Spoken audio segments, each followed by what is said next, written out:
The War of the Worlds by H.G. Wells. Book 1. The Coming of the Martians. Chapter 1. The Eve of the War. No one would have believed in the last years of the 19th century that this world was being watched keenly and closely by intelligences greater than man's, and yet as mortal as his own. That as men busied themselves about their various concerns, they were scrutinized and studied, perhaps almost as narrowly as a man with a microscope might scrutinize the transient creatures that swarm and multiply in a drop of water. With infinite complacency, men went to and fro over this globe about their little affairs, serene in their assurance of their empire over matter. It is possible that the infusoria under the microscope do the same. No one gave a thought to the older worlds of space as sources of human danger, or thought of them only to dismiss the idea of life upon them as impossible or improbable. It is curious to recall some of the mental habits of those departed days.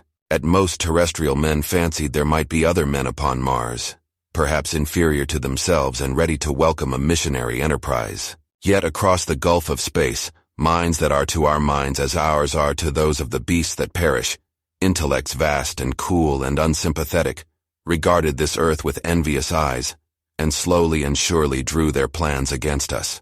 And early in the 20th century came the great disillusionment. The planet Mars, I scarcely need remind the reader, revolves about the sun at a mean distance of 140 million miles, and the light and heat it receives from the sun is barely half of that received by this world.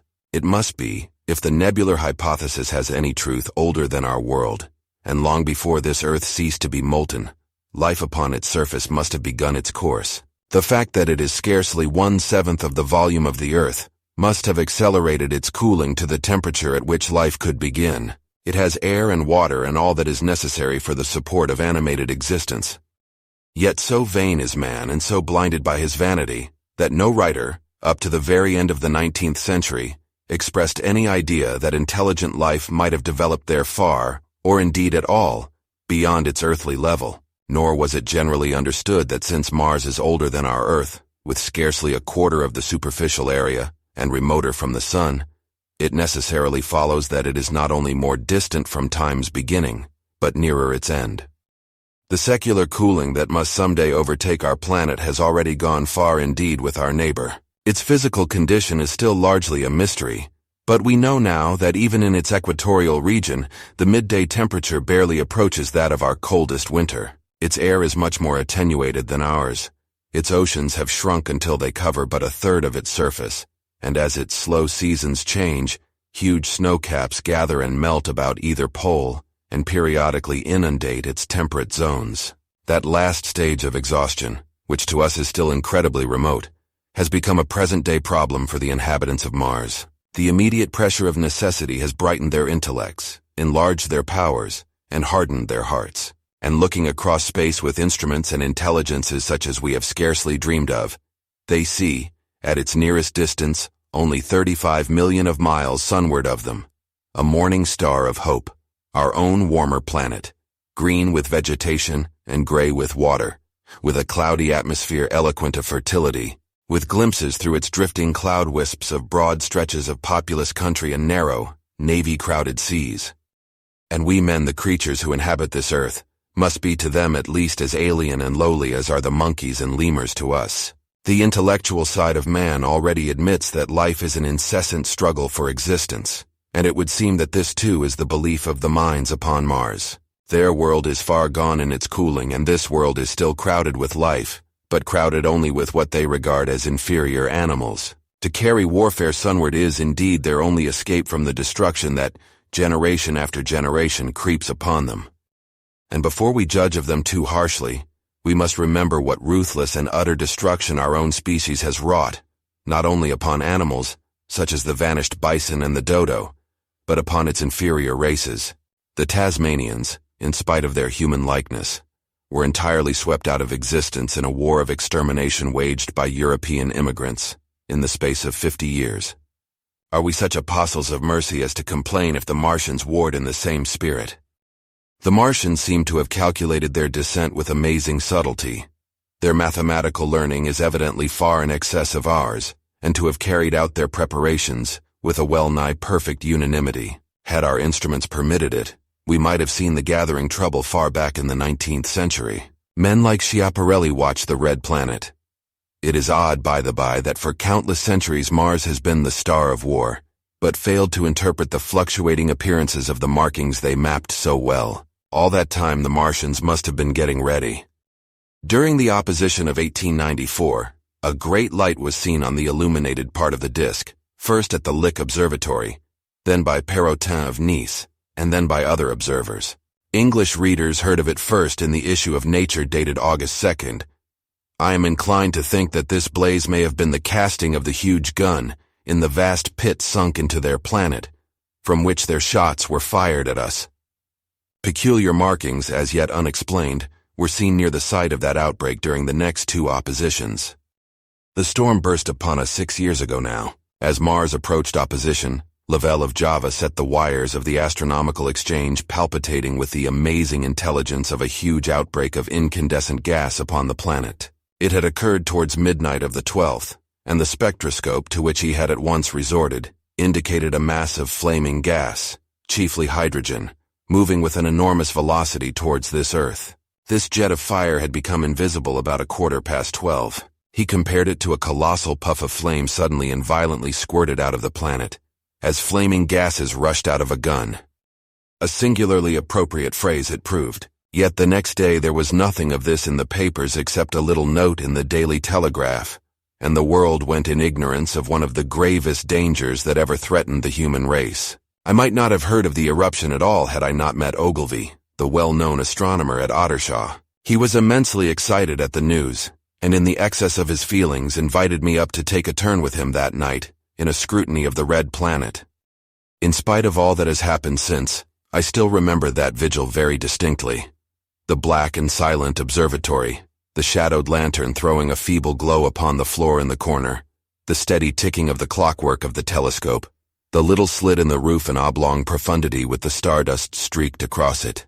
Ogilvy moved about, invisible but audible. Looking through the telescope, one saw a circle of deep blue, and the little round planet swimming in the field. It seemed such a little thing, so bright and small and still, faintly marked with transverse stripes and slightly flattened from the perfect round. But so little it was, so silvery warm a pin's head of light. It was as if it quivered.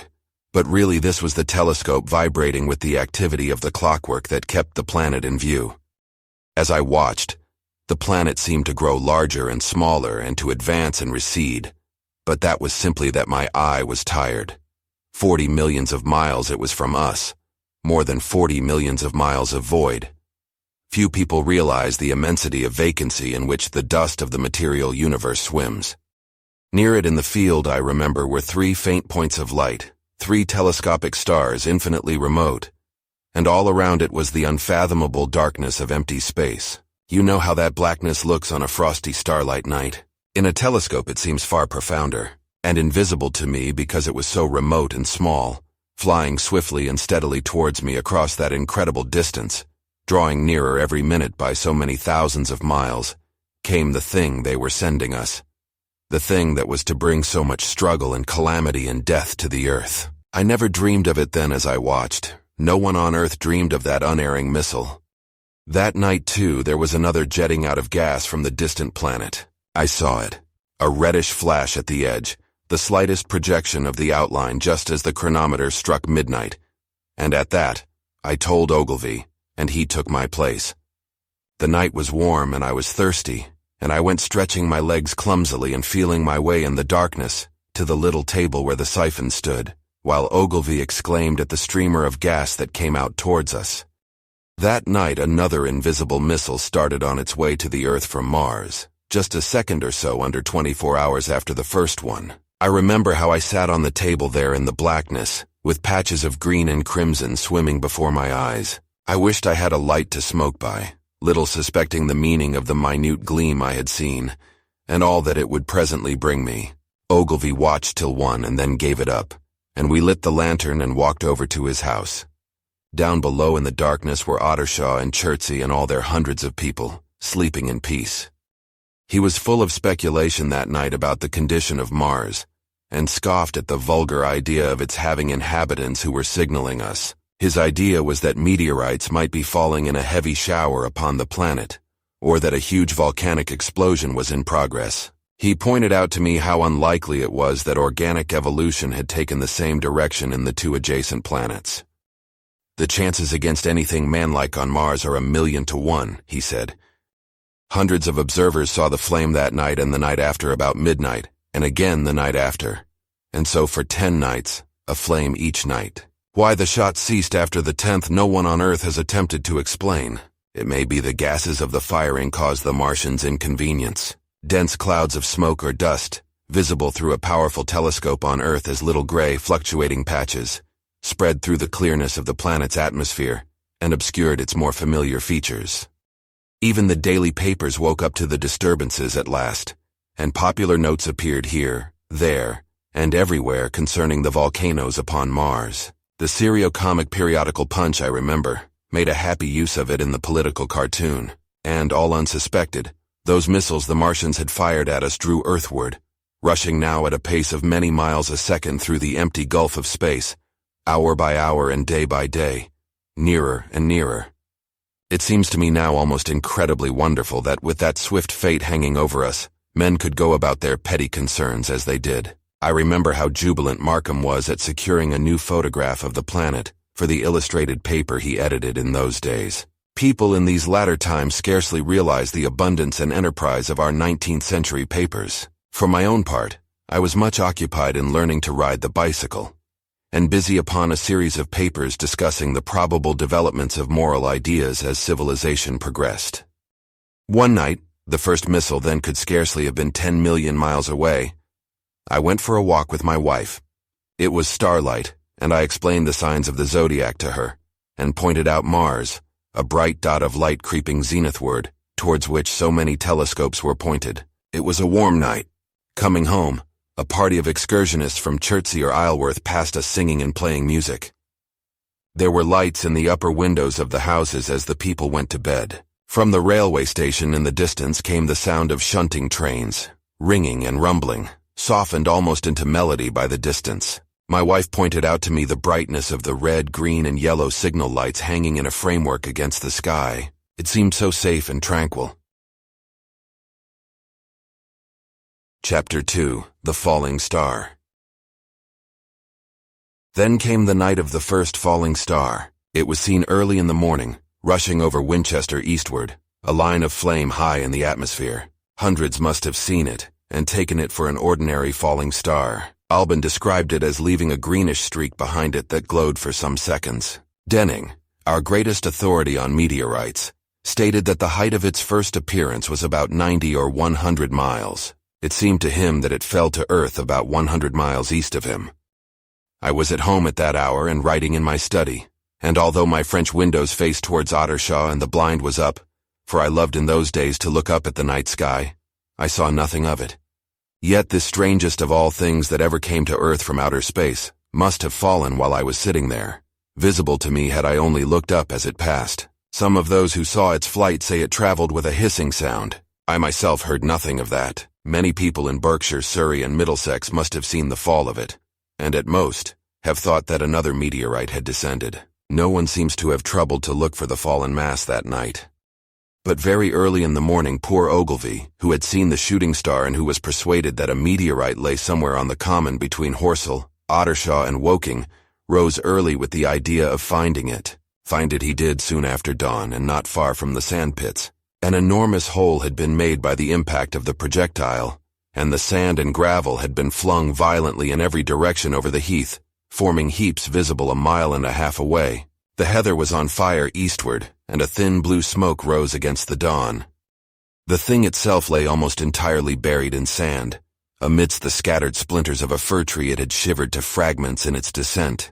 The uncovered part had the appearance of a huge cylinder, caked over and its outline softened by a thick, scaly, dun-colored incrustation. It had a diameter of about 30 yards. He approached the mass, surprised at the size and more so at the shape. Since most meteorites are rounded more or less completely, it was, however, still so hot from its flight through the air as to forbid his near approach. A stirring noise within its cylinder he ascribed to the unequal cooling of its surface, for at that time it had not occurred to him that it might be hollow. He remained standing at the edge of the pit that the thing had made for itself, staring at its strange appearance, astonished chiefly at its unusual shape and color, and dimly perceiving even then some evidence of design in its arrival. The early morning was wonderfully still, and the sun, just clearing the pine trees towards Weybridge, was already warm. He did not remember hearing any birds that morning. There was certainly no breeze stirring, and the only sounds were the faint movements from within the cindery cylinder. He was all alone on the common. Then suddenly he noticed with a start that some of the gray clinker, the ashy incrustation that covered the meteorite, was falling off the circular edge of the end. It was dropping off in flakes and raining down upon the sand. A large piece suddenly came off and fell with a sharp noise that brought his heart into his mouth. For a minute, he scarcely realized what this meant, and although the heat was excessive, he clambered down into the pit, close to the bulk, to see the thing more clearly. He fancied even then that the cooling of the body might account for this, but what disturbed that idea was the fact that the ash was falling only from the end of the cylinder. And then he perceived that very slowly, the circular top of the cylinder was rotating on its body. It was such a gradual movement that he discovered it only through noticing that a black mark that had been near him 5 minutes ago was now at the other side of the circumference. Even then he scarcely understood what this indicated, until he heard a muffled grating sound and saw the black mark jerk forward an inch or so. Then the thing came upon him in a flash. The cylinder was artificial hollow with an end that screwed out. Something within the cylinder was unscrewing the top. "Good heavens," said Ogilvy. "There's a man in it, half roasted to death, trying to escape."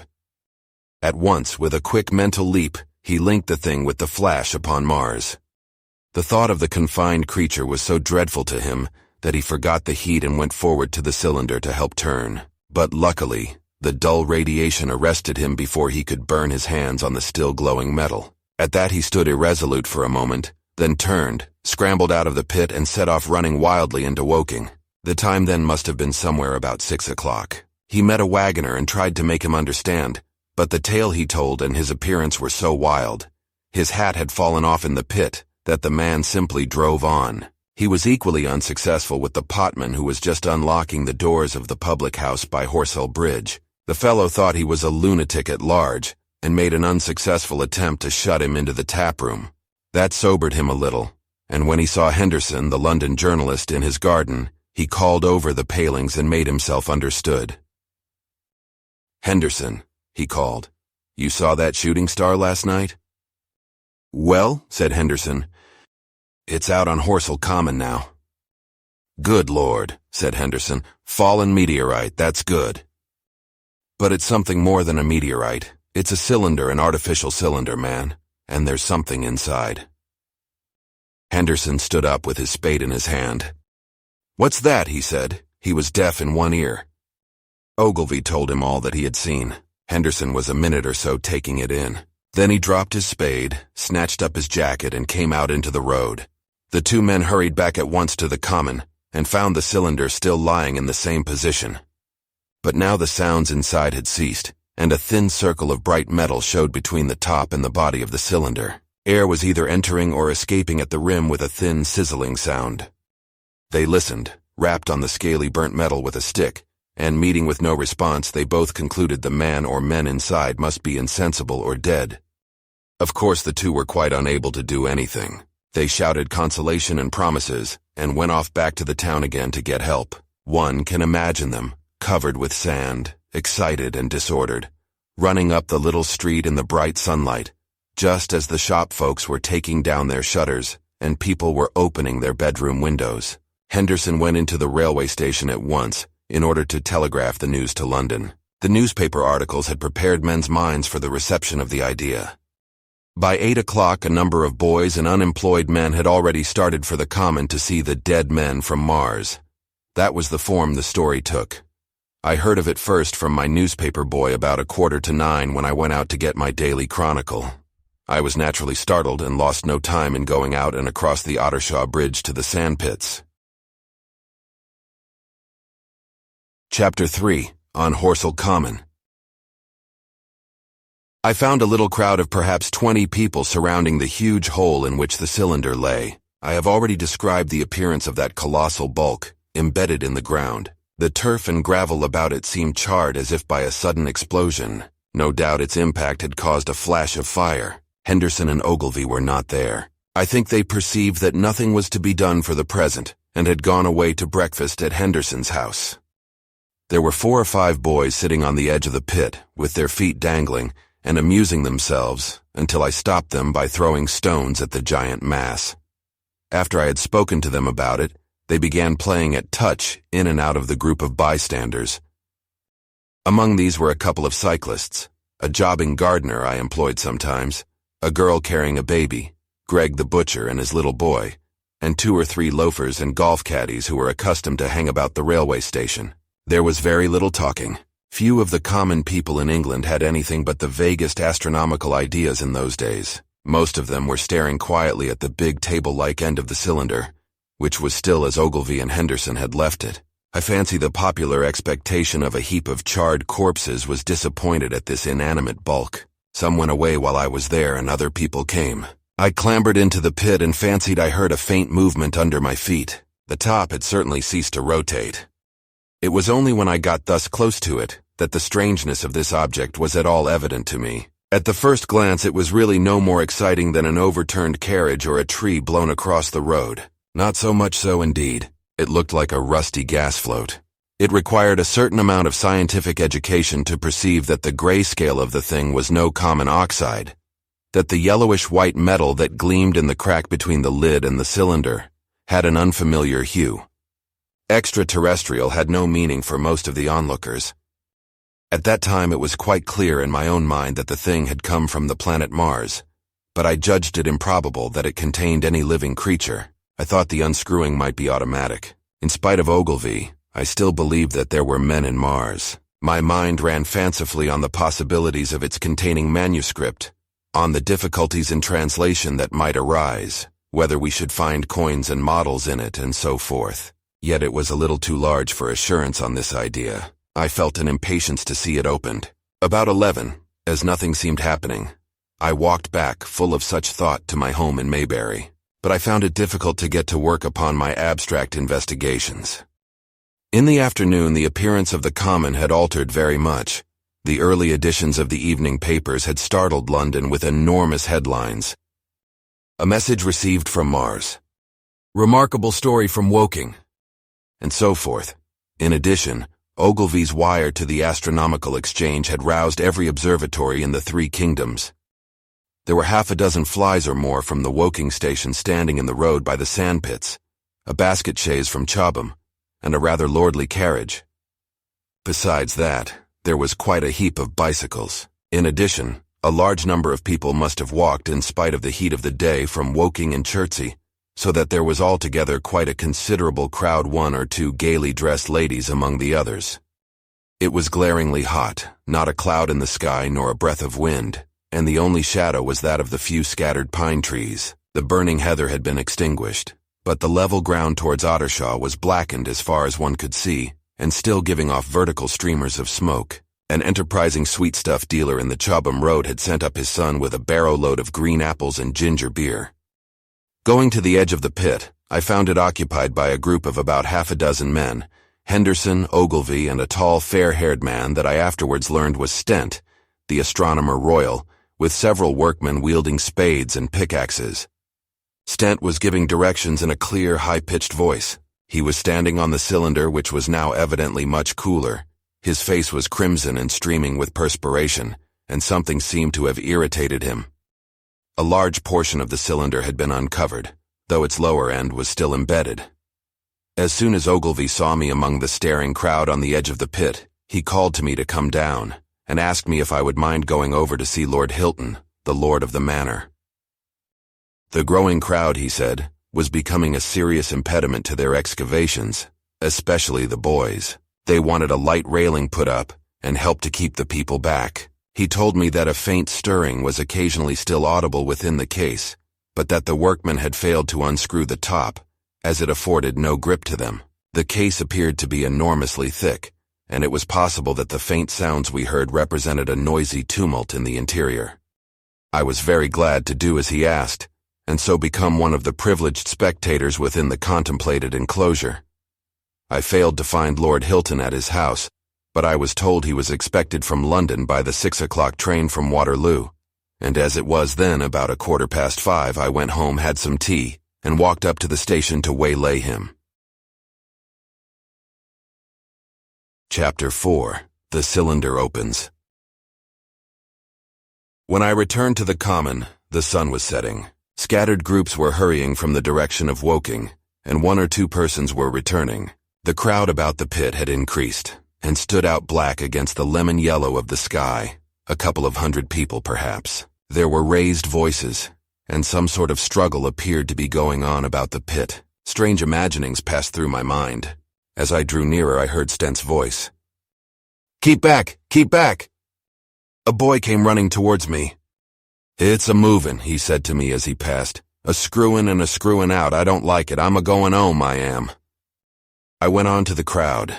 There were really, I should think, 200 or 300 people elbowing and jostling one another, the 1 or 2 ladies there being by no means the least active. "He's fallen in the pit," cried someone. "Keep back," said several. The crowd swayed a little, and I elbowed my way through. Everyone seemed greatly excited. I heard a peculiar humming sound from the pit. "I say," said Ogilvy, "help keep these idiots back. We don't know what's in the confounded thing, you know." I saw a young man, a shop assistant in Woking, I believe he was, standing on the cylinder and trying to scramble out of the hole again. The crowd had pushed him in. The end of the cylinder was being screwed out from within.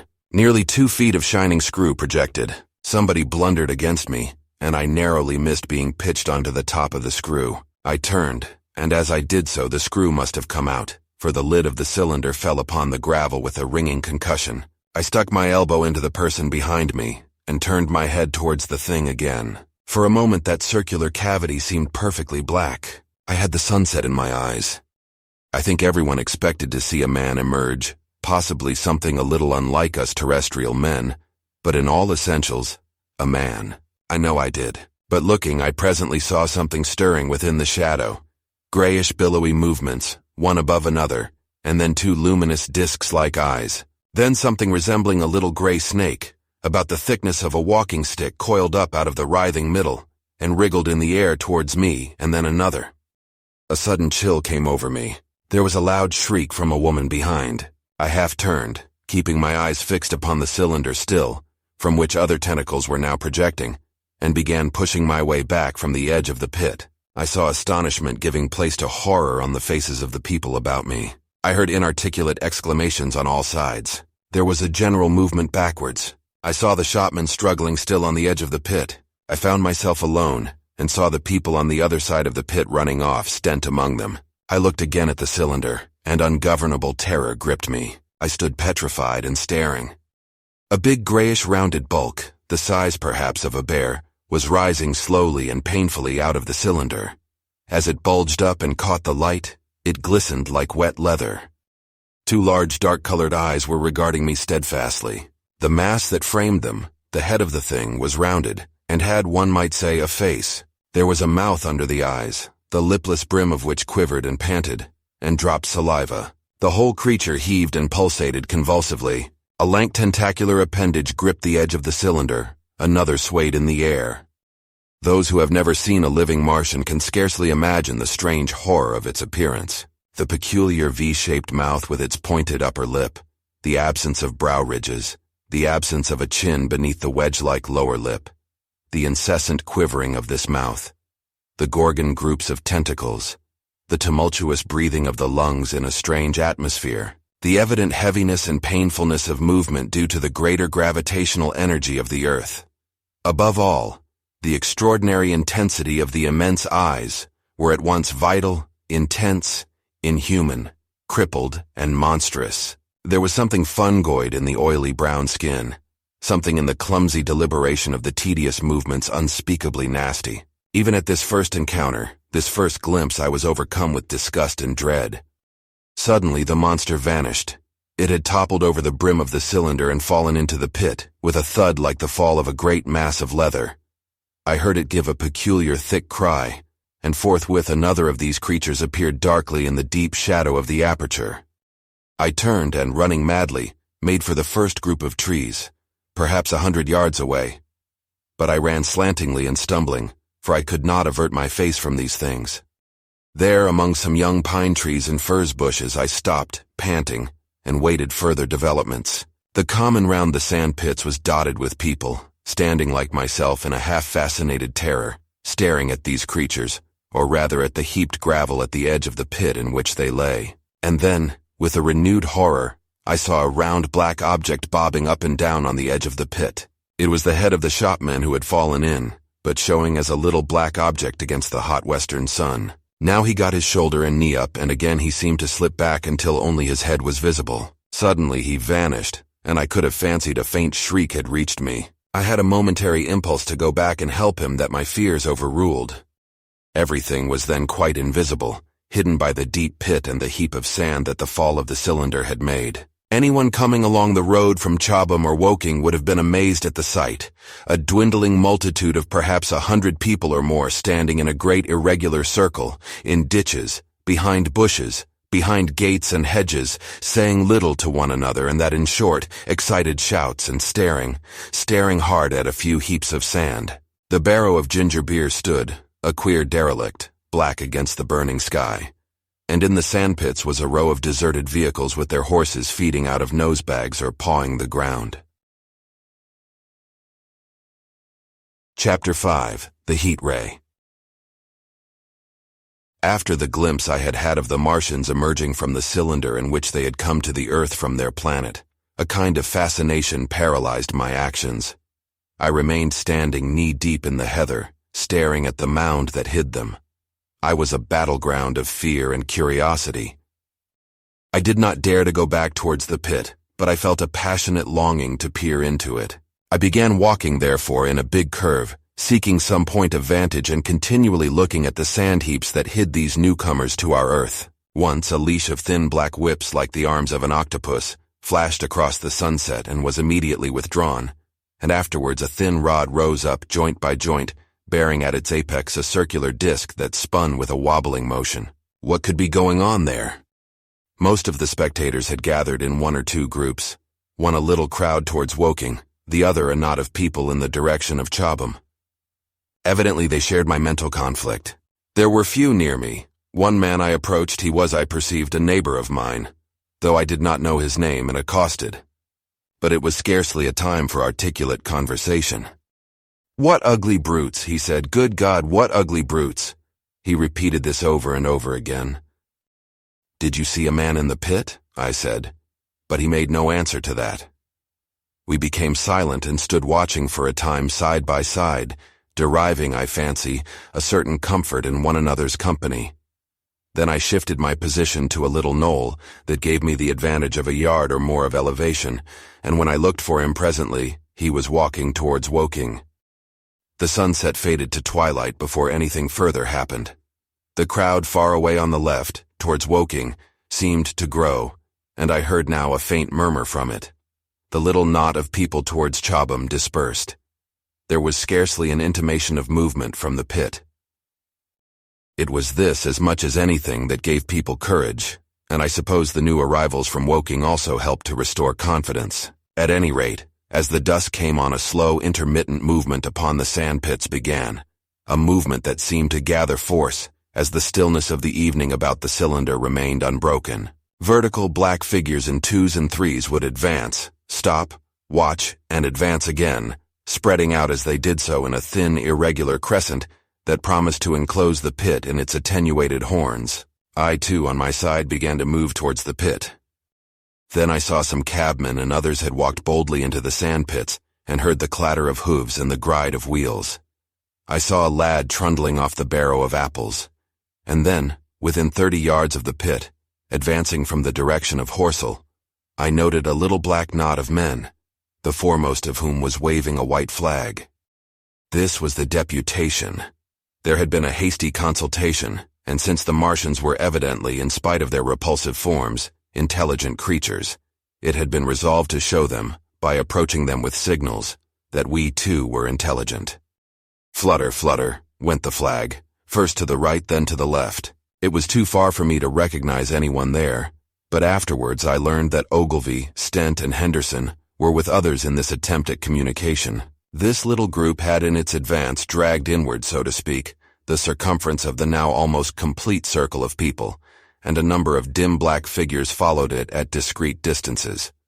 Suddenly there was a flash of light, and a quantity of luminous greenish smoke came out of the pit in 3 distinct puffs, which drove up, one after the other, straight into the still air. This smoke, or flame perhaps would be the better word for it, was so bright that the deep blue sky overhead and the hazy stretches of brown common towards Chertsey, set with black pine trees, seemed to darken abruptly as these puffs arose, and to remain the darker after their dispersal. At the same time a faint hissing sound became audible.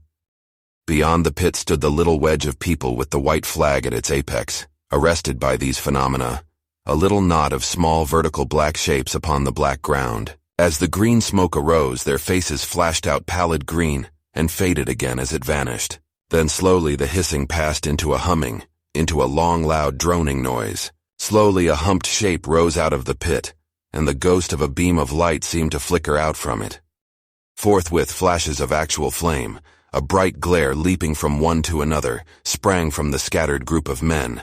It was as if some invisible jet impinged upon them and flashed into white flame. It was as if each man were suddenly and momentarily turned to fire. Then by the light of their own destruction, I saw them staggering and falling and their supporters turning to run. I stood staring, not as yet realizing that this was death leaping from man to man in that little distant crowd. All I felt was that it was something very strange, an almost noiseless and blinding flash of light, and a man fell headlong and lay still. And as the unseen shaft of heat passed over them, pine trees burst into fire, and every dry furze bush became with one dull thud a mass of flames. And far away towards Knaphill I saw the flashes of trees and hedges and wooden buildings suddenly set alight. It was sweeping round swiftly and steadily, this flaming death, this invisible, inevitable sword of heat. I perceived it coming towards me by the flashing bushes it touched, and was too astounded and stupefied to stir. I heard the crackle of fire in the sandpits and the sudden squeal of a horse that was as suddenly stilled. Then it was as if an invisible yet intensely heated finger were drawn through the heather between me and the Martians, and all along a curving line beyond the sandpits, the dark ground smoked and crackled. Something fell with a crash far away to the left, where the road from Woking Station opens out on the common. Forthwith the hissing and humming ceased, and the black dome-like object sank slowly out of sight into the pit. All this had happened with such swiftness that I had stood motionless, dumbfounded and dazzled by the flashes of light. Had that death swept through a full circle, it must inevitably have slain me in my surprise. But it passed and spared me, and left the night about me suddenly dark and unfamiliar. The undulating common seemed now dark almost to blackness, except where its roadways lay gray and pale under the deep blue sky of the early night. It was dark and suddenly void of men. Overhead the stars were mustering, and in the west the sky was still a pale, bright, almost greenish blue. The tops of the pine trees and the roofs of Horsell came out sharp and black against the western afterglow. The Martians and their appliances were altogether invisible, save for that thin mast upon which their restless mirror wobbled. Patches of bush and isolated trees here and there smoked and glowed still, and the houses towards Woking Station were sending up spires of flame into the stillness of the evening air. Nothing was changed save for that and a terrible astonishment. The little group of black specks with the flag of white had been swept out of existence, and the stillness of the evening, so it seemed to me, had scarcely been broken. It came to me that I was upon this dark common, helpless, unprotected, and alone. Suddenly, like a thing falling upon me from without, came fear. With an effort I turned and began a stumbling run through the heather. The fear I felt was no rational fear, but a panic terror not only of the Martians, but of the dusk and stillness all about me. Such an extraordinary effect in unmanning me it had, that I ran weeping silently as a child might do. Once I had turned, I did not dare to look back. I remember I felt an extraordinary persuasion that I was being played with, that presently, when I was upon the very verge of safety, this mysterious death, as swift as the passage of light, would leap after me from the pit about the cylinder, and strike me down. Chapter 6. The heat ray in the Chobham Road. It is still a matter of wonder how the Martians are able to slay men so swiftly and so silently. Many think that in some way, they are able to generate an intense heat in a chamber of practically absolute non-conductivity. This intense heat they project in a parallel beam against any object they choose, by means of a polished parabolic mirror of unknown composition, much as the parabolic mirror of a lighthouse projects a beam of light. But no one has absolutely proved these details. However it is done, it is certain that a beam of heat is the essence of the matter. Heat and invisible instead of visible light. Whatever is combustible flashes into flame at its touch. Lead runs like water. It softens iron, cracks and melts glass, and when it falls upon water, incontinently, that explodes into steam. That night nearly 40 people lay under the starlight about the pit, charred and distorted beyond recognition. And all night long the common from Horsell to Maybury was deserted and brightly ablaze. The news of the massacre probably reached Chobham, Woking, and Ottershaw about the same time. In Woking, the shops had closed when the tragedy happened, and a number of people, shop people and so forth, attracted by the stories they had heard, were walking over the Horsell Bridge and along the road between the hedges that runs out at last upon the common. You may imagine the young people brushed up after the labors of the day, and making this novelty, as they would make any novelty, the excuse for walking together and enjoying a trivial flirtation. You may figure to yourself the hum of voices along the road in the gloaming.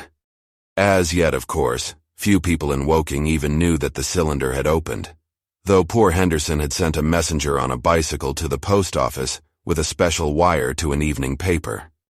As these folks came out by twos and threes upon the open, they found little knots of people talking excitedly and peering at the spinning mirror over the sandpits, and the newcomers were, no doubt, soon infected by the excitement of the occasion.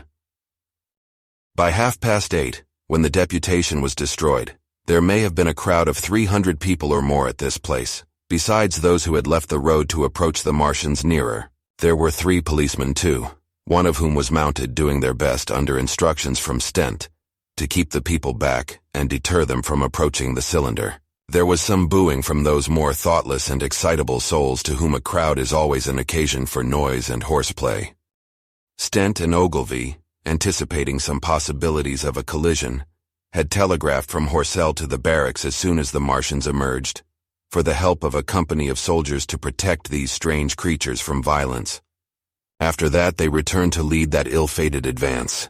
The description of their death, as it was seen by the crowd, tallies very closely with my own impressions. The 3 puffs of green smoke, the deep humming note, and the flashes of flame. But that crowd of people had a far narrower escape than mine. Only the fact that a hummock of heathery sand intercepted the lower part of the heat ray saved them. Had the elevation of the parabolic mirror been a few yards higher, none could have lived to tell the tale. They saw the flashes and the men falling, and an invisible hand, as it were, lit the bushes as it hurried towards them through the twilight. Then, with a whistling note that rose above the droning of the pit, the beam swung close over their heads, lighting the tops of the beech trees that lined the road, and splitting the bricks, smashing the windows, firing the window frames, and bringing down in crumbling ruin a portion of the gable of the house nearest the corner. In the sudden thud, hiss, and glare of the igniting trees, the panic-stricken crowd seems to have swayed hesitatingly for some moments. Sparks and burning twigs began to fall into the road, and single leaves like puffs of flame. Hats and dresses caught fire. Then came a crying from the common. There were shrieks and shouts, and suddenly a mounted policeman came galloping through the confusion with his hands clasped over his head, screaming. "They're coming!" a woman shrieked, and incontinently everyone was turning and pushing at those behind in order to clear their way to Woking again. They must have bolted as blindly as a flock of sheep. Where the road grows narrow and black between the high banks, the crowd jammed, and a desperate struggle occurred. All that crowd did not escape. 3 persons at least, 2 women and a little boy, were crushed and trampled there, and left to die amid the terror and the darkness. Chapter 7: How I Reached Home. For my own part, I remember nothing of my flight except the stress of blundering against trees and stumbling through the heather. All about me gathered the invisible terrors of the Martians. That pitiless sword of heat seemed whirling to and fro, flourishing overhead before it descended and smote me out of life. I came into the road between the crossroads and Horsell, and ran along this to the crossroads. At last I could go no further. I was exhausted with the violence of my emotion and of my flight, and I staggered and fell by the wayside. That was near the bridge that crosses the canal by the gasworks. I fell and lay still. I must have remained there some time. I sat up, strangely perplexed. For a moment, perhaps, I could not clearly understand how I came there. My terror had fallen from me like a garment. My hat had gone, and my collar had burst away from its fastener. A few minutes before, there had only been 3 real things before me: the immensity of the night and space and nature, my own feebleness and anguish, and the near approach of death. Now it was as if something turned over, and the point of view altered abruptly. There was no sensible transition from one state of mind to the other. I was immediately the self of every day again, a decent, ordinary citizen. The silent common, the impulse of my flight, the starting flames were as if they had been in a dream. I asked myself, had these latter things indeed happened? I could not credit it. I rose and walked unsteadily up the steep incline of the bridge. My mind was blank wonder. My muscles and nerves seemed drained of their strength. I dare say I staggered drunkenly. A head rose over the arch, and the figure of a workman carrying a basket appeared. Beside him ran a little boy. He passed me, wishing me good night. I was minded to speak to him, but did not. I answered his greeting with a meaningless mumble and went on over the bridge. Over the Mayberry Arch a train, a billowing tumult of white fire-lit smoke and a long caterpillar of lighted windows, went flying south, clatter, clatter, clap, rap, and it had gone. A dim group of people talked in the gate of one of the houses in the pretty little row of gables that was called Oriental Terrace. It was all so real and so familiar. And that behind me, it was frantic, fantastic. Such things, I told myself, could not be. Perhaps I'm a man of exceptional moods. I do not know how far my experience is common. At times I suffer from the strangest sense of detachment from myself and the world about me. I seem to watch it all from the outside, from somewhere inconceivably remote, out of time, out of space, out of the stress and tragedy of it all. This feeling was very strong upon me that night. Here was another side to my dream. But the trouble was the blank incongruity of this serenity and the swift death flying yonder, not 2 miles away. There was a noise of business from the gasworks, and the electric lamps were all alight. I stopped at the group of people. "What news from the common?" said I. There were 2 men and a woman at the gate. "Eh?" said one of the men, turning. "What news from the common?" I said. "Ain't you just been there?" asked the men. "People seem fair silly about the common," said the woman over the gate.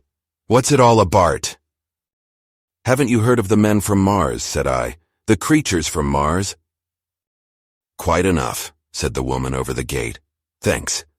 And all 3 of them laughed. I felt foolish and angry. I tried and found I could not tell them what I had seen. They laughed again at my broken sentences. "You'll hear more yet," I said, and went on to my home. I startled my wife at the doorway, so haggard was I.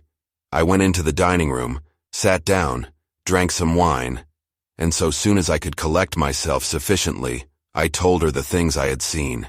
The dinner, which was a cold one, had already been served, and remained neglected on the table while I told my story. "There is one thing," I said, to allay the fears I had aroused. "They are the most sluggish things I ever saw crawl.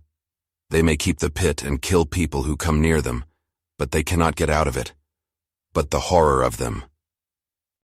"Don't, dear," said my wife, knitting her brows and putting her hand on mine. "Poor Ogilvy," I said, "to think he may be lying dead there."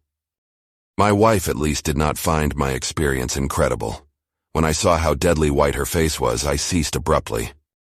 "They may come here," she said again and again. I pressed her to take wine and tried to reassure her. "They can scarcely move," I said. I began to comfort her and myself by repeating all that Ogilvy had told me of the impossibility of the Martians establishing themselves on the Earth. In particular, I laid stress on the gravitational difficulty. On the surface of the Earth, the force of gravity is 3 times what it is on the surface of Mars. A Martian, therefore, would weigh 3 times more than on Mars, albeit his muscular strength would be the same. His own body would be a cope of lead to him, therefore. That, indeed, was the general opinion. Both the Times and the Daily Telegraph, for instance, insisted on it the next morning.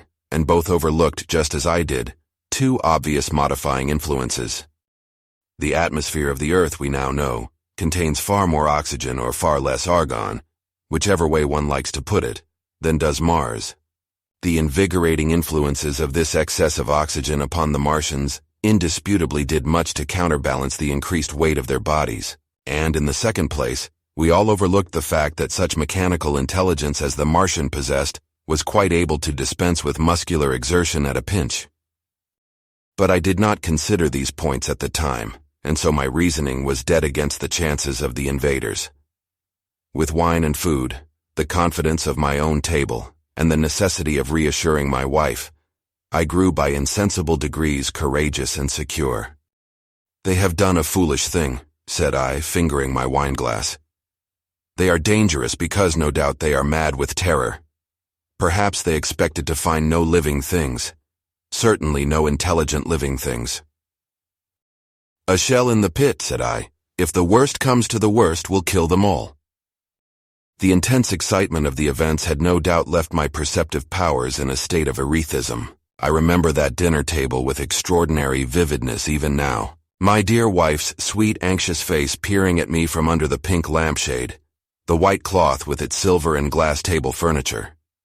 For in those days even philosophical writers had many little luxuries. The crimson-purple wine in my glass are photographically distinct. At the end of it I sat, tempering nuts with a cigarette, regretting Ogilvy's rashness and denouncing the short-sighted timidity of the Martians. So some respectable dodo in the Mauritius might have lorded it in his nest, and discussed the arrival of that shipful of pitiless sailors in want of animal food. "We will peck them to death tomorrow, my dear." I did not know it, but that was the last civilized dinner I was to eat for very many strange and terrible days. Chapter 8, Friday Night. The most extraordinary thing to my mind, of all the strange and wonderful things that happened upon that Friday, was the dovetailing of the commonplace habits of our social order with the first beginnings of the series of events that was to topple that social order headlong. If on Friday night you had taken a pair of compasses and drawn a circle with a radius of 5 miles round the Woking sand pits, I doubt if you would have had one human being outside it, unless it were some relation of Stent or of the 3 or 4 cyclists or London people lying dead on the common, whose emotions or habits were at all affected by the newcomers. Many people had heard of the cylinder, of course, and talked about it in their leisure, but it certainly did not make the sensation that an ultimatum to Germany would have done. In London that night, poor Henderson's telegram describing the gradual unscrewing of the shot was judged to be a canard, and his evening paper, after wiring for authentication from him and receiving no reply, "The man was killed," decided not to print a special edition. Even within the 5-mile circle, the great majority of people were inert. I have already described the behavior of the men and women to whom I spoke. All over the district people were dining and supping. Working men were gardening after the labors of the day. Children were being put to bed. Young people were wandering through the lanes love-making. Students sat over their books. Maybe there was a murmur in the village streets, a novel and dominant topic in the public houses, and here and there a messenger, or even an eyewitness of the later occurrences, caused a whirl of excitement, a shouting, and a running to and fro. But for the most part the daily routine of working, eating, drinking, sleeping, went on as it had done for countless years, as though no planet Mars existed in the sky. Even at Woking Station and Horsell and Chobham that was the case. In Woking Junction, until a late hour, trains were stopping and going on. Others were shunting on the sidings, passengers were alighting and waiting, and everything was proceeding in the most ordinary way. A boy from the town, trenching on Smith's Monopoly, was selling papers with the afternoon's news. The ringing impact of trucks, the sharp whistle of the engines from the junction, mingled with their shouts of "Men from Mars." Excited men came into the station about 9 o'clock with incredible tidings, and caused no more disturbance than drunkards might have done. People rattling Londonwards peered into the darkness outside the carriage windows, and saw only a rare, flickering, vanishing spark dance up from the direction of Horsell, a red glow and a thin veil of smoke driving across the stars, and thought that nothing more serious than a heath fire was happening. It was only round the edge of the common that any disturbance was perceptible. There were half a dozen villas burning on the Woking border. There were lights in all the houses on the common side of the 3 villages, and the people there kept awake till dawn. A curious crowd lingered restlessly, people coming and going but the crowd remaining, both on the Chobham and Horsell bridges. 1 or 2 adventurous souls, it was afterwards found, went into the darkness and crawled quite near the Martians. But they never returned, for now and again a light ray, like the beam of a warship's searchlight, swept the common, and the heat ray was ready to follow. Save for such, that big area of common was silent and desolate, and the charred bodies lay about on it all night under the stars, and all the next day. A noise of hammering from the pit was heard by many people. So you have the state of things on Friday night. In the center, sticking into the skin of our old planet Earth like a poisoned dart, was this cylinder, but the poison was scarcely working yet. Around it was a patch of silent common, smoldering in places, and with a few dark, dimly seen objects lying in contorted attitudes here and there. Here and there was a burning bush or tree. Beyond was a fringe of excitement, and farther than that fringe the inflammation had not crept as yet. In the rest of the world the stream of life still flowed as it had flowed for immemorial years. The fever of war that would presently clog vein and artery, deaden nerve and destroy brain, had still to develop. All night long the Martians were hammering and stirring, sleepless, indefatigable, at work upon the machines they were making ready, and ever and again a puff of greenish-white smoke whirled up to the starlit sky. About 11 a company of soldiers came through Horsell, and deployed along the edge of the common to form a cordon. Later a second company marched through Chobham to deploy on the north side of the common. Several officers from the Inkerman barracks had been on the common earlier in the day, and one, Major Eden, was reported to be missing. The colonel of the regiment came to the Chobham bridge and was busy questioning the crowd at midnight. The military authorities were certainly alive to the seriousness of the business. About 11, the next morning's papers were able to say, a squadron of hussars, 2 Maxims, and about 400 men of the Cardigan regiment started from Aldershot. A few seconds after midnight, the crowd in the Chertsey Road, Woking, saw a star fall from heaven into the pine woods to the northwest. It had a greenish color and caused a silent brightness like summer lightning. This was the second cylinder. Chapter 9. The Fighting Begins. Saturday lives in my memory as a day of suspense. It was a day of lassitude too, hot and close, with, I am told, a rapidly fluctuating barometer. I had slept but little, though my wife had succeeded in sleeping, and I rose early. I went into my garden before breakfast and stood listening, but towards the common there was nothing stirring but a lark. The milkman came as usual. I heard the rattle of his chariot and I went round to the side gate to ask the latest news. He told me that during the night the Martians had been surrounded by troops and that guns were expected. Then a familiar, reassuring note. I heard a train running towards Woking.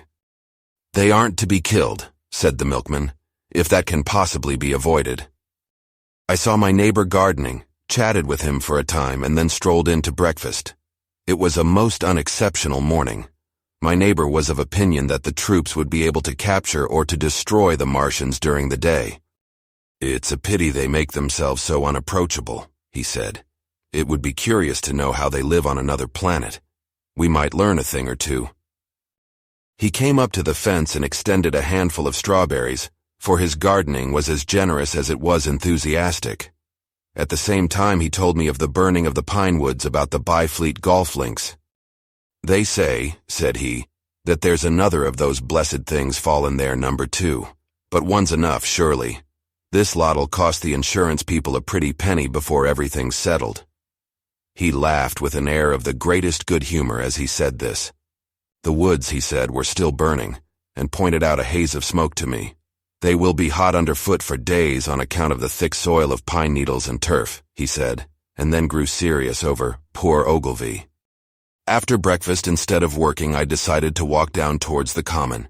Under the railway bridge I found a group of soldiers sappers, I think, men in small round caps, dirty red jackets unbuttoned, and showing their blue shirts, dark trousers, and boots coming to the calf. They told me no one was allowed over the canal, and looking along the road towards the bridge, I saw one of the Cardigan men standing sentinel there. I talked with these soldiers for a time. I told them of my sight of the Martians on the previous evening. None of them had seen the Martians, and they had but the vaguest ideas of them, so that they plied me with questions.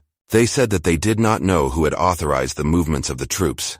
Their idea was that a dispute had arisen at the Horse Guards. The ordinary sapper is a great deal better educated than the common soldier, and they discussed the peculiar conditions of the possible fight with some acuteness. I described the heat ray to them, and they began to argue among themselves. "Crawl up under cover and rush 'em, say I," said one. "Get out," said another. "What's cover against this 'ere eat? Sticks to cook yer. What we got to do is to go as near as the ground'll let us and then drive a trench." "Blow your trenches, you always want trenches, you ought to have been born a rabbit snippy." "Ain't they got any necks then?" said a third, abruptly, a little contemplative dark man smoking a pipe. I repeated my description. "Octopuses," said he, "that's what I calls 'em. Talk about fishers of men, fighters of fish it is this time." "It ain't no murder-killing beasts like that," said the first speaker.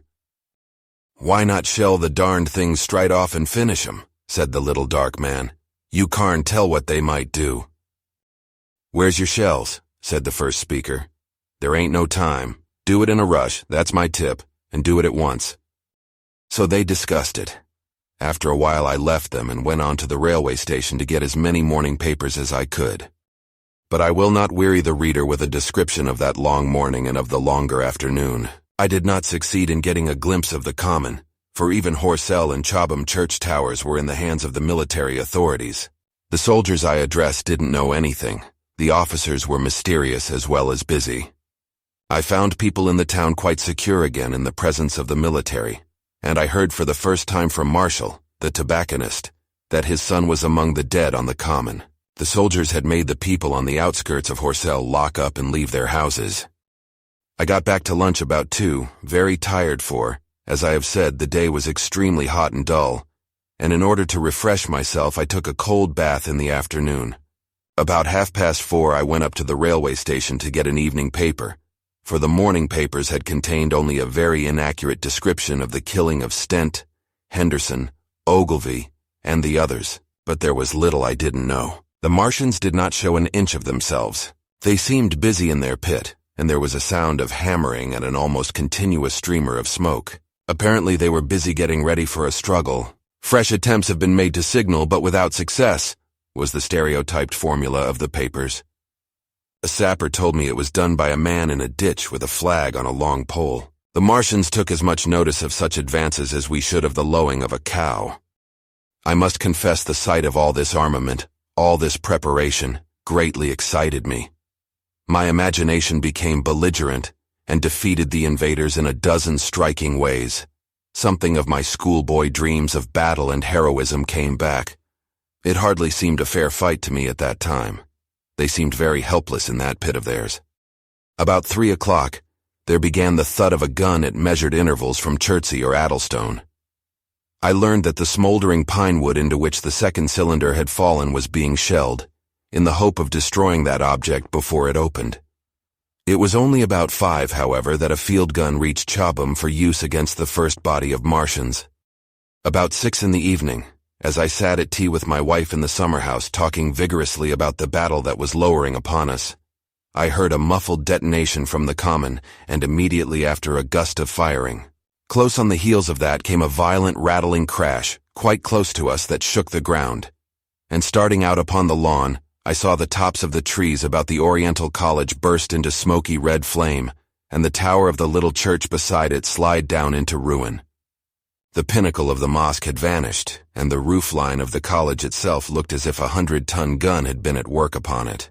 One of our chimneys cracked as if a shot had hit it, flew, and a piece of it came clattering down the tiles and made a heap of broken red fragments upon the flower bed by my study window. I and my wife stood amazed. Then I realized that the crest of Mayberry Hill must be within range of the Martian's heat ray, now that the college was cleared out of the way. At that I gripped my wife's arm, and without ceremony ran her out into the road. Then I fetched out the servant, telling her I would go upstairs myself for the box she was clamoring for.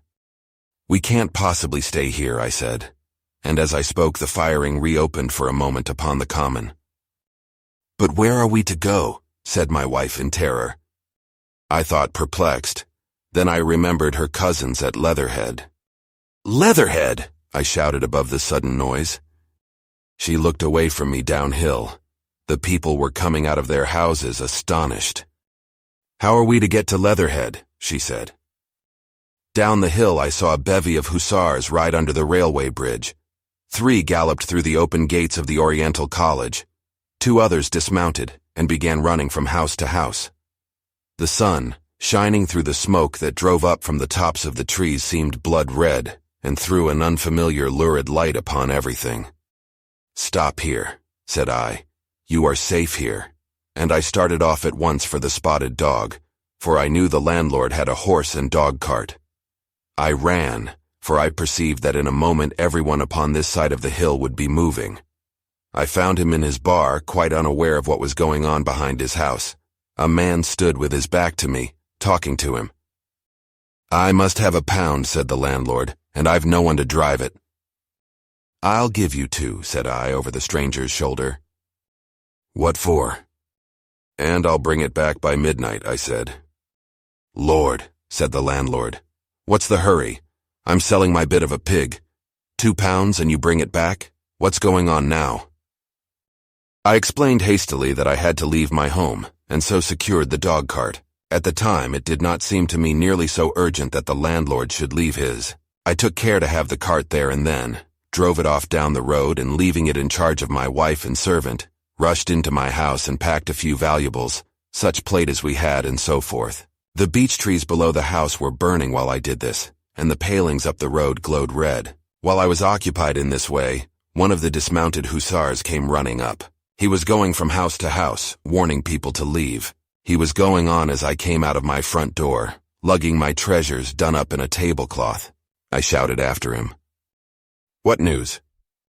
He turned, stared, bawled something about crawling out in a thing like a dish cover, and ran on to the gate of the house at the crest. A sudden whirl of black smoke driving across the road hid him for a moment. I ran to my neighbor's door and rapped to satisfy myself of what I already knew, that his wife had gone to London with him and had locked up their house. I went in again, according to my promise, to get my servant's box, lugged it out, clapped it beside her on the tail of the dog cart, and then caught the reins, and jumped up into the driver's seat beside my wife. In another moment we were clear of the smoke and noise, and spanking down the opposite slope of Maybury Hill towards Old Woking. In front was a quiet, sunny landscape, a wheat field ahead on either side of the road, and the Maybury Inn with its swinging sign. I saw the doctor's cart ahead of me. At the bottom of the hill I turned my head to look at the hillside I was leaving. Thick streamers of black smoke shot with threads of red fire were driving up into the still air, and throwing dark shadows upon the green treetops eastward. The smoke already extended far away to the east and west, to the Byfleet pine woods eastward, and to Woking on the west. The road was dotted with people running towards us, and very faint now but very distinct through the hot, quiet air. One heard the whir of a machine gun that was presently stilled, and an intermittent cracking of rifles. Apparently the Martians were setting fire to everything within range of their heat ray. I am not an expert driver, and I had immediately to turn my attention to the horse. When I looked back again, the second hill had hidden the black smoke. I slashed the horse with the whip, and gave him a loose rein until Woking and Send lay between us and that quivering tumult. I overtook and passed the doctor between Woking and Send. Chapter 10. In the Storm. Leatherhead is about 12 miles from Maybury Hill. The scent of hay was in the air through the lush meadows beyond Pyrford, and the hedges on either side were sweet and gay with multitudes of dog roses. The heavy firing that had broken out while we were driving down Maybury Hill ceased as abruptly as it began, leaving the evening very peaceful and still. We got to Leatherhead without misadventure about 9 o'clock, and the horse had an hour's rest while I took supper with my cousins, and commended my wife to their care. My wife was curiously silent throughout the drive, and seemed oppressed with forebodings of evil. I talked to her reassuringly, pointing out that the Martians were tied to the pit by sheer heaviness, and at the utmost could but crawl a little out of it, but she answered only in monosyllables. Had it not been for my promise to the innkeeper, she would, I think, have urged me to stay in Leatherhead that night. Would that I had. Her face, I remember, was very white as we parted. For my own part, I had been feverishly excited all day. Something very like the war fever that occasionally runs through a civilized community had got into my blood, and in my heart, I was not so very sorry that I had to return to Mayberry that night. I was even afraid that that last fusillade I had heard might mean the extermination of our invaders from Mars. I can best express my state of mind by saying that I wanted to be in at the death. It was nearly 11 when I started to return.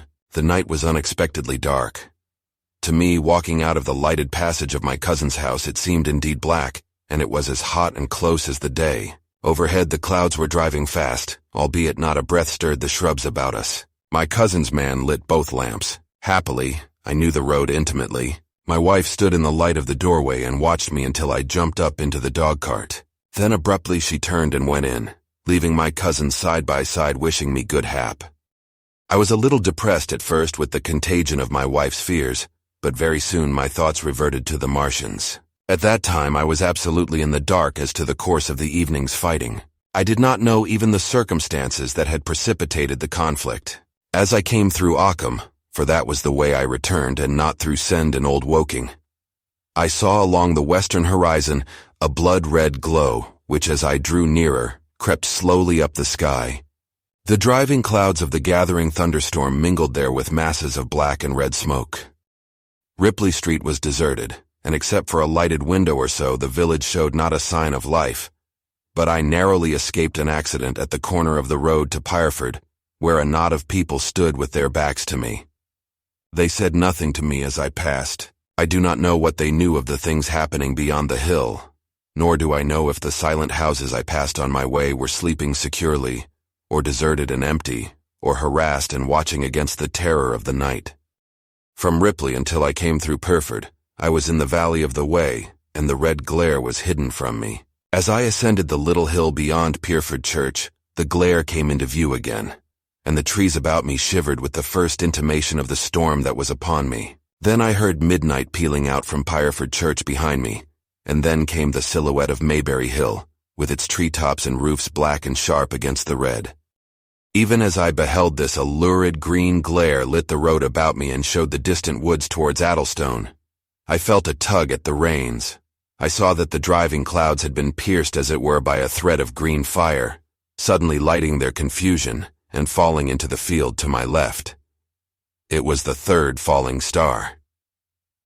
Close on its apparition, and blindingly violet by contrast, danced out the first lightning of the gathering storm, and the thunder burst like a rocket overhead.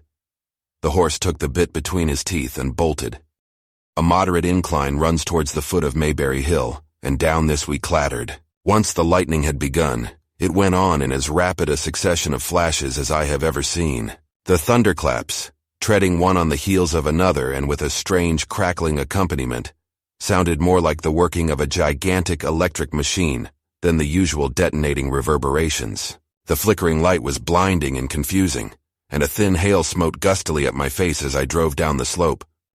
At first I regarded little but the road before me, and then abruptly my attention was arrested by something that was moving rapidly down the opposite slope of Mayberry Hill. At first I took it for the wet roof of a house, but one flash following another showed it to be in swift rolling movement. It was an elusive vision, a moment of bewildering darkness, and then, in a flash like daylight, the red masses of the orphanage near the crest of the hill, the green tops of the pine trees, and this problematical object came out clear and sharp and bright. And this thing I saw, how can I describe it? A monstrous tripod, higher than many houses, striding over the young pine trees and smashing them aside in its career. A walking engine of glittering metal, striding now across the heather, articulate ropes of steel dangling from it, and the clattering tumult of its passage mingling with the riot of the thunder. A flash and it came out vividly, heeling over one way with 2 feet in the air, to vanish and reappear almost instantly as it seemed, with the next flash 100 yards nearer. Can you imagine a milking stool tilted and bowled violently along the ground? That was the impression those instant flashes gave. But instead of a milking stool, imagine it a great body of machinery on a tripod stand. Then suddenly the trees in the pine wood ahead of me were parted, as brittle reeds are parted by a man thrusting through them. They were snapped off and driven headlong, and a second huge tripod appeared, rushing, as it seemed, headlong towards me. And I was galloping hard to meet it. At the sight of the second monster, my nerve went altogether. Not stopping to look again, I wrenched the horse's head hard round to the right, and in another moment the dog cart had heeled over upon the horse. The shafts smashed noisily, and I was flung sideways and fell heavily into a shallow pool of water. I crawled out almost immediately and crouched, my feet still in the water under a clump of firs. The horse lay motionless, his neck was broken, poor brute. And by the lightning flashes I saw the black bulk of the overturned dog cart and the silhouette of the wheel still spinning slowly. In another moment the colossal mechanism went striding by me and passed uphill towards Pirford. Seen nearer, the thing was incredibly strange, for it was no mere insensate machine driving on its way. Machine it was, with a ringing metallic pace and long, flexible, glittering tentacles, one of which gripped a young pine tree, swinging and rattling about its strange body. It picked its road as it went striding along, and the brazen hood that surmounted it moved to and fro with the inevitable suggestion of a head looking about. Behind the main body was a huge mass of white metal like a gigantic fisherman's basket, and puffs of green smoke squirted out from the joints of the limbs as the monster swept by me, and in an instant it was gone. So much I saw then, all vaguely for the flickering of the lightning, in blinding highlights and dense black shadows. As it passed, it set up an exultant, deafening howl that drowned the thunder. "Alloo! Alloo!" And in another minute, it was with its companion, half a mile away, stooping over something in the field. I have no doubt this thing in the field was the third of the 10 cylinders they had fired at us from Mars. For some minutes I lay there in the rain and darkness watching, by the intermittent light, these monstrous beings of metal moving about in the distance over the hedge tops. A thin hail was now beginning, and as it came and went their figures grew misty, and then flashed into clearness again. Now and then came a gap in the lightning, and the night swallowed them up. I was soaked with hail above and puddle water below. It was some time before my blank astonishment would let me struggle up the bank to a drier position, or think at all of my imminent peril. Not far from me was a little one-roomed squatter's hut of wood, surrounded by a patch of potato garden. I struggled to my feet at last, and crouching and making use of every chance of cover, I made a run for this.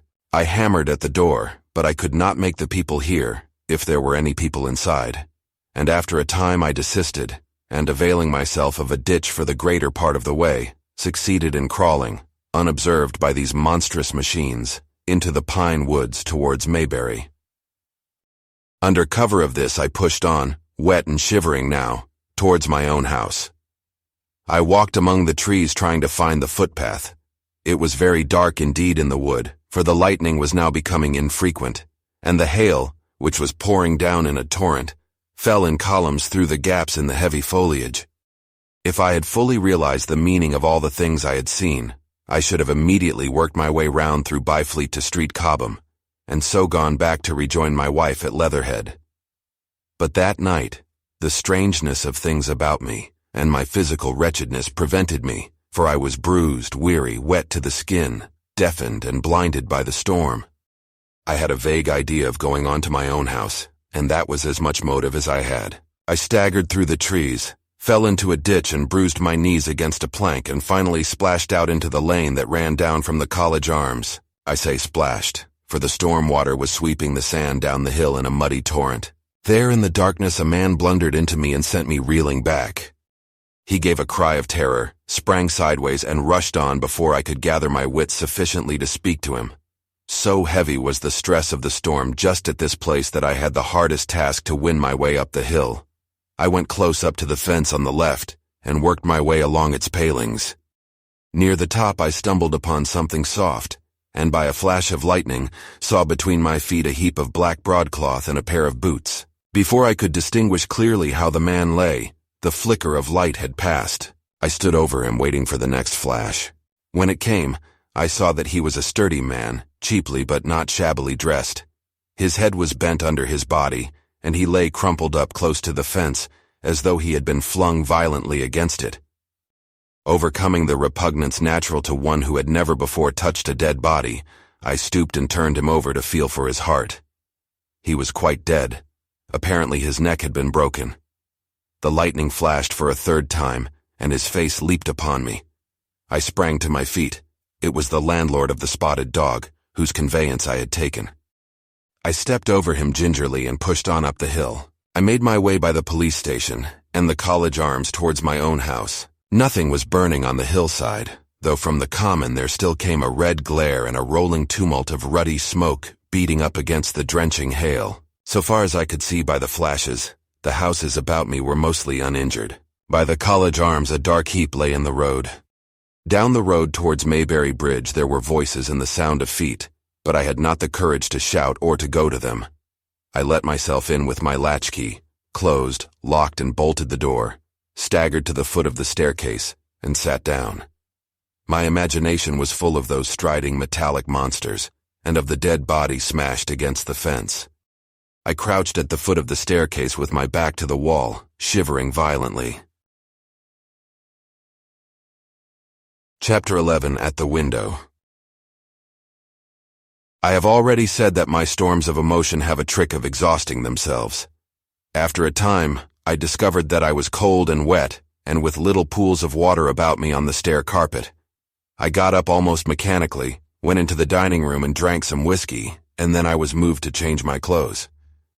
After I had done that, I went upstairs to my study, but why I did so I do not know. The window of my study looks over the trees and the railway towards Horsell Common. In the hurry of our departure, this window had been left open.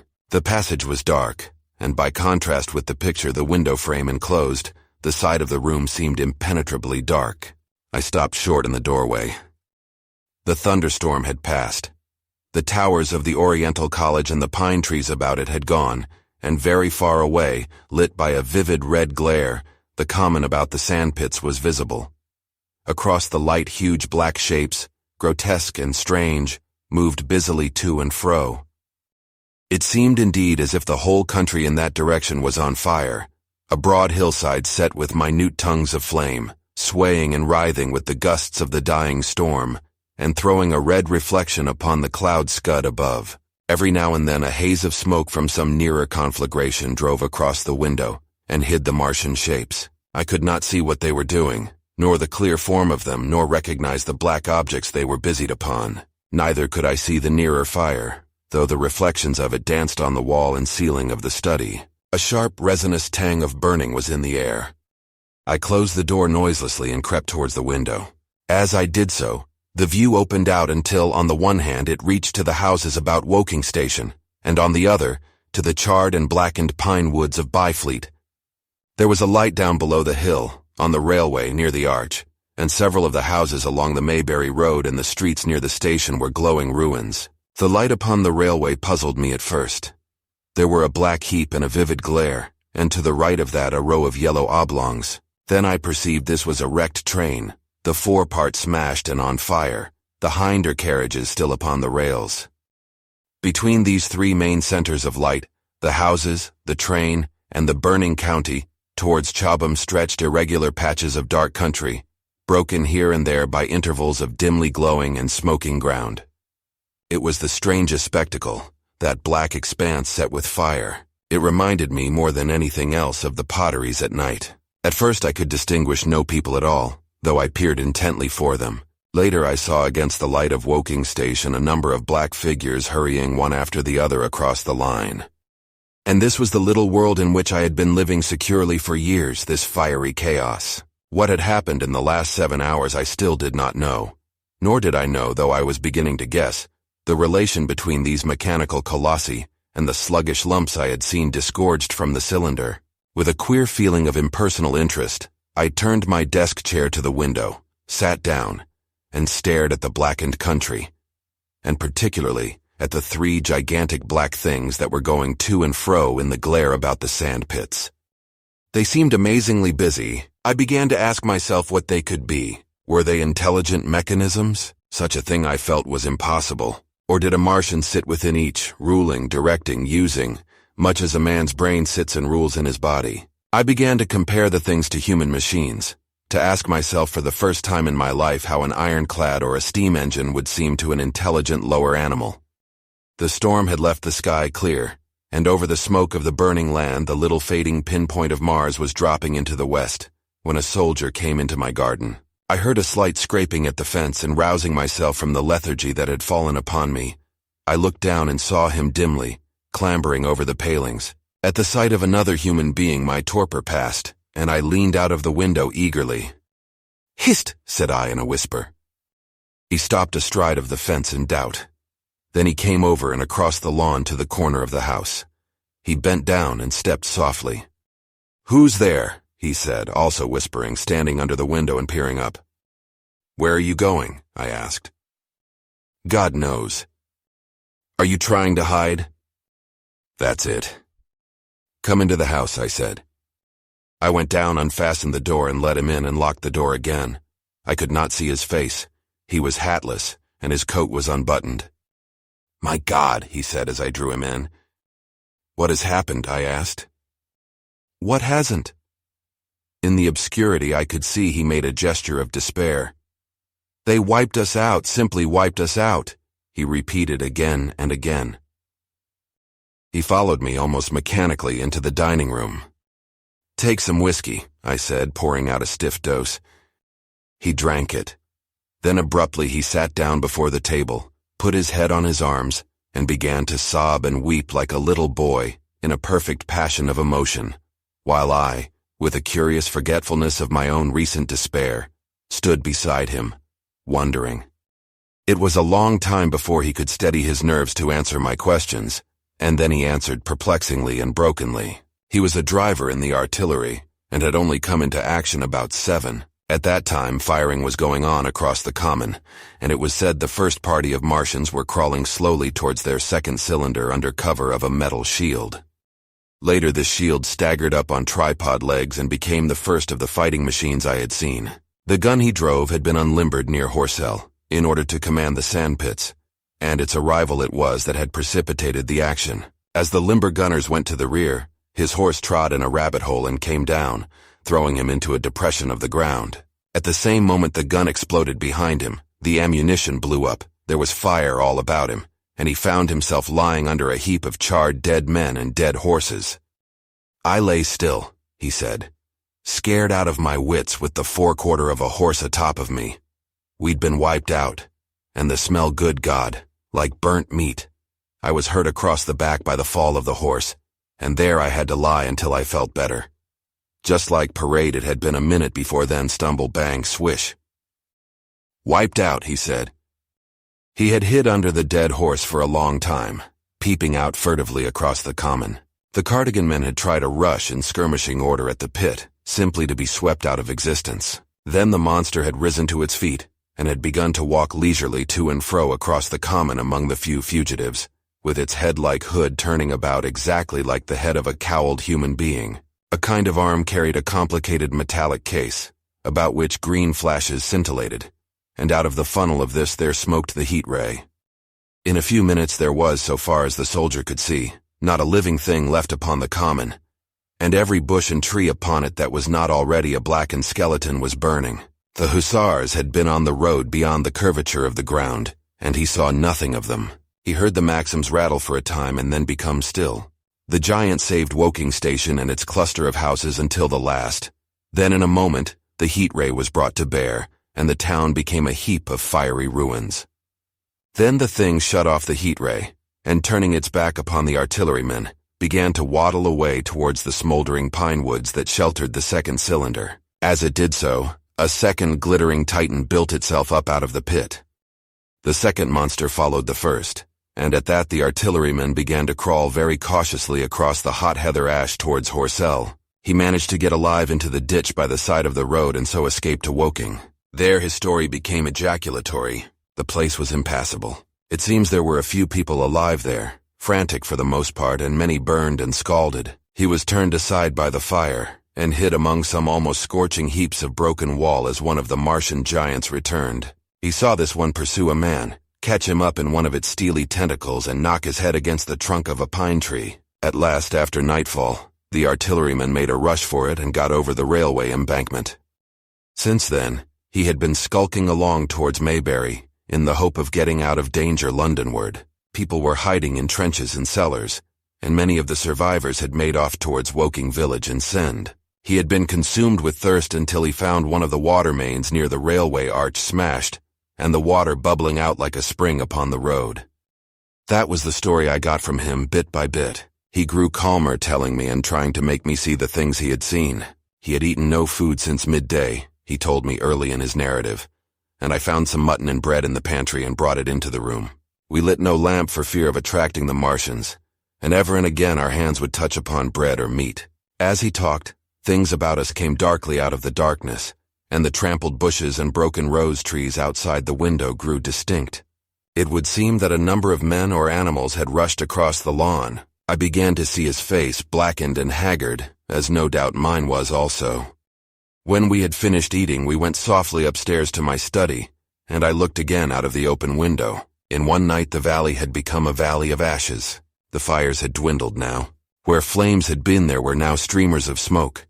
But the countless ruins of shattered and gutted houses and blasted and blackened trees that the night had hidden stood out now gaunt and terrible in the pitiless light of dawn. Yet here and there some object had had the luck to escape a white railway signal here, the end of a greenhouse there, white and fresh amid the wreckage. Never before in the history of warfare had destruction been so indiscriminate and so universal. And shining with the growing light of the east, 3 of the metallic giants stood about the pit, their cowls rotating as though they were surveying the desolation they had made. It seemed to me that the pit had been enlarged, and ever and again puffs of vivid green vapor streamed up and out of it towards the brightening dawn streamed up, whirled, broke, and vanished. Beyond were the pillars of fire about Chobham. They became pillars of bloodshot smoke at the first touch of day. Chapter 12. What I Saw of the Destruction of Weybridge and Shepperton. As the dawn grew brighter, we withdrew from the window from which we had watched the Martians, and went very quietly downstairs. The artilleryman agreed with me that the house was no place to stay in. He proposed, he said, to make his way Londonward, and thence rejoin his battery number 12 of the horse artillery. My plan was to return at once to Leatherhead, and so greatly had the strength of the Martians impressed me that I had determined to take my wife to Newhaven, and go with her out of the country forthwith. For I already perceived clearly that the country about London must inevitably be the scene of a disastrous struggle before such creatures as these could be destroyed. Between us and Leatherhead, however, lay the 3rd cylinder with its guarding giants. Had I been alone, I think I should have taken my chance and struck across country, but the artilleryman dissuaded me. It's no kindness to the right sort of wife, he said, to make her a widow, and in the end I agreed to go with him, under cover of the woods, northward as far as Street Cobham before I parted with him. Thence I would make a big detour by Epsom to reach Leatherhead. I should have started at once, but my companion had been in active service and he knew better than that. He made me ransack the house for a flask, which he filled with whiskey, and we lined every available pocket with packets of biscuits and slices of meat. Then we crept out of the house, and ran as quickly as we could down the ill-made road by which I had come overnight. The houses seemed deserted. In the road lay a group of 3 charred bodies close together, struck dead by the heat ray, and here and there were things that people had dropped: a clock, a slipper, a silver spoon, and the like poor valuables. At the corner turning up towards the post office, a little cart, filled with boxes and furniture, and horseless, heeled over on a broken wheel. A cash box had been hastily smashed open and thrown under the debris. Except the lodge at the orphanage, which was still on fire, none of the houses had suffered very greatly here.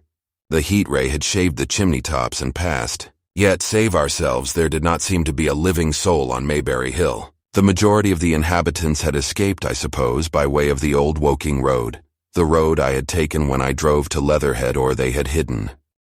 We went down the lane, by the body of the man in black, sodden now from the overnight hail, and broke into the woods at the foot of the hill. We pushed through these towards the railway without meeting a soul. The woods across the line were but the scarred and blackened ruins of woods. For the most part the trees had fallen, but a certain proportion still stood, dismal gray stems, with dark brown foliage instead of green. On our side the fire had done no more than scorch the nearer trees. It had failed to secure its footing. In one place the woodman had been at work on Saturday. Trees, felled and freshly trimmed, lay in a clearing, with heaps of sawdust by the sawing machine and its engine. Hard by was a temporary hut, deserted. There was not a breath of wind this morning, and everything was strangely still. Even the birds were hushed, and as we hurried along, I and the artilleryman talked in whispers, and looked now and again over our shoulders. Once or twice we stopped to listen. After a time we drew near the road, and as we did so we heard the clatter of hoofs and saw through the tree stems 3 cavalry soldiers riding slowly towards Woking. We hailed them, and they halted while we hurried towards them. It was a lieutenant and a couple of privates of the 8th Hussars, with a stand like a theodolite, which the artilleryman told me was a heliograph. "You are the first men I've seen coming this way this morning," said the lieutenant. "What's brewing?" His voice and face were eager. The men behind him stared curiously. The artilleryman jumped down the bank into the road and saluted. "Gun destroyed last night, sir. Have been hiding. Trying to rejoin battery, sir. You'll come in sight of the Martians, I expect, about half a mile along this road." "What the dickens are they like?" asked the lieutenant. "Giants in armor, sir. 100 feet high. 3 legs and a body like aluminium with a mighty great head and a hood, sir." "Get out," said the lieutenant. "What confounded nonsense." "You'll see, sir. They carry a kind of box, sir, that shoots fire and strikes you dead." "What do you mean, a gun?" "No, sir." And the artilleryman began a vivid account of the heat ray. Halfway through, the lieutenant interrupted him and looked up at me. I was still standing on the bank by the side of the road. "It's perfectly true," I said. "Well," said the lieutenant, "I suppose it's my business to see it too. Look here." To the artilleryman. "We're detailed here clearing people out of their houses. You'd better go along and report yourself to Brigadier General Marvin and tell him all you know. He's at Weybridge. Know the way?" "I do," I said, and he turned his horse southward again. "Half a mile, you say?" said he. "At most," I answered, and pointed over the treetops southward. He thanked me and rode on, and we saw them no more. Farther along we came upon a group of 3 women and 2 children in the road, busy clearing out a laborer's cottage. They had got hold of a little hand truck, and were piling it up with unclean-looking bundles and shabby furniture. They were all too assiduously engaged to talk to us as we passed. By Byfleet Station we emerged from the pine trees and found the country calm and peaceful under the morning sunlight. We were far beyond the range of the heat ray there, and had it not been for the silent desertion of some of the houses, the stirring movement of packing in others, and the knot of soldiers standing on the bridge over the railway and staring down the line towards Woking, the day would have seemed very like any other Sunday. Several farm wagons and carts were moving creakily along the road to Addlestone, and suddenly through the gate of a field we saw, across a stretch of flat meadow, 6 12-pounders standing neatly at equal distances, pointing towards Woking. The gunners stood by the guns waiting, and the ammunition wagons were at a business-like distance. The men stood almost as if under inspection. "That's good," said I. "They will get one fair shot at any rate." The artilleryman hesitated at the gate. "I shall go on," he said. Farther on towards Weybridge, just over the bridge, there were a number of men in white fatigue jackets throwing up a long rampart, and more guns behind. "It's bows and arrows against the lightning anyhow," said the artilleryman. "They haven't seen that fire beam yet." The officers who were not actively engaged stood and stared over the treetops southwestward, and the men digging would stop every now and again to stare in the same direction. Byfleet was in a tumult. People packing and a score of hussars, some of them dismounted, some on horseback, were hunting them about. 3 or 4 black government wagons with crosses in white circles, and an old omnibus among other vehicles, were being loaded in the village street. There were scores of people, most of them sufficiently sabbatical to have assumed their best clothes. The soldiers were having the greatest difficulty in making them realize the gravity of their position. We saw one shriveled old fellow with a huge box and a score or more of flower pots containing orchids, angrily expostulating with the corporal who would leave them behind. I stopped and gripped his arm. "Do you know what's over there?" I said, pointing at the pine tops that hid the Martians. "Eh?" said he, turning. "I was explaining these as valuable." "Death!" I shouted. "Death is coming! Death!" and leaving him to digest that if he could, I hurried on after the artilleryman. At the corner I looked back. The soldier had left him, and he was still standing by his box, with the pots of orchids on the lid of it, and staring vaguely over the trees. No one in Weybridge could tell us where the headquarters were established. The whole place was in such confusion as I had never seen in any town before. Carts, carriages everywhere, the most astonishing miscellany of conveyances and horseflesh. The respectable inhabitants of the place, men in golf and boating costumes, wives prettily dressed, were packing, riverside loafers energetically helping, children excited, and for the most part, highly delighted at this astonishing variation of their Sunday experiences. In the midst of it all, the worthy vicar was very pluckily holding an early celebration, and his bell was jangling out above the excitement.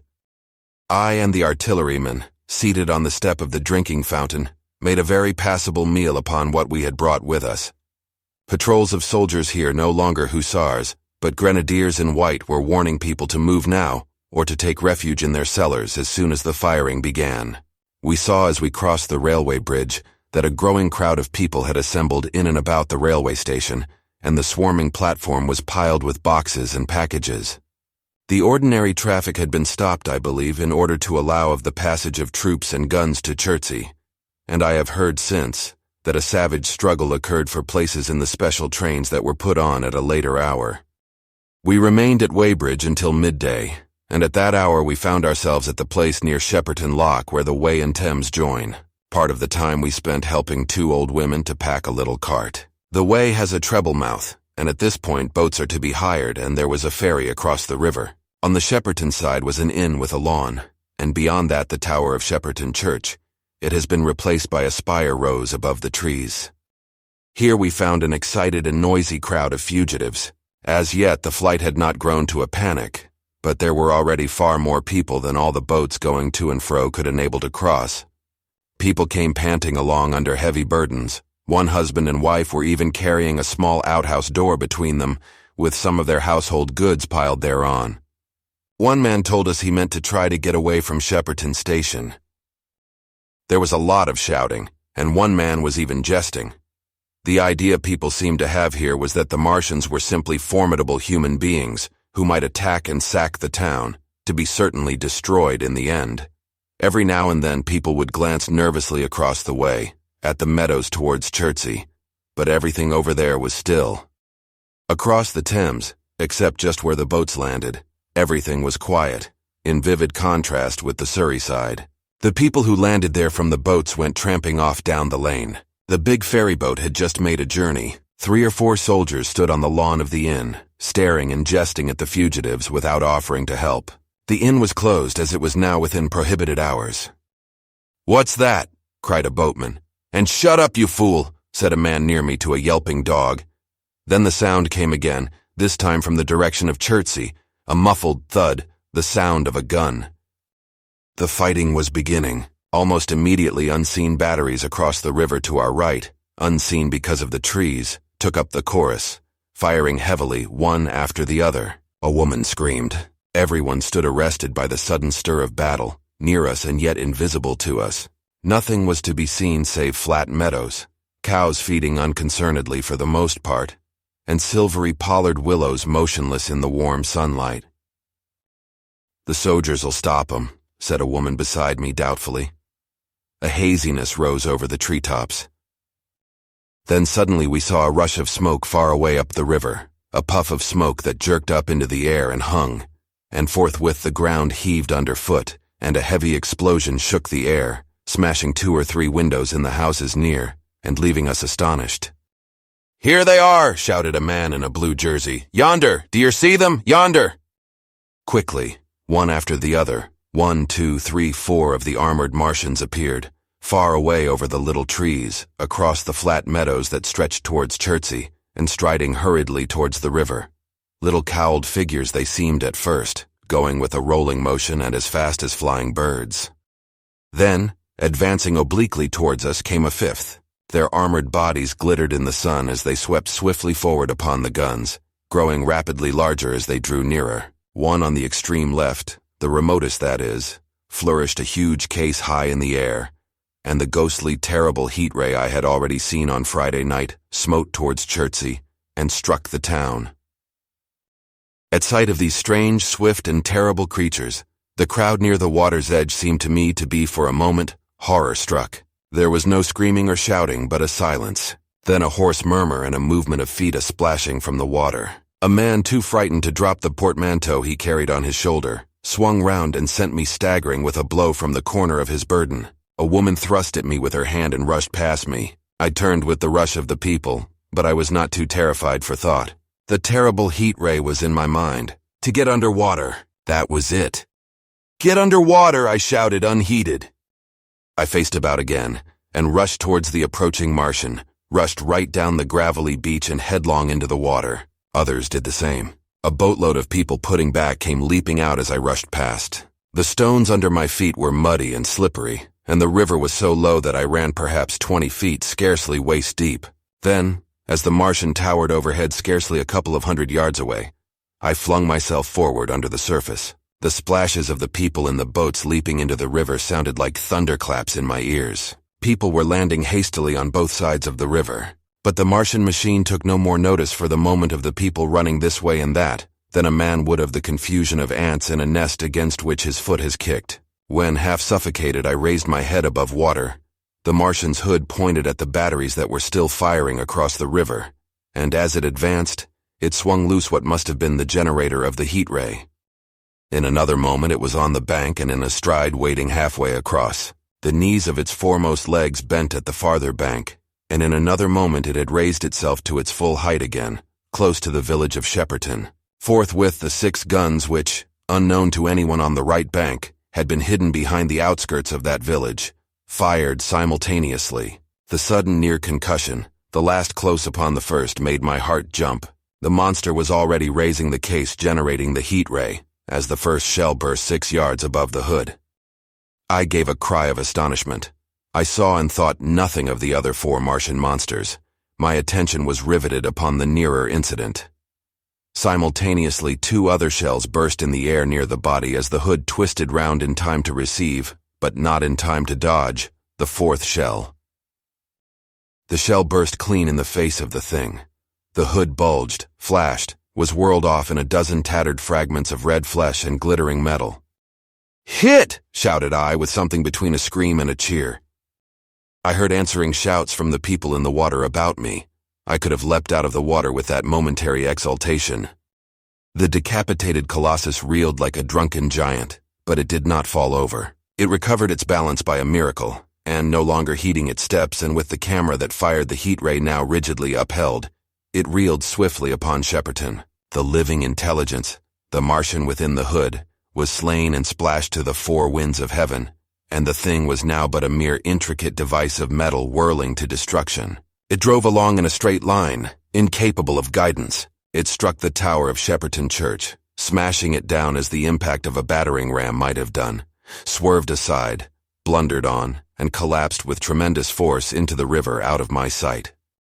A violent explosion shook the air, and a spout of water, steam, mud, and shattered metal shot far up into the sky. As the camera of the heat ray hit the water, the latter had immediately flashed into steam. In another moment a huge wave, like a muddy tidal bore but almost scaldingly hot, came sweeping round the bend upstream. I saw people struggling shorewards and heard their screaming and shouting faintly above the seething and roar of the Martian's collapse. For a moment I heeded nothing of the heat, forgot the patent need of self-preservation. I splashed through the tumultuous water, pushing aside a man in black to do so, until I could see round the bend. Half a dozen deserted boats pitched aimlessly upon the confusion of the waves. The fallen Martian came into sight downstream, lying across the river, and for the most part submerged. Thick clouds of steam were pouring off the wreckage, and through the tumultuously whirling wisps I could see, intermittently and vaguely, the gigantic limbs churning the water and flinging a splash and spray of mud and froth into the air. The tentacles swayed and struck like living arms, and save for the helpless purposelessness of these movements, it was as if some wounded thing were struggling for its life amid the waves. Enormous quantities of a ruddy brown fluid were spurting up in noisy jets out of the machine. My attention was diverted from this death flurry by a furious yelling, like that of the thing called a siren in our manufacturing towns. A man knee-deep near the towing path shouted inaudibly to me and pointed. Looking back, I saw the other Martians advancing with gigantic strides down the riverbank from the direction of Chertsey. The Shepperton gun spoke this time unavailingly.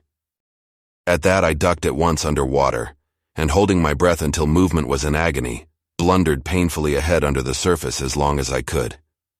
The water was in a tumult about me, and rapidly growing hotter. When for a moment I raised my head to take breath and throw the hair and water from my eyes, the steam was rising in a whirling white fog that at first hid the Martians altogether. The noise was deafening. Then I saw them dimly, colossal figures of gray magnified by the mist. They had passed by me, and two were stooping over the frothing, tumultuous ruins of their comrade. The third and fourth stood beside him in the water, one perhaps 200 yards from me, the other towards Laleham. The generators of the heat rays waved high, and the hissing beams smote down this way and that. The air was full of sound, a deafening and confusing conflict of noises, the clangorous din of the Martians, the crash of falling houses, the thud of trees, fences, sheds flashing into flame, and the crackling and roaring of fire. Dense black smoke was leaping up to mingle with the steam from the river, and as the heat ray went to and fro over Weybridge, its impact was marked by flashes of incandescent white that gave place at once to a smoky dance of lurid flames. The nearer houses still stood intact, awaiting their fate, shadowy, faint, and pallid in the steam, with the fire behind them going to and fro. For a moment perhaps I stood there, breast high in the almost boiling water, dumbfounded at my position, hopeless of escape. Through the reek, I could see the people who had been with me in the river scrambling out of the water through the reeds, like little frogs hurrying through grass from the advance of a man, or running to and fro in utter dismay on the towing path. Then suddenly the white flashes of the heat ray came leaping towards me. The houses caved in as they dissolved at its touch and darted out flames. The trees changed to fire with a roar. The ray flickered up and down the towing path, licking off the people who ran this way and that, and came down to the water's edge not 50 yards from where I stood. It swept across the river to Shepperton, and the water in its track rose in a boiling wheel crested with steam. I turned shoreward. In another moment the huge wave, well nigh at the boiling point, had rushed upon me. I screamed aloud and, scalded, half-blinded, agonized, I staggered through the leaping, hissing water towards the shore. Had my foot stumbled, it would have been the end. I fell helplessly in full sight of the Martians, upon the broad, bare, gravelly spit that runs down to mark the angle of the Wey and Thames. I expected nothing but death. I have a dim memory of the foot of a Martian coming down within a score of yards of my head, driving straight into the loose gravel, whirling it this way and that and lifting again, of a long suspense, and then of the four carrying the debris of their comrade between them, now clear and then presently faint through a veil of smoke, receding interminably, as it seemed to me, across a vast space of river and meadow. And then very slowly I realized that by a miracle I had escaped. Chapter 13. How I Fell In With the Curate. After getting this sudden lesson in the power of terrestrial weapons, the Martians retreated to their original position upon Horsell Common, and in their haste, and encumbered with the debris of their smashed companion, they no doubt overlooked many such a stray and negligible victim as myself. Had they left their comrade and pushed on forthwith, there was nothing at that time between them and London but batteries of 12-pounder guns, and they would certainly have reached the capital in advance of the tidings of their approach, as sudden, dreadful, and destructive their advent would have been as the earthquake that destroyed Lisbon a century ago. But they were in no hurry. Cylinder followed cylinder on its interplanetary flight. Every 24 hours brought them reinforcement. And meanwhile the military and naval authorities, now fully alive to the tremendous power of their antagonists, worked with furious energy. Every minute a fresh gun came into position until, before twilight, every copse, every row of suburban villas on the hilly slopes about Kingston and Richmond masked an expectant black muzzle. And through the charred and desolated area, perhaps 20 square miles altogether, that encircled the Martian encampment on Horsell Common, through charred and ruined villages among the green trees, through the blackened and smoking arcades that had been but a day ago pine spinneys, crawled the devoted scouts with the heliographs that were presently to warn the gunners of the Martian approach. But the Martians now understood our command of artillery and the danger of human proximity, and not a man ventured within a mile of either cylinder, save at the price of his life. It would seem that these giants spent the earlier part of the afternoon in going to and fro, transferring everything from the second and third cylinders, the second in Addlestone Golf Links, and the third at Pirford, to their original pit on Horsell Common.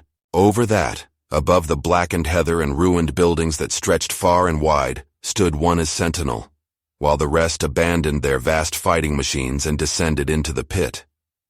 They were hard at work there far into the night, and the towering pillar of dense green smoke that rose therefrom could be seen from the hills about Marrow, and even, it is said, from Banstead and Epsom Downs.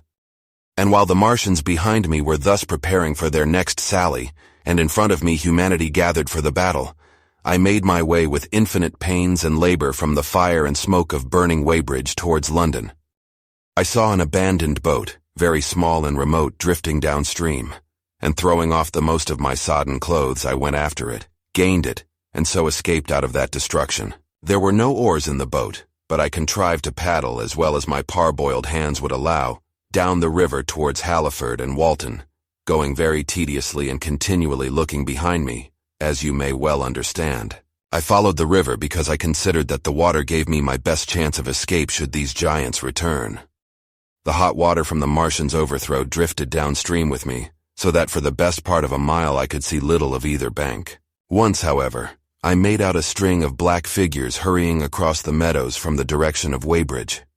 Halliford, it seemed, was deserted, and several of the houses facing the river were on fire. It was strange to see the place quite tranquil, quite desolate under the hot blue sky, with the smoke and little threads of flame going straight up into the heat of the afternoon. Never before had I seen houses burning without the accompaniment of an obstructive crowd. A little farther on the dry reeds up the bank were smoking and glowing, and a line of fire inland was marching steadily across a late field of hay. For a long time I drifted, so painful and weary was I after the violence I had been through, and so intense the heat upon the water. Then my fears got the better of me again, and I resumed my paddling. The sun scorched my bare back. At last, as the bridge at Walton was coming into sight round the bend, my fever and faintness overcame my fears, and I landed on the Middlesex bank and lay down, deadly sick, amid the long grass. I suppose the time was then about 4 or 5 o'clock. I got up presently, walked perhaps half a mile without meeting a soul, and then lay down again in the shadow of a hedge. I seem to remember talking wanderingly to myself during that last spurt. I was also very thirsty, and bitterly regretful I had drunk no more water. It is a curious thing that I felt angry with my wife. I cannot account for it, but my impotent desire to reach Leatherhead worried me excessively. I do not clearly remember the arrival of the curate, so that probably I dozed. I became aware of him as a seated figure in soot-smudged shirt-sleeves, and with his upturned, clean-shaven face staring at a faint flickering that danced over the sky. The sky was what is called a mackerel sky rose and rows of faint down plumes of cloud, just tinted with the midsummer sunset. I sat up, and at the rustle of my motion he looked at me quickly. "Have you any water?" I asked abruptly. He shook his head. "You have been asking for water for the last hour," he said. For a moment we were silent, taking stock of each other. I dare say he found me a strange enough figure, naked, save for my water-soaked trousers and socks, scalded, and my face and shoulders blackened by the smoke. His face was a fair weakness, his chin retreated, and his hair lay in crisp, almost flaxen curls on his low forehead. His eyes were rather large, pale blue, and blankly staring. He spoke abruptly, looking vacantly away from me. "What does it mean?" he said. "What do these things mean?" I stared at him and made no answer. He extended a thin white hand and spoke in almost a complaining tone. "Why are these things permitted? What sins have we done?" The morning service was over.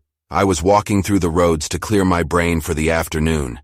And then fire, earthquake, death, as if it were Sodom and Gomorrah.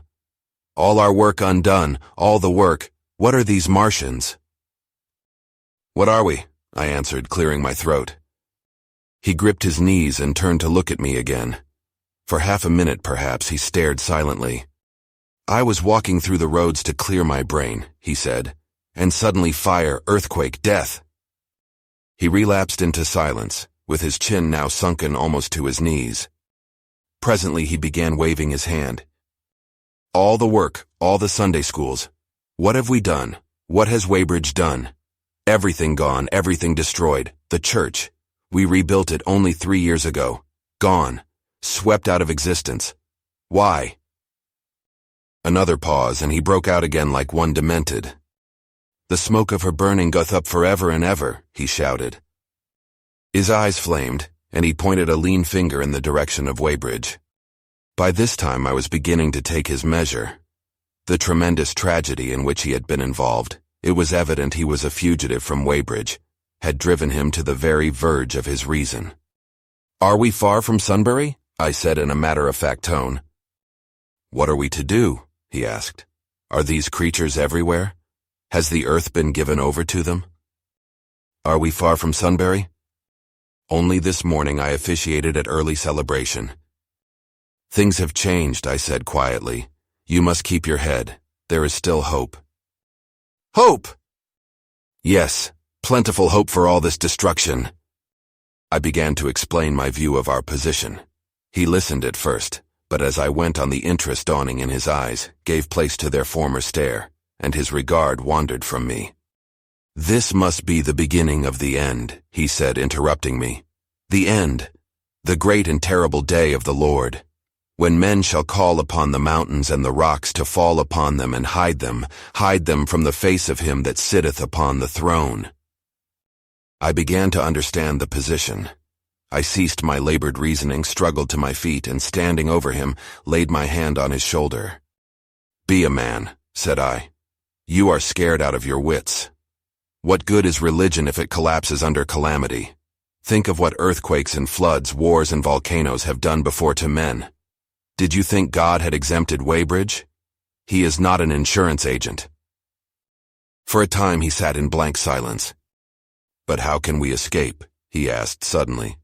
They are invulnerable, they are pitiless. Neither the one nor perhaps the other, I answered. And the mightier they are, the more sane and wary should we be. One of them was killed yonder not 3 hours ago. Killed, he said, staring about him. How can God's ministers be killed? I saw it happen. I proceeded to tell him. We have chanced to come in for the thick of it, said I, and that is all. What is that flicker in the sky? He asked abruptly. I told him it was the heliograph signaling that it was the sign of human help and effort in the sky. We are in the midst of it, I said, quiet as it is. That flicker in the sky tells of the gathering storm. Yonder, I take it, are the Martians, and Londonward, where those hills rise about Richmond and Kingston, and the trees give cover, earthworks are being thrown up and guns are being placed. Presently the Martians will be coming this way again. And even as I spoke, he sprang to his feet and stopped me by a gesture. Listen, he said. From beyond the low hills across the water came the dull resonance of distant guns and a remote, weird crying. Then, everything was still. A cockchafer came droning over the hedge and past us. High in the west, the crescent moon hung faint and pale above the smoke of Weybridge and Shepperton and the hot, still splendor of the sunset. We had better follow this path, I said, northward. Chapter 14 in London. My younger brother was in London when the Martians fell at Woking. He was a medical student working for an imminent examination, and he heard nothing of the arrival until Saturday morning.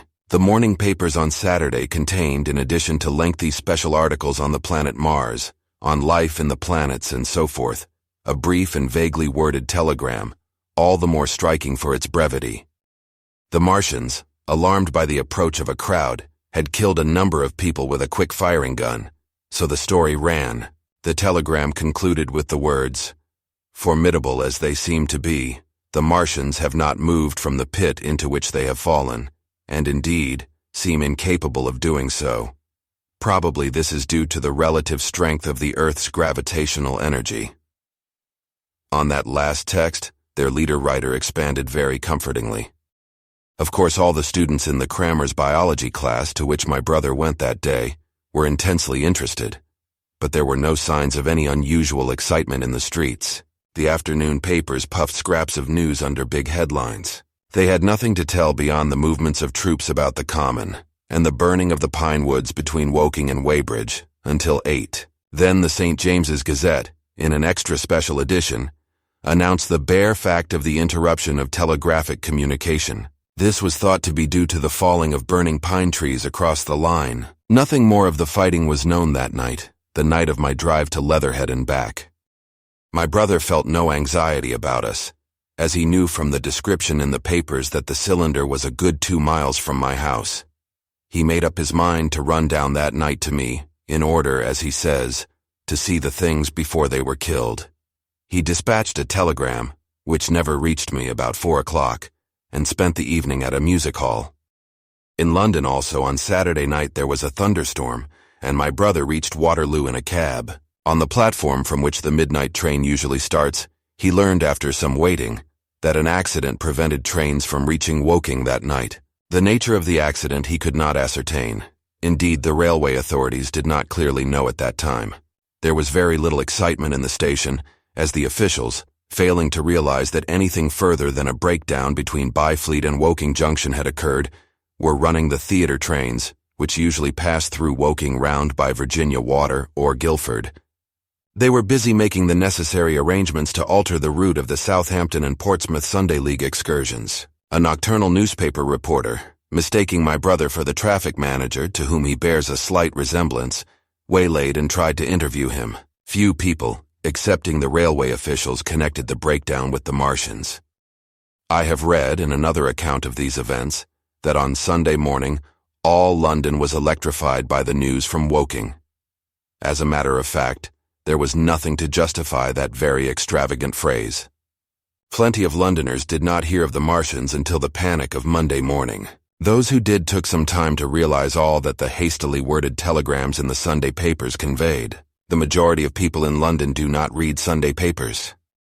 The habit of personal security, moreover, is so deeply fixed in the Londoner's mind, and startling intelligence so much a matter of course in the papers, that they could read without any personal tremors.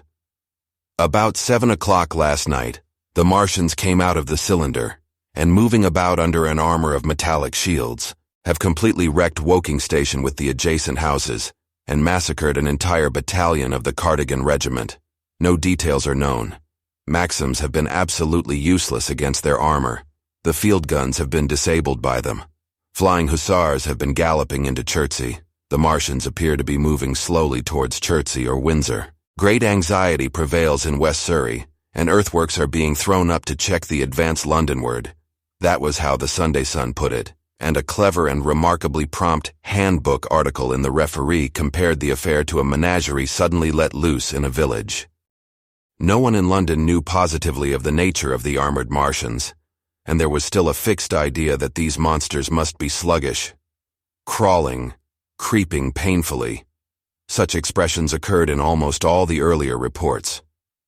None of the telegrams could have been written by an eyewitness of their advance. The Sunday papers printed separate editions as further news came to hand, some even in default of it. But there was practically nothing more to tell people until late in the afternoon, when the authorities gave the press agencies the news in their possession. It was stated that the people of Walton and Weybridge and all the district were pouring along the roads Londonward, and that was all. My brother went to church at the Foundling Hospital in the morning, still in ignorance of what had happened on the previous night. There he heard allusions made to the invasion, and a special prayer for peace. Coming out, he bought a Referee. He became alarmed at the news in this, and went again to Waterloo Station to find out if communication were restored.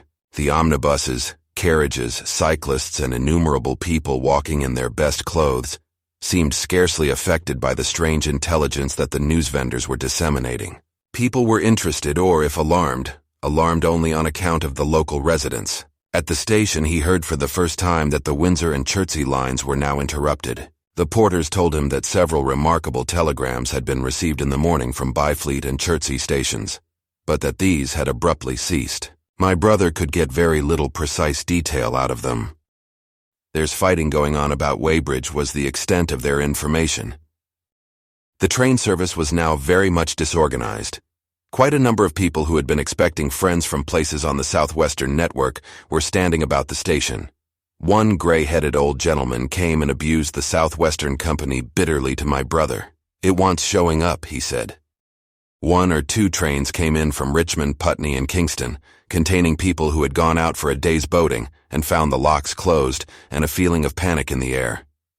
A man in a blue and white blazer addressed my brother, full of strange tidings. "There's hosts of people driving into Kingston in traps and carts and things, with boxes of valuables and all that," he said. "They come from Molesey and Weybridge and Walton, and they say there's been guns heard at Chertsey, heavy firing, and that mounted soldiers have told them to get off at once because the Martians are coming. We heard guns firing at Hampton Court Station, but we thought it was thunder." "What the dickens does it all mean? The Martians can't get out of their pit, can they?" My brother could not tell him. Afterwards, he found that the vague feeling of alarm had spread to the clients of the Underground Railway, and that the Sunday excursionists began to return from all over the Southwestern, Lung Barns, Wimbledon, Richmond Park, Kew, and so forth, at unnaturally early hours. But not a soul had anything more than vague hearsay to tell of. Everyone connected with the terminus seemed ill-tempered. About 5 o'clock, the gathering crowd in the station was immensely excited by the opening of the line of communication, which is almost invariably closed, between the southeastern and the southwestern stations, and the passage of carriage trucks bearing huge guns and carriages crammed with soldiers. These were the guns that were brought up from Woolwich and Chatham to cover Kingston. There was an exchange of pleasantries. "You'll get eaten. We're the beast tamers," and so forth.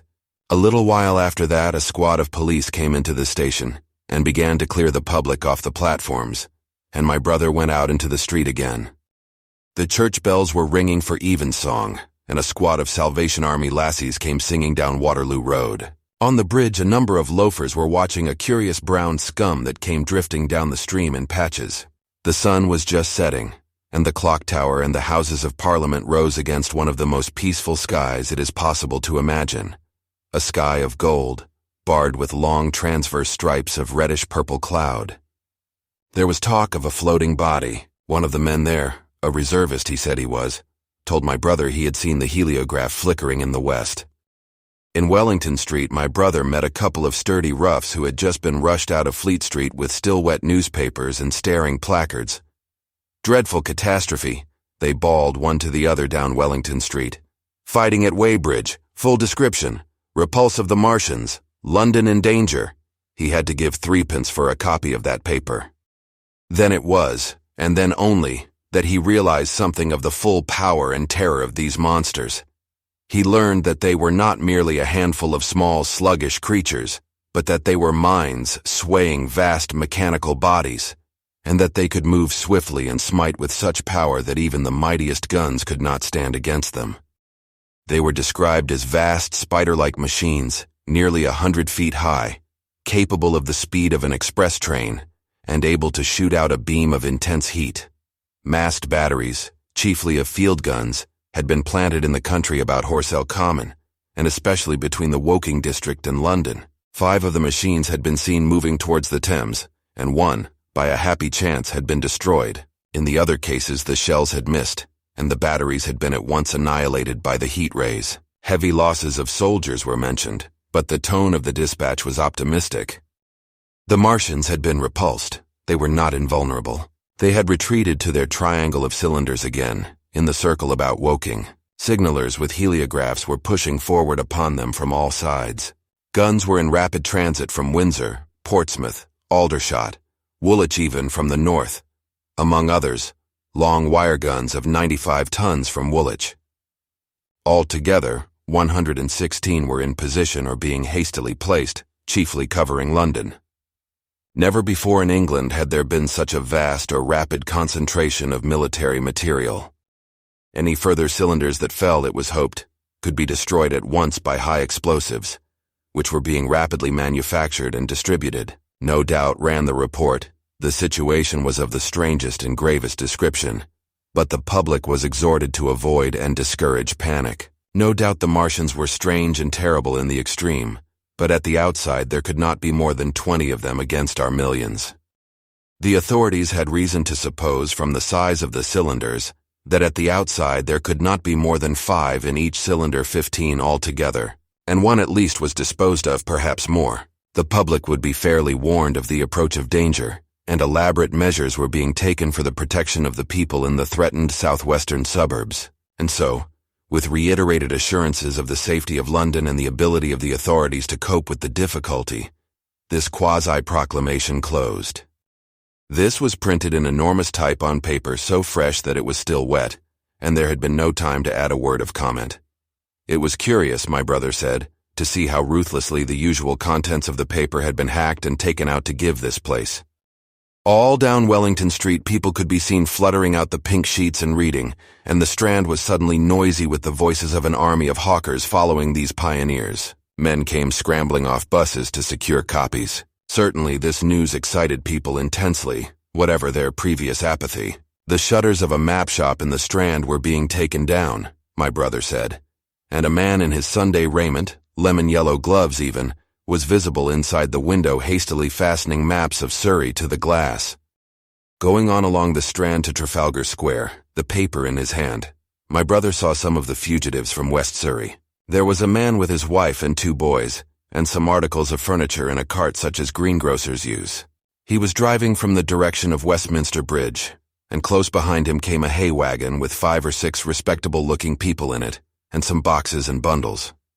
The faces of these people were haggard, and their entire appearance contrasted conspicuously with the Sabbath-best appearance of the people on the omnibuses. People in fashionable clothing peeped at them out of cabs. They stopped at the square as if undecided which way to take, and finally turned eastward along the Strand. Some way behind these came a man in workday clothes, riding one of those old-fashioned tricycles with a small front wheel. He was dirty and white in the face. My brother turned down towards Victoria and met a number of such people. He had a vague idea that he might see something of me. He noticed an unusual number of police regulating the traffic. Some of the refugees were exchanging news with the people on the omnibuses. One was professing to have seen the Martians. Boilers on stilts, I tell you, striding along like men. Most of them were excited and animated by their strange experience. Beyond Victoria, the public houses were doing a lively trade with these arrivals. At all the street corners, groups of people were reading papers, talking excitedly, or staring at these unusual Sunday visitors. They seemed to increase as night drew on, until at last the roads, my brother said, were like Epsom High Street on a Derby day. My brother addressed several of these fugitives and got unsatisfactory answers from most. None of them could tell him any news of Woking except one man, who assured him that Woking had been entirely destroyed on the previous night. "I come from Byfleet," he said. "A man on a bicycle came through the place in the early morning and ran from door to door warning us to come away. Then came soldiers. We went out to look, and there were clouds of smoke to the south. Nothing but smoke, and not a soul coming that way. Then we heard the guns at Chertsey, and folks coming from Weybridge, so I've locked up my house and come on." At that time there was a strong feeling in the streets that the authorities were to blame for their incapacity to dispose of the invaders without all this inconvenience. About 8 o'clock, a noise of heavy firing was distinctly audible all over the south of London. My brother could not hear it for the traffic in the main thoroughfares, but by striking through the quiet back streets to the river, he was able to distinguish it quite plainly. He walked from Westminster to his apartments near Regent's Park, about 2. He was now very anxious on my account, and disturbed at the evident magnitude of the trouble. His mind was inclined to run, even as mine had run on Saturday on military details. He thought of all those silent, expectant guns, of the suddenly nomadic countryside. He tried to imagine boilers on stilts 100 feet high. There were 1 or 2 cartloads of refugees passing along Oxford Street, and several in the Marylebone Road. But so slowly was the news spreading that Regent Street and Portland Place were full of their usual Sunday night promenaders, albeit they talked in groups, and along the edge of Regent's Park there were as many silent couples walking out together under the scattered gas lamps as ever there had been. The night was warm and still and a little oppressive. The sound of guns continued intermittently, and after midnight there seemed to be sheet lightning in the south. He read and reread the paper, fearing the worst had happened to me. He was restless and after supper prowled out again aimlessly. He returned and tried in vain to divert his attention to his examination notes. He went to bed a little after midnight and was awakened from lurid dreams in the small hours of Monday by the sound of door knockers, feet running in the street, distant drumming, and a clamor of bells. Red reflections danced on the ceiling. For a moment he lay astonished, wondering whether day had come or the world gone mad. Then he jumped out of bed and ran to the window. His room was an attic, and as he thrust his head out, up and down the street there were a dozen echoes to the noise of his window sash, and heads in every kind of night disarray appeared. Inquiries were being shouted. "They are coming," bawled a policeman, hammering at the door. "The Martians are coming," and hurried to the next door. The sound of drumming and trumpeting came from the Albany Street barracks, and every church within earshot was hard at work, killing sleep with a vehement, disorderly tocsin. There was a noise of doors opening, and window after window in the houses opposite flashed from darkness into yellow illumination. Up the street came galloping a closed carriage, bursting abruptly into noise at the corner, rising to a clattering climax under the window, and dying away slowly in the distance. Close on the rear of this came a couple of cabs, the forerunners of a long procession of flying vehicles, going for the most part to Chalk Farm Station, where the Northwestern special trains were loading up, instead of coming down the gradient into Euston. For a long time my brother stared out of the window in blank astonishment, watching the policemen hammering at door after door, and delivering their incomprehensible message. Then the door behind him opened, and the man who lodged across the landing came in, dressed only in shirt, trousers, and slippers, his braces loose about his waist, his hair disordered from his pillow. "What the devil is it?" he asked. "A fire? What a devil of a row?" They both craned their heads out of the window, straining to hear what the policemen were shouting. People were coming out of the side streets and standing in groups at the corners talking. "What the devil is it all about?" said my brother's fellow lodger. My brother answered him vaguely and began to dress, running with each garment to the window in order to miss nothing of the growing excitement. And presently men selling unnaturally early newspapers came bawling into the street. "London in danger of suffocation. The Kingston and Richmond defenses forced. Fearful massacres in the Thames Valley." And all about him, in the rooms below, in the houses on each side and across the road, and behind in the park terraces, and in the 100 other streets of that part of Marylebone, and the Westbourne Park district in St. Pancras, and westward and northward in Kilburn and St. John's Wood and Hampstead, and eastward in Shoreditch and Highbury and Haggerston and Hoxton. And indeed through all the vastness of London from Ealing to East Ham people were rubbing their eyes, and opening windows to stare out and ask aimless questions, dressing hastily as the first breath of the coming storm of fear blew through the streets. It was the dawn of the Great Panic. London, which had gone to bed on Sunday night oblivious and inert, was awakened in the small hours of Monday morning to a vivid sense of danger. Unable from his window to learn what was happening, my brother went down and out into the street, just as the sky between the parapets of the houses grew pink with the early dawn. The flying people on foot and in vehicles grew more numerous every moment. "Black smoke!" he heard people crying, and again, "Black smoke!" The contagion of such a unanimous fear was inevitable. As my brother hesitated on the doorstep, he saw another news vendor approaching and got a paper forthwith. The man was running away with the rest and selling his papers for a shilling each as he ran a grotesque mingling of profit and panic. And from this paper my brother read that catastrophic dispatch of the commander-in-chief. "The Martians are able to discharge enormous clouds of a black and poisonous vapor by means of rockets.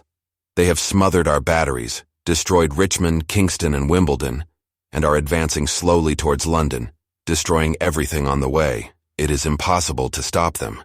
There is no safety from the black smoke but in instant flight." That was all, but it was enough. The whole population of the great 6 million city was stirring, slipping, running. Presently it would be pouring en masse northward. "Black smoke!" the voices cried. "Fire!" The bells of the neighboring church made a jangling tumult. A cart carelessly driven smashed, amid shrieks and curses, against the water trough up the street. Sickly yellow lights went to and fro in the houses, and some of the passing cabs flaunted unextinguished lamps. and overhead the dawn was growing brighter, clear and steady and calm. He heard footsteps running to and fro in the rooms and up and downstairs behind him. His landlady came to the door, loosely wrapped in dressing gown and shawl. Her husband followed, ejaculating. As my brother began to realize the import of all these things, he turned hastily to his own room, put all his available money, some 10 pounds altogether, into his pockets, and went out again into the streets.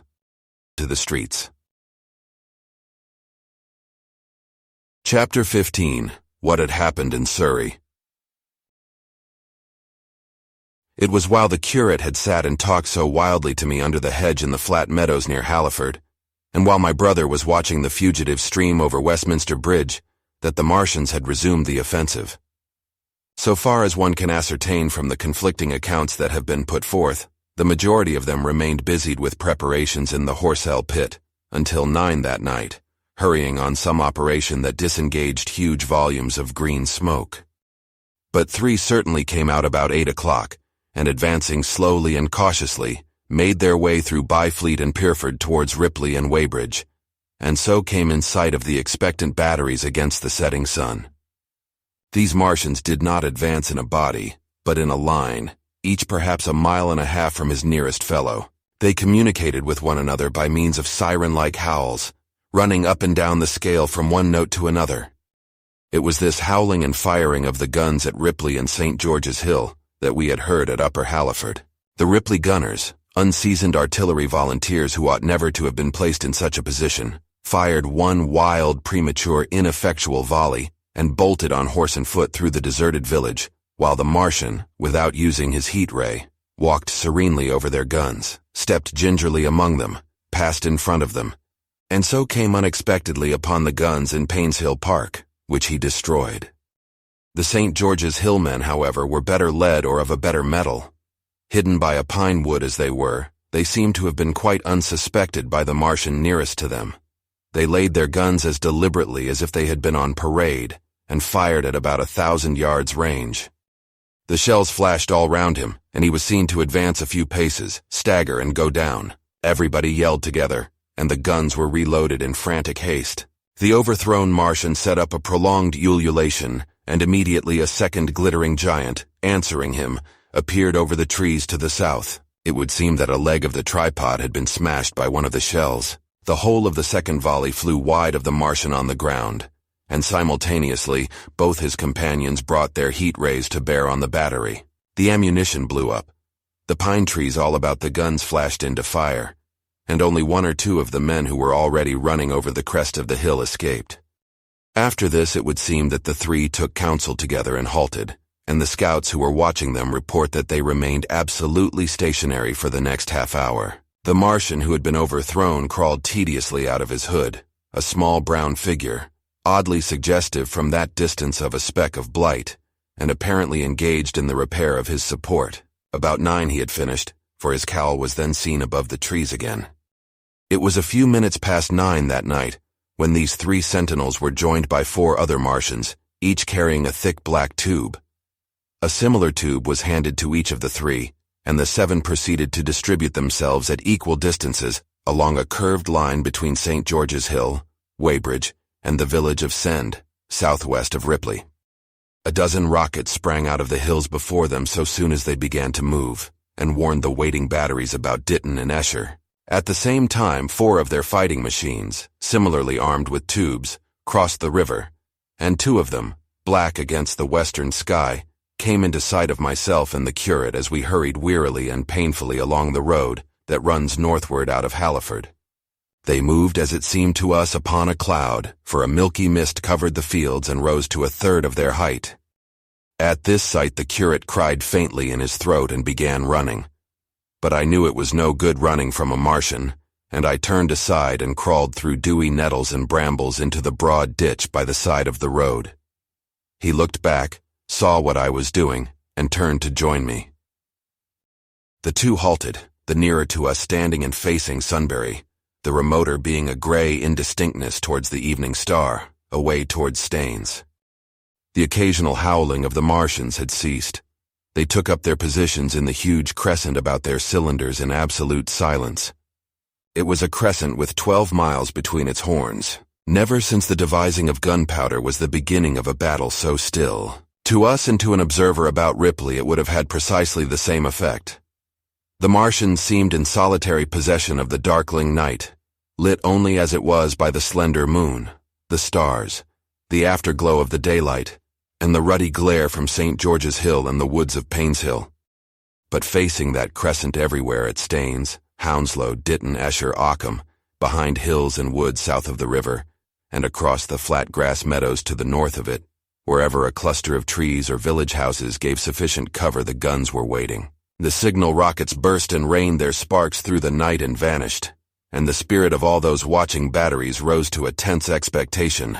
The Martians had but to advance into the line of fire, and instantly those motionless black forms of men, those guns glittering so darkly in the early night, would explode into a thunderous fury of battle.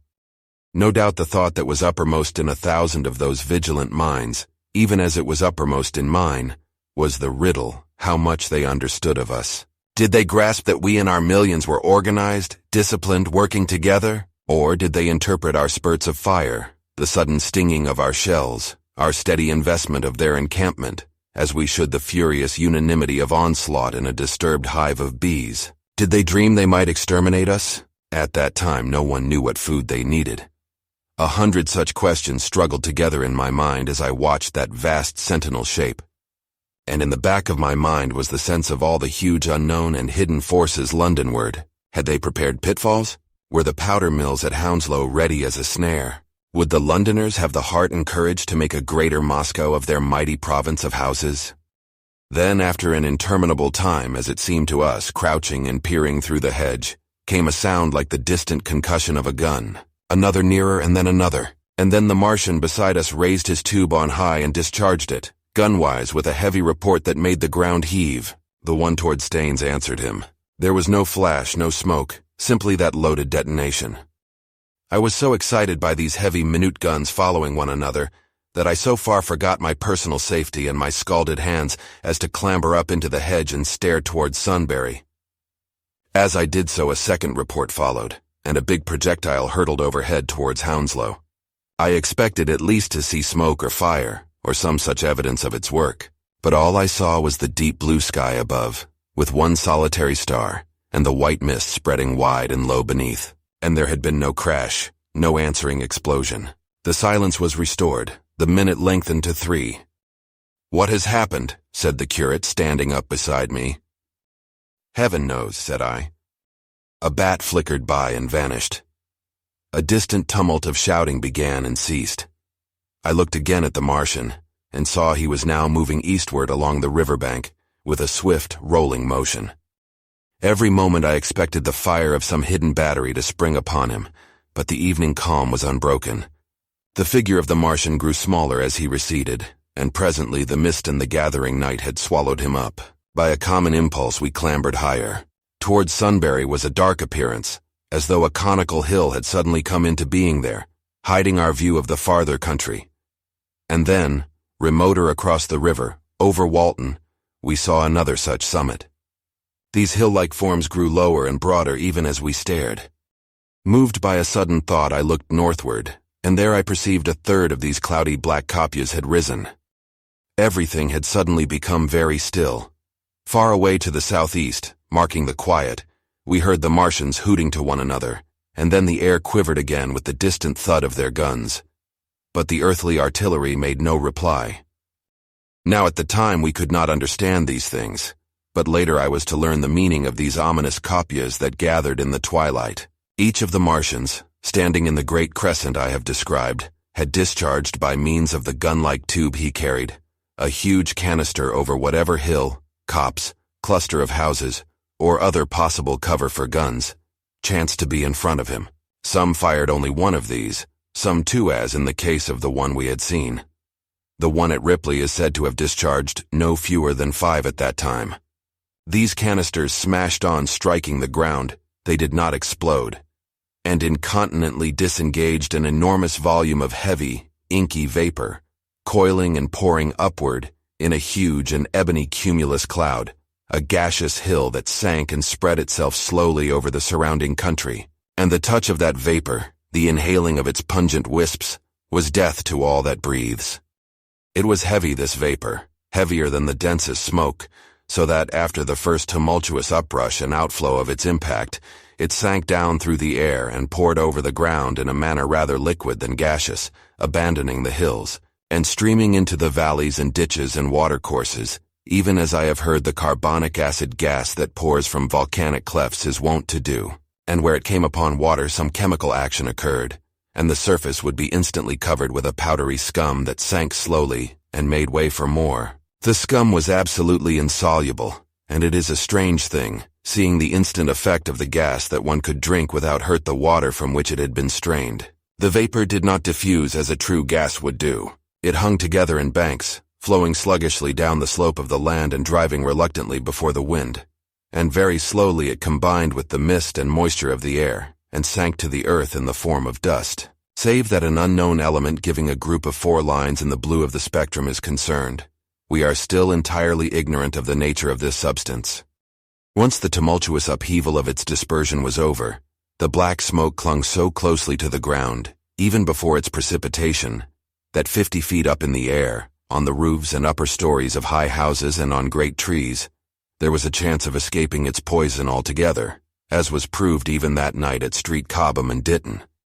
The man who escaped at the former place tells a wonderful story of the strangeness of its coiling flow, and how he looked down from the church spire and saw the houses of the village rising like ghosts out of its inky nothingness. For a day and a half he remained there, weary, starving, and sun-scorched. The earth under the blue sky and against the prospect of the distant hills, a velvet black expanse with red roofs, green trees, and later, black-veiled shrubs and gates, barns, outhouses and walls, rising here and there into the sunlight. But that was at Street Cobham, where the black vapor was allowed to remain until it sank of its own accord into the ground. As a rule, the Martians, when it had served its purpose, cleared the air of it again by wading into it and directing a jet of steam upon it. This they did with the vapor banks near us, as we saw in the starlight from the window of a deserted house at Upper Halliford, whither we had returned. From there we could see the searchlights on Richmond Hill and Kingston Hill going to and fro, and about 11 the windows rattled, and we heard the sound of the huge siege guns that had been put in position there. These continued intermittently for the space of a quarter of an hour, sending chance shots at the invisible Martians at Hampton and Ditton, and then the pale beams of the electric light vanished, and were replaced by a bright red glow. Then the 4th cylinder fell, a brilliant green meteor, as I learned afterwards, in Bushy Park. Before the guns on the Richmond and Kingston line of hills began, there was a fitful cannonade far away in the southwest, due, I believe, to guns being fired haphazard before the black vapor could overwhelm the gunners. So, setting about it as methodically as men might smoke out a wasp's nest, the Martians spread this strange stifling vapor over the Londonward country. The horns of the crescent slowly moved apart, until at last they formed a line from Hanwell to Coombe and Malden. All night through their destructive tubes advanced. Never once after the Martian at St. George's Hill was brought down did they give the artillery the ghost of a chance against them. Wherever there was a possibility of guns being laid for them unseen, a fresh canister of the black vapor was discharged, and where the guns were openly displayed, the heat ray was brought to bear. By midnight the blazing trees along the slopes of Richmond Park and the glare of Kingston Hill threw their light upon a network of black smoke, blotting out the whole valley of the Thames and extending as far as the eye could reach. And through this, 2 Martians slowly waded and turned their hissing steam jets this way and that. They were sparing of the heat ray that night, either because they had but a limited supply of material for its production, or because they did not wish to destroy the country, but only to crush and overawe the opposition they had aroused. In the latter aim they certainly succeeded. Sunday night was the end of the organized opposition to their movements. After that no body of men would stand against them, so hopeless was the enterprise. Even the crews of the torpedo boats and destroyers that had brought their quick-firers up the Thames refused to stop, mutinied, and went down again. The only offensive operation men ventured upon after that night was the preparation of mines and pitfalls, and even in that their energies were frantic and spasmodic. One has to imagine, as well as one may, the fate of those batteries towards Esher, waiting so tensely in the twilight. Survivors there were none. One may picture the orderly expectation, the officers alert and watchful, the gunners ready, the ammunition piled to hand, the limber gunners with their horses and wagons, the groups of civilian spectators standing as near as they were permitted, the evening stillness, the ambulances and hospital tents with the burned and wounded from Weybridge, then the dull resonance of the shots the Martians fired, and the clumsy projectile whirling over the trees and houses and smashing amid the neighboring fields. One may picture, too, the sudden shifting of the attention, the swiftly spreading coils and bellyings of that blackness advancing headlong, towering heavenward, turning the twilight to a palpable darkness, a strange and horrible antagonist of vapor striding upon its victims, men and horses near it seen dimly, running, shrieking, falling headlong, shouts of dismay, the guns suddenly abandoned, men choking and writhing on the ground, and the swift broadening out of the opaque cone of smoke, and then night and extinction, nothing but a silent mass of impenetrable vapor hiding its dead. Before dawn, the black vapor was pouring through the streets of Richmond, and the disintegrating organism of government was, with a last expiring effort, rousing the population of London to the necessity of flight. Chapter 16. The Exodus from London. So you understand the roaring wave of fear that swept through the greatest city in the world just as Monday was dawning, the stream of flight rising swiftly to a torrent, lashing in a foaming tumult round the railway stations, banked up into a horrible struggle about the shipping in the Thames, and hurrying by every available channel northward and eastward.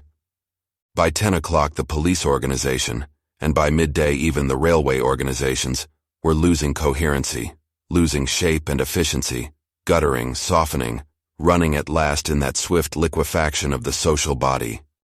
All the railway lines north of the Thames and the southeastern people at Cannon Street had been warned by midnight on Sunday, and trains were being filled. People were fighting savagely for standing room in the carriages even at 2 o'clock. By 3, people were being trampled and crushed even in Bishopsgate Street, a couple of 100 yards or more from Liverpool Street Station.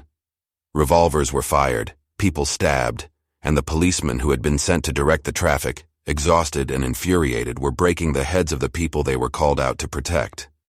And as the day advanced and the engine drivers and stokers refused to return to London, the pressure of the flight drove the people in an ever-thickening multitude away from the stations and along the northward running roads. By midday a Martian had been seen at Barnes, and a cloud of slowly sinking black vapor drove along the Thames and across the flats of Lambeth, cutting off all escape over the bridges in its sluggish advance. Another bank drove over Ealing, and surrounded a little island of survivors on Castle Hill, alive but unable to escape. After a fruitless struggle to get aboard a northwestern train at Chalk Farm, the engines of the trains that had loaded in the goods yard there plowed through shrieking people, and a dozen stalwart men fought to keep the crowd from crushing the driver against his furnace. My brother emerged upon the Chalk Farm road, dodged across through a hurrying swarm of vehicles, and had the luck to be foremost in the sack of a cycle shop. The front tire of the machine he got was punctured in dragging it through the window, but he got up and off notwithstanding, with no further injury than a cut wrist. The steep foot of Haverstock Hill was impassable, owing to several overturned horses, and my brother struck into Belsize Road. So he got out of the fury of the panic, and skirting the Edgware Road, reached Edgware about 7, fasting and wearied, but well ahead of the crowd. Along the road people were standing in the roadway, curious, wondering. He was passed by a number of cyclists, some horsemen, and 2 motor cars. A mile from Edgware the rim of the wheel broke and the machine became unrideable. He left it by the roadside and trudged through the village. There were shops half opened in the main street of the place, and people crowded on the pavement and in the doorways and windows, staring astonished at this extraordinary procession of fugitives that was beginning. He succeeded in getting some food at an inn. For a time he remained in Edgware not knowing what next to do. The flying people increased in number. Many of them, like my brother, seemed inclined to loiter in the place. There was no fresh news of the invaders from Mars. At that time the road was crowded, but as yet far from congested. Most of the fugitives at that hour were mounted on cycles, but there were soon motor cars, hansom cabs, and carriages hurrying along, and the dust hung in heavy clouds along the road to St. Albans. It was perhaps a vague idea of making his way to Chelmsford, where some friends of his lived, that at last induced my brother to strike into a quiet lane running eastward. Presently he came upon a stile, and crossing it followed a footpath northeastward. He passed near several farmhouses and some little places whose names he did not learn. He saw a few fugitives until, in a grass lane towards High Barnet, he happened upon two ladies who became his fellow travelers. He came upon them just in time to save them. He heard their screams and, hurrying round the corner, saw a couple of men struggling to drag them out of the little pony chaise in which they had been driving, while a third with difficulty held the frightened pony's head. One of the ladies, a short woman dressed in white, was simply screaming.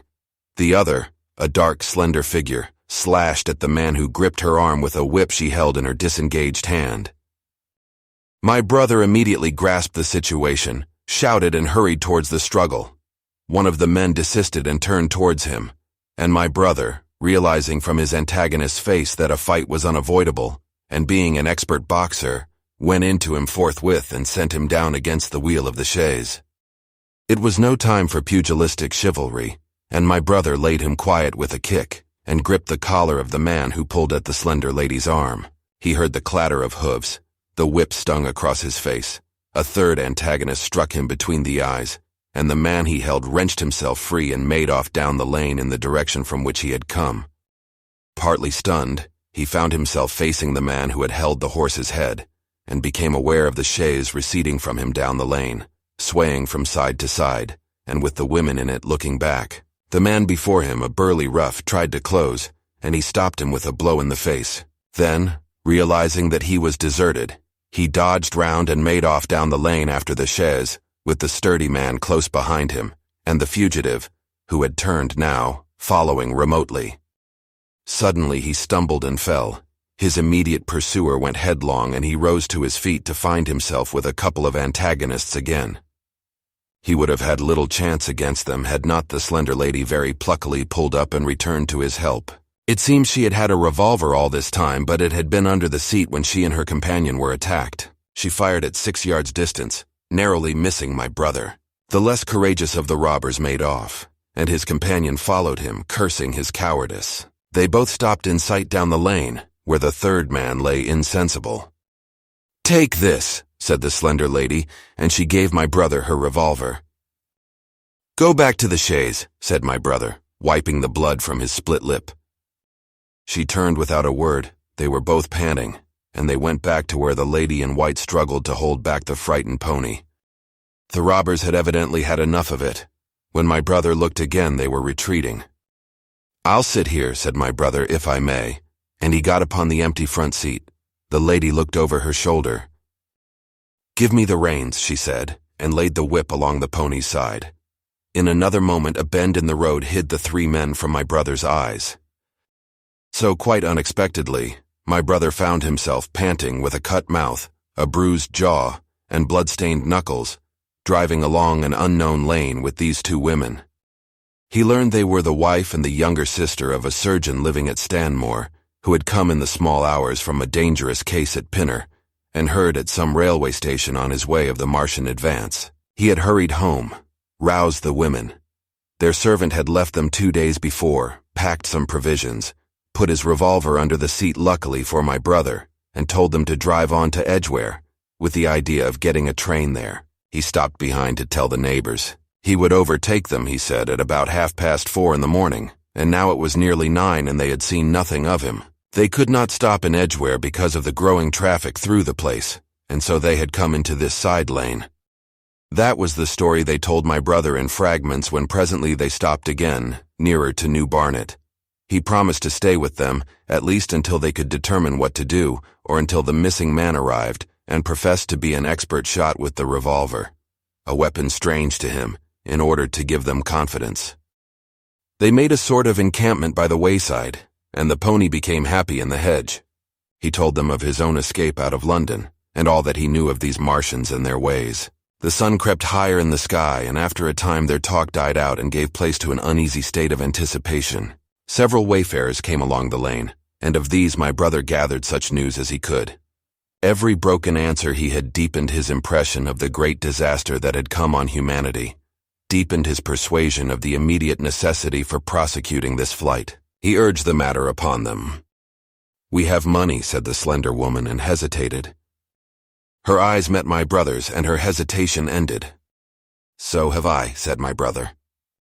She explained that they had as much as 30 pounds in gold, besides a 5-pound note, and suggested that with that, they might get upon a train at St. Albans or New Barnet. My brother thought that was hopeless, seeing the fury of the Londoners to crowd upon the trains, and broached his own idea of striking across Essex towards Harwich, and thence escaping from the country altogether. Mrs. Elphinstone, that was the name of the woman in white, would listen to no reasoning, and kept calling upon George. But her sister-in-law was astonishingly quiet and deliberate, and at last agreed to my brother's suggestion. So, designing to cross the Great North Road, they went on towards Barnet, my brother leading the pony to save it as much as possible. As the sun crept up the sky, the day became excessively hot, and underfoot a thick whitish sand grew burning and blinding, so that they traveled only very slowly. The hedges were gray with dust, and as they advanced towards Barnet, a tumultuous murmuring grew stronger. They began to meet more people. For the most part, these were staring before them, murmuring indistinct questions, jaded, haggard, unclean. One man in evening dress passed them on foot, his eyes on the ground. They heard his voice, and looking back at him saw one hand clutched in his hair and the other beating invisible things. His paroxysm of rage over, he went on his way without once looking back. As my brother's party went on towards the crossroads to the south of Barnet, they saw a woman approaching the road across some fields on their left, carrying a child and with 2 other children, and then passed a man in dirty black with a thick stick in one hand and a small portmanteau in the other. Then round the corner of the lane, from between the villas that guarded it at its confluence with the high road, came a little cart drawn by a sweating black pony and driven by a sallow youth in a bowler hat, gray with dust. There were 3 girls, East End factory girls, and a couple of little children crowded in the cart. "This'll take us round Edgware?" asked the driver, wild-eyed, white-faced, and when my brother told him it would if he turned to the left, he whipped up at once without the formality of thanks. My brother noticed a pale gray smoke or haze rising among the houses in front of them, and veiling the white facade of a terrace beyond the road that appeared between the backs of the villas. Mrs. Elphinstone suddenly cried out at a number of tongues of smoky red flame leaping up above the houses in front of them against the hot blue sky. The tumultuous noise resolved itself now into the disorderly mingling of many voices, the gride of many wheels, the creaking of wagons, and the staccato of hoofs. The lane came round sharply not 50 yards from the crossroads. "Good heavens!" cried Mrs. Elphinstone. "What is this you are driving us into?" My brother stopped. For the main road was a boiling stream of people, a torrent of human beings rushing northward, one pressing on another. A great bank of dust, white and luminous in the blaze of the sun, made everything within 20 feet of the ground gray and indistinct, and was perpetually renewed by the hurrying feet of a dense crowd of horses and of men and women on foot, and by the wheels of vehicles of every description. "Way!" my brother heard voices crying. "Make way!" It was like riding into the smoke of a fire to approach the meeting point of the lane and road. The crowd roared like a fire, and the dust was hot and pungent. And indeed, a little way up the road, a villa was burning and sending rolling masses of black smoke across the road to add to the confusion. 2 men came past them, then a dirty woman, carrying a heavy bundle and weeping. A lost retriever dog with hanging tongue circled dubiously round them, scared and wretched, and fled at my brother's threat. So much as they could see of the road, Londonward between the houses to the right, was a tumultuous stream of dirty, hurrying people, pent in between the villas on either side. The black heads, the crowded forms, grew into distinctness as they rushed towards the corner, hurried past, and merged their individuality again in a receding multitude that was swallowed up at last in a cloud of dust. Go on," cried the voices. "Way, way!" One man's hands pressed on the back of another. My brother stood at the pony's head. Irresistibly attracted, he advanced slowly, pace by pace, down the lane. Edgware had been a scene of confusion, Chalk Farm a riotous tumult, but this was a whole population in movement. It is hard to imagine that host. It had no character of its own. The figures poured out past the corner and receded with their backs to the group in the lane. Along the margin came those who were on foot, threatened by the wheels, stumbling in the ditches, blundering into one another. The carts and carriages crowded close upon one another, making little way for those swifter and more impatient vehicles that darted forward every now and then, when an opportunity showed itself of doing so, sending the people scattering against the fences and gates of the villas. "Push on!" was the cry. "Push on! They are coming!" In one cart stood a blind man in the uniform of the Salvation Army, gesticulating with his crooked fingers and bawling, "Eternity! Eternity!" His voice was hoarse and very loud, so that my brother could hear him long after he was lost to sight in the dust. Some of the people who crowded in the carts whipped stupidly at their horses and quarreled with other drivers. Some sat motionless, staring at nothing with miserable eyes. Some gnawed their hands with thirst, or lay prostrate in the bottoms of their conveyances. The horses' bits were covered with foam, their eyes bloodshot. There were cabs, carriages, shop carts, wagons, beyond counting. A mail cart, a road cleaner's cart marked Vestry of St. Pancras, a huge timber wagon crowded with roughs. A brewer's dray rumbled by with its two near wheels splashed with fresh blood. "Clear the way!" cried the voices. "Clear the way!" "Eternity! Eternity!" came echoing down the road. There were sad, haggard women tramping by, well-dressed, with children that cried and stumbled, their dainty clothes smothered in dust, their weary faces smeared with tears. With many of these came men, sometimes helpful, sometimes lowering and savage. Fighting side by side with them pushed some weary street outcast in faded black rags, wide-eyed, loud-voiced, and foul-mouthed.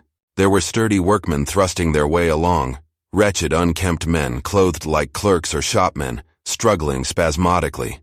A wounded soldier my brother noticed, men dressed in the clothes of railway porters, one wretched creature in a nightshirt with a coat thrown over it. But varied as its composition was, certain things all that host had in common. There were fear and pain on their faces and fear behind them. A tumult up the road, a quarrel for a place in a wagon, sent the whole host of them quickening their pace. Even a man so scared and broken that his knees bent under him was galvanized for a moment into renewed activity. The heat and dust had already been at work upon this multitude. Their skins were dry, their lips black and cracked. They were all thirsty, weary, and footsore. And, amid the various cries, one heard disputes, reproaches, groans of weariness and fatigue. The voices of most of them were hoarse and weak.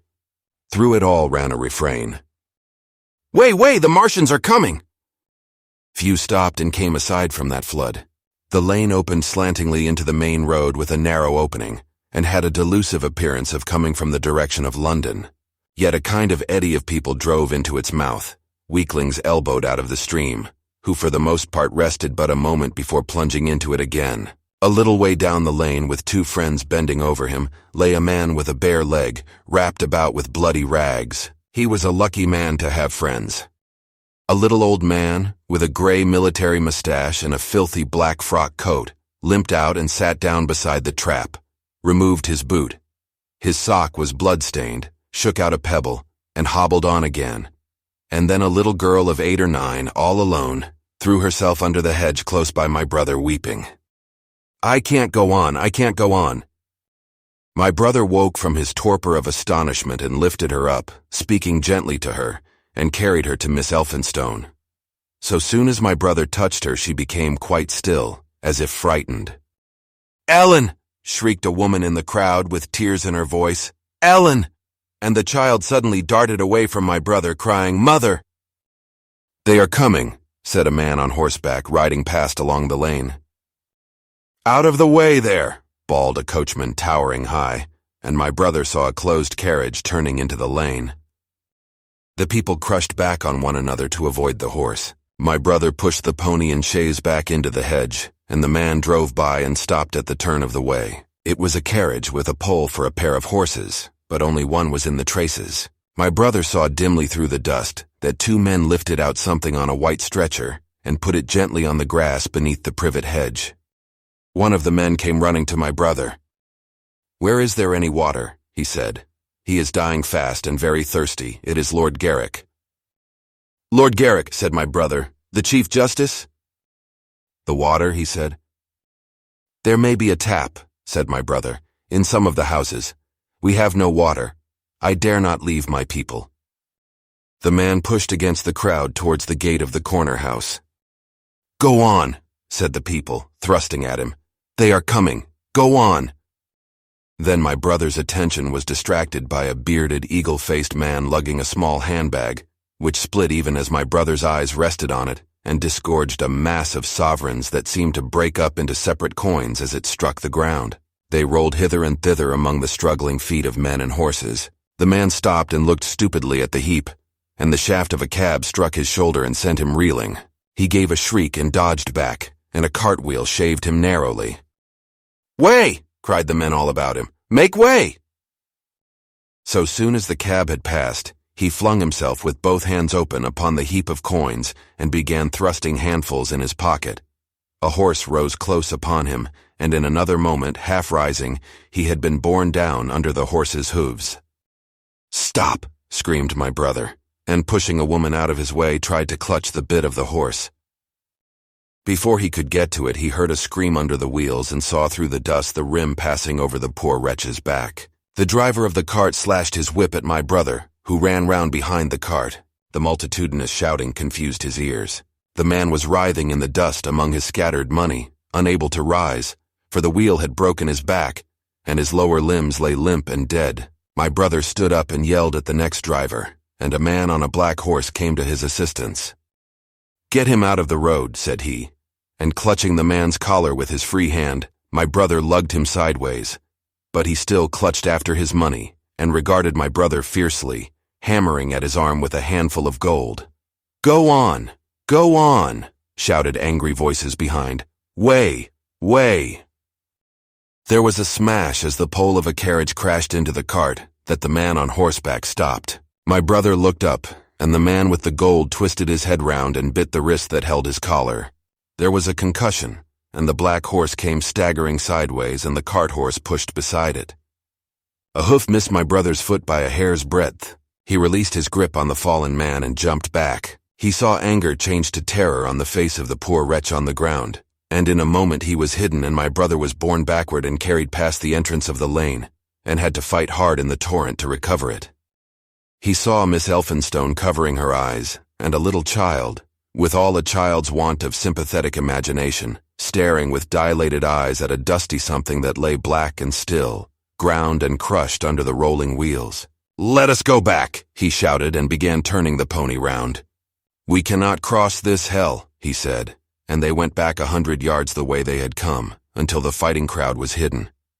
As they passed the bend in the lane, my brother saw the face of the dying man in the ditch under the privet, deadly white and drawn, and shining with perspiration. The two women sat silent, crouching in their seat and shivering. Then beyond the bend my brother stopped again. Miss Elphinstone was white and pale, and her sister-in-law sat weeping, too wretched even to call upon George. My brother was horrified and perplexed. So soon as they had retreated, he realized how urgent and unavoidable it was to attempt this crossing. He turned to Miss Elphinstone, suddenly resolute. "We must go that way," he said, and led the pony round again. For the second time that day, this girl proved her quality. To force their way into the torrent of people, my brother plunged into the traffic and held back a cab horse, while she drove the pony across its head. A wagon locked wheels for a moment, and ripped a long splinter from the chaise. In another moment they were caught and swept forward by the stream. My brother, with the cabman's whip marks red across his face and hands, scrambled into the chaise and took the reins from her. "Point the revolver at the man behind," he said, giving it to her, "if he presses us too hard. No, point it at his horse." Then he began to look out for a chance of edging to the right across the road, but once in the stream he seemed to lose volition, to become a part of that dusty route. They swept through Chipping Barnet with the torrent. They were nearly a mile beyond the center of the town before they had fought across to the opposite side of the way. It was din and confusion indescribable, but in and beyond the town the road forks repeatedly, and this to some extent relieved the stress. They struck eastward through Hadley, and there on either side of the road, and at another place farther on they came upon a great multitude of people drinking at the stream, some fighting to come at the water. And farther on, from a lull near East Barnet, They saw 2 trains running slowly one after the other without signal or order, trains swarming with people, with men even among the coals behind the engines going northward, along the Great Northern Railway. My brother supposes they must have filled outside London, for at that time the furious terror of the people had rendered the central termini impossible. Near this place they halted for the rest of the afternoon, for the violence of the day had already utterly exhausted all 3 of them. They began to suffer the beginnings of hunger. The night was cold and none of them dared to sleep. And in the evening many people came hurrying along the road nearby their stopping place, fleeing from unknown dangers before them, and going in the direction from which my brother had come.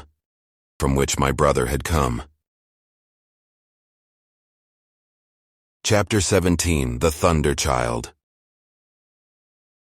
Had the Martians aimed only at destruction, they might on Monday have annihilated the entire population of London, as it spread itself slowly through the home counties, not only along the road through Barnet, but also through Edgware and Waltham Abbey, and along the roads eastward to Southend and Shoeburyness, and south of the Thames to Deal and Broadstairs, poured the same frantic rout. If one could have hung that June morning in a balloon in the blazing blue above London, every northward and eastward road, running out of the tangled maze of streets, would have seemed stippled black with the streaming fugitives, each dot a human agony of terror and physical distress. I have set forth at length in the last chapter my brother's account of the road through Chipping Barnet, in order that my readers may realize how that swarming of black dots appeared to one of those concerned. Never before in the history of the world had such a mass of human beings moved and suffered together. The legendary hosts of Goths and Huns, the hugest armies Asia has ever seen, would have been but a drop in that current. And this was no disciplined march. It was a stampede gigantic and terrible, without order and without a goal. 6 million people, unarmed and unprovisioned, driving headlong. It was the beginning of the rout of civilization, of the massacre of mankind. Directly below him, the balloonist would have seen the network of streets far and wide, houses, churches, squares, crescents, gardens, already derelict, spread out like a huge map, and in the southward blotted. Over Ealing, Richmond, Wimbledon, it would have seemed as if some monstrous pen had flung ink upon the chart. Steadily, incessantly, each black splash grew and spread, shooting out ramifications this way and that, now banking itself against rising ground, now pouring swiftly over a crest into a newfound valley, exactly as a gout of ink would spread itself upon blotting paper. And beyond, over the blue hills that rise southward of the river, the glittering Martians went to and fro, calmly and methodically spreading their poison cloud over this patch of country, and then over that, laying it again with their steam jets when it had served its purpose, and taking possession of the conquered country. They do not seem to have aimed at extermination so much as at complete demoralization and the destruction of any opposition. They exploded any stores of powder they came upon, cut every telegraph, and wrecked the railways here and there. They were hamstringing mankind. They seemed in no hurry to extend the field of their operations, and did not come beyond the central part of London all that day. It is possible that a very considerable number of people in London stuck to their houses through Monday morning. Certain it is that many died at home suffocated by the black smoke. Until about midday the Pool of London was an astonishing scene. Steamboats and shipping of all sorts lay there, tempted by the enormous sums of money offered by fugitives, and it is said that many who swam out to these vessels were thrust off with boat-hooks and drowned. About 1 o'clock in the afternoon, the thinning remnant of a cloud of the black vapor appeared between the arches of Blackfriars Bridge. At that, the pool became a scene of mad confusion, fighting and collision, and for some time a multitude of boats and barges jammed in the northern arch of the Tower Bridge, and the sailors and lightermen had to fight savagely against the people who swarmed upon them from the riverfront. People were actually clambering down the piers of the bridge from above. When an hour later, a Martian appeared beyond the clock tower and waded down the river, nothing but wreckage floated above Limehouse. Of the falling of the 5th cylinder I have presently to tell. The 6th star fell at Wimbledon. My brother, keeping watch beside the women in the chaise in a meadow, saw the green flash of it far beyond the hills. On Tuesday the little party, still set upon getting across the sea, made its way through the swarming country towards Colchester. The news that the Martians were now in possession of the whole of London was confirmed. They had been seen at Highgate, and even, it was said, at Neaston. but they did not come into my brother's view until the morrow. That day the scattered multitudes began to realize the urgent need of provisions. As they grew hungry, the rights of property ceased to be regarded. Farmers were out to defend their cattle sheds, granaries, and ripening root crops with arms in their hands. A number of people now, like my brother, had their faces eastward, and there were some desperate souls even going back towards London to get food. These were chiefly people from the northern suburbs, whose knowledge of the Black Smoke came by hearsay. He heard that about half the members of the government had gathered at Birmingham, and that enormous quantities of high explosives were being prepared to be used in automatic mines across the Midland counties. He was also told that the Midland Railway Company had replaced the desertions of the first day's panic, had resumed traffic, and was running northward trains from St. Albans to relieve the congestion of the home counties. There was also a placard in Chipping Ongar announcing that large stores of flour were available in the northern towns, and that within 24 hours, bread would be distributed among the starving people in the neighborhood. But this intelligence did not deter him from the plan of escape he had formed, and the three pressed eastward all day and heard no more of the bread distribution than this promise, nor as a matter of fact did anyone else hear more of it.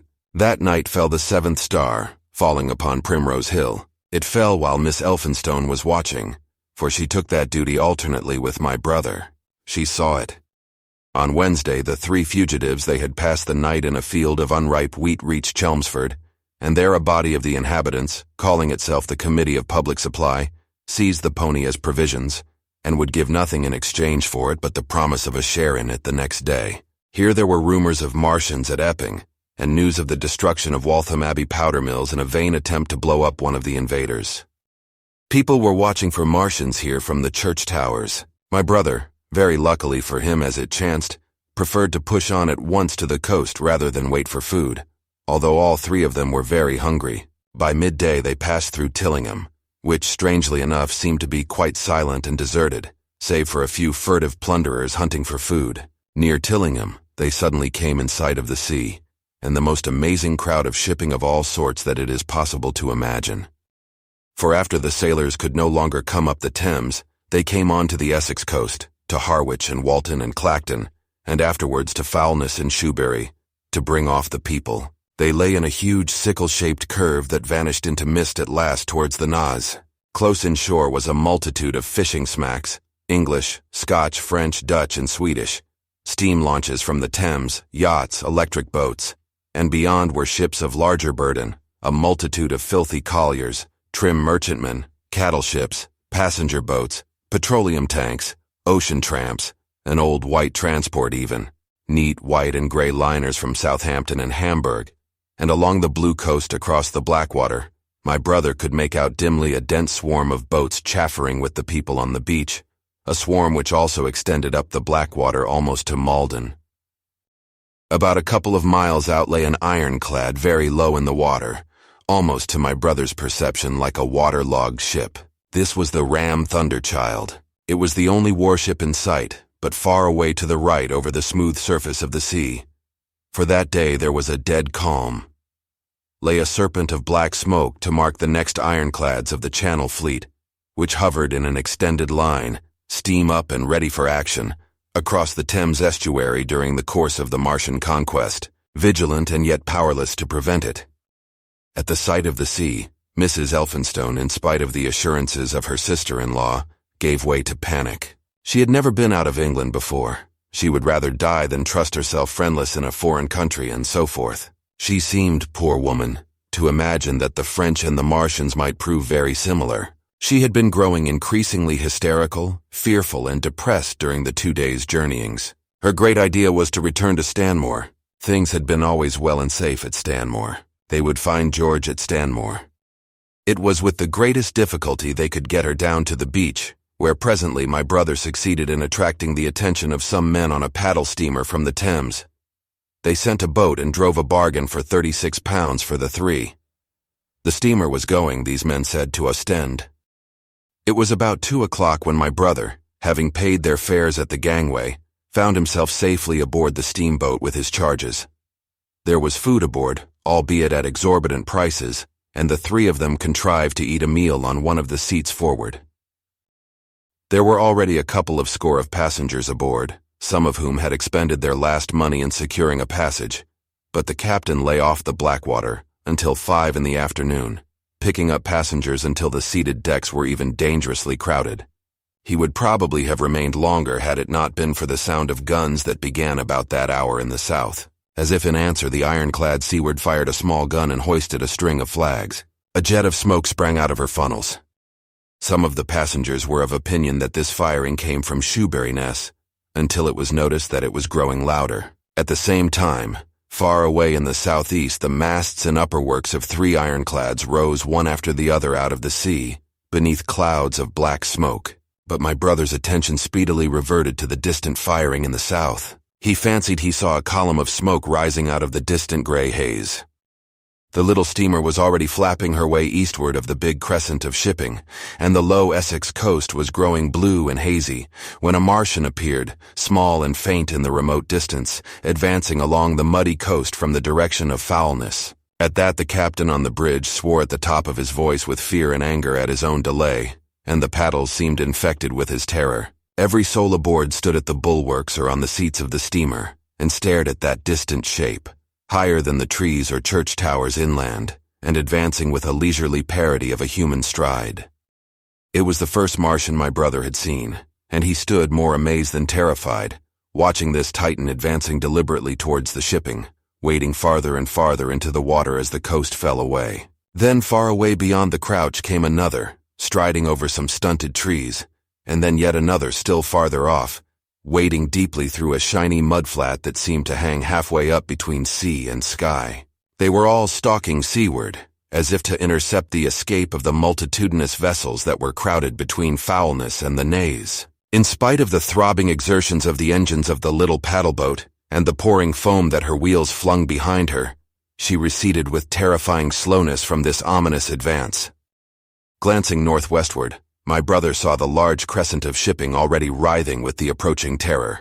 One ship passing behind another coming round from broadside to end on, steamships whistling and giving off volumes of steam, sails being let out, launches rushing hither and thither. He was so fascinated by this, and by the creeping danger away to the left, that he had no eyes for anything seaward. And then a swift movement of the steamboat, she had suddenly come round to avoid being run down, flung him headlong from the seat upon which he was standing. There was a shouting all about him, a trampling of feet, and a cheer that seemed to be answered faintly. The steamboat lurched and rolled him over upon his hands. He sprang to his feet and saw to starboard, and not 100 yards from their heeling pitching boat, a vast iron bulk like the blade of a plow tearing through the water, tossing it on either side in huge waves of foam that leaped towards the steamer, flinging her paddles helplessly in the air, and then sucking her deck down almost to the waterline. A douche of spray blinded my brother for a moment. When his eyes were clear again, he saw the monster had passed and was rushing landward. Big iron upperworks rose out of this headlong structure, and from that twin funnels projected and spat a smoking blast shot with fire. It was the torpedo ram, Thunderchild, steaming headlong, coming to the rescue of the threatened shipping. Keeping his footing on the heaving deck by clutching the bulwarks, my brother looked past this charging Leviathan at the Martians again, and he saw the 3 of them now close together, and standing so far out to sea that their tripod supports were almost entirely submerged. Thus sunken, and seen in remote perspective, they appeared far less formidable than the huge iron bulk in whose wake the steamer was pitching so helplessly. It would seem they were regarding this new antagonist with astonishment. To their intelligence, it may be, the giant was even such another as themselves. The Thunderchild fired no gun, but simply drove full speed towards them. It was probably her not firing that enabled her to get so near the enemy as she did. They did not know what to make of her. One shell, and they would have sent her to the bottom forthwith with the heat ray. She was steaming at such a pace that in a minute she seemed halfway between the steamboat and the Martians, a diminishing black bulk against the receding horizontal expanse of the Essex coast. Suddenly the foremost Martian lowered his tube and discharged a canister of the black gas at the ironclad. It hit her larboard side and glanced off in an inky jet that rolled away to seaward, an unfolding torrent of black smoke, from which the ironclad drove clear. To the watchers from the steamer, low in the water and with the sun in their eyes, it seemed as though she were already among the Martians. They saw the gaunt figures separating and rising out of the water as they retreated shoreward, and one of them raised the camera-like generator of the heat ray. He held it pointing obliquely downward, and a bank of steam sprang from the water at its touch. It must have driven through the iron of the ship's side like a white-hot iron rod through paper. A flicker of flame went up through the rising steam, and then the Martian reeled and staggered. In another moment he was cut down, and a great body of water and steam shot high in the air. The guns of the Thunderchild sounded through the reek, going off one after the other, and one shot splashed the water high close by the steamer, ricocheted towards the other flying ships to the north, and smashed a smack to matchwood. But no one heeded that very much. At the sight of the Martian's collapse, the captain on the bridge yelled inarticulately, and all the crowding passengers on the steamer's stern shouted together. And then they yelled again, for surging out beyond the white tumult, drove something long and black, the flames streaming from its middle parts, its ventilators and funnels spouting fire. She was alive still. The steering gear, it seems, was intact and her engines working. She headed straight for a second Martian, and was within 100 yards of him when the heat ray came to bear. Then with a violent thud, a blinding flash, her decks, her funnels leaped upward.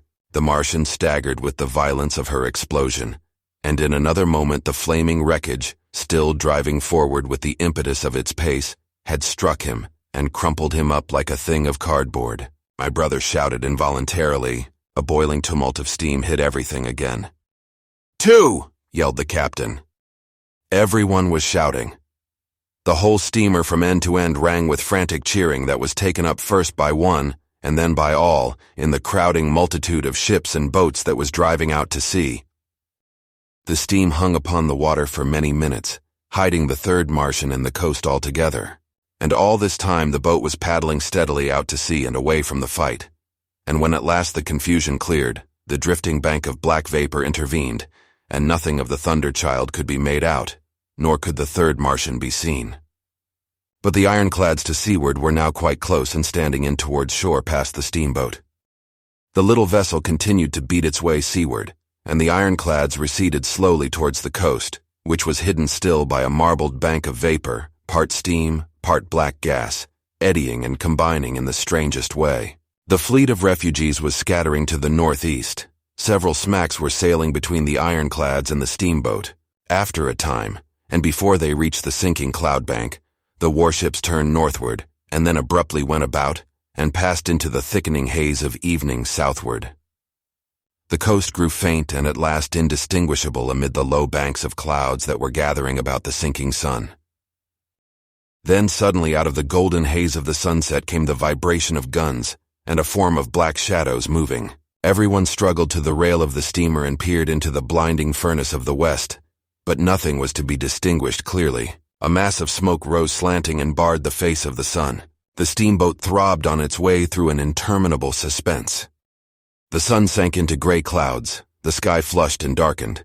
The evening star trembled into sight. It was deep twilight when the captain cried out and pointed. My brother strained his eyes. Something rushed up into the sky out of the grayness, rushed slantingly upward and very swiftly into the luminous clearness above the clouds in the western sky. Something flat and broad and very large, that swept round in a vast curve, grew smaller, sank slowly, and vanished again into the gray mystery of the night. And as it flew, it rained down darkness upon the land. Book 2. The Earth Under the Martians. Chapter 1. Underfoot. In the first book I have wandered so much from my own adventures to tell of the experiences of my brother that all through the last 2 chapters, I and the curate have been lurking in the empty house at Halliford, whither we fled to escape the black smoke. There I will resume. We stopped there all Sunday night and all the next day, the day of the panic in a little island of daylight, cut off by the black smoke from the rest of the world. We could do nothing but wait in aching inactivity during those 2 weary days. My mind was occupied by anxiety for my wife. I figured her at Leatherhead, terrified, in danger, mourning me already as a dead man. I paced the rooms and cried aloud when I thought of how I was cut off from her, of all that might happen to her in my absence. My cousin I knew was brave enough for any emergency, but he was not the sort of man to realize danger quickly, to rise promptly. What was needed now was not bravery, but circumspection. My only consolation was to believe that the Martians were moving Londonward, and away from her. Such vague anxieties keep the mind sensitive and painful. I grew very weary and irritable with the curate's perpetual ejaculations. I tired of the sight of his selfish despair. After some ineffectual remonstrance, I kept away from him, staying in a room, evidently a children's schoolroom containing globes, forms, and copybooks. When he followed me thither, I went to a box room at the top of the house and, in order to be alone with my aching miseries, locked myself in. We were hopelessly hemmed in by the black smoke all that day and the morning of the next. There were signs of people in the next house on Sunday evening, a face at a window and moving lights, and later the slamming of a door. But I do not know who these people were, nor what became of them. We saw nothing of them next day. The black smoke drifted slowly riverward all through Monday morning, creeping nearer and nearer to us, driving at last along the roadway outside the house that hid us. A Martian came across the fields about midday, laying the stuff with a jet of superheated steam that hissed against the walls, smashed all the windows it touched, and scalded the curate's hand as he fled out of the front room. When at last we crept across the sodden rooms and looked out again, the country northward was as though a black snowstorm had passed over it. Looking towards the river, we were astonished to see an unaccountable redness mingling with the black of the scorched meadows. For a time we did not see how this change affected our position, save that we were relieved of our fear of the black smoke. But later, I perceived that we were no longer hemmed in, that now we might get away. So soon as I realized that the way of escape was open, my dream of action returned. But the curate was lethargic, unreasonable. "We are safe here," he repeated, "safe here." I resolved to leave him, would that I had. Wiser now for the artilleryman's teaching, I sought out food and drink. I had found oil and rags for my burns, and I also took a hat and a flannel shirt that I found in one of the bedrooms. When it was clear to him that I meant to go alone, had reconciled myself to going alone, he suddenly roused himself to come, and all being quiet throughout the afternoon, we started about 5 o'clock, as I should judge, along the blackened road to Sunbury. In Sunbury, and at intervals along the road, were dead bodies lying in contorted attitudes, horses as well as men, overturned carts and luggage, all covered thickly with black dust. That pall of cindery powder made me think of what I had read of the destruction of Pompeii. We got to Hampton Court without misadventure, our minds full of strange and unfamiliar appearances. And at Hampton Court, our eyes were relieved to find a patch of green that had escaped the suffocating drift. We went through Bushy Park, with its deer going to and fro under the chestnuts, and some men and women hurrying in the distance towards Hampton, and so we came to Twickenham. These were the first people we saw. Away across the road, the woods beyond Ham and Petersham were still afire. Twickenham was uninjured by either heat ray or black smoke, and there were more people about here, though none could give us news. For the most part, they were like ourselves, taking advantage of a lull to shift their quarters. I have an impression that many of the houses here were still occupied by scared inhabitants, too frightened even for flight. Here, too, the evidence of a hasty rout was abundant along the road. I remember most vividly 3 smashed bicycles in a heap, pounded into the road by the wheels of subsequent carts. We crossed Richmond Bridge about 8:30.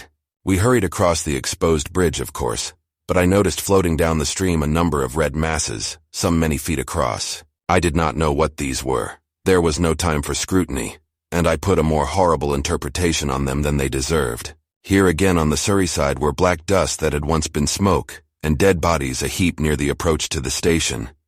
But we had no glimpse of the Martians until we were some way towards Barnes. We saw in the blackened distance a group of 3 people running down a side street towards the river, but otherwise it seemed deserted.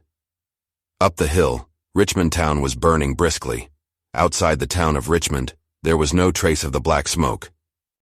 Then suddenly, as we approached Kew, came a number of people running, and the upper works of a Martian fighting machine loomed in sight over the housetops, not 100 yards away from us. We stood aghast at our danger, and had the Martian looked down we must immediately have perished. We were so terrified that we dared not go on, but turned aside and hid in a shed in a garden. There the curate crouched, weeping silently, and refusing to stir again.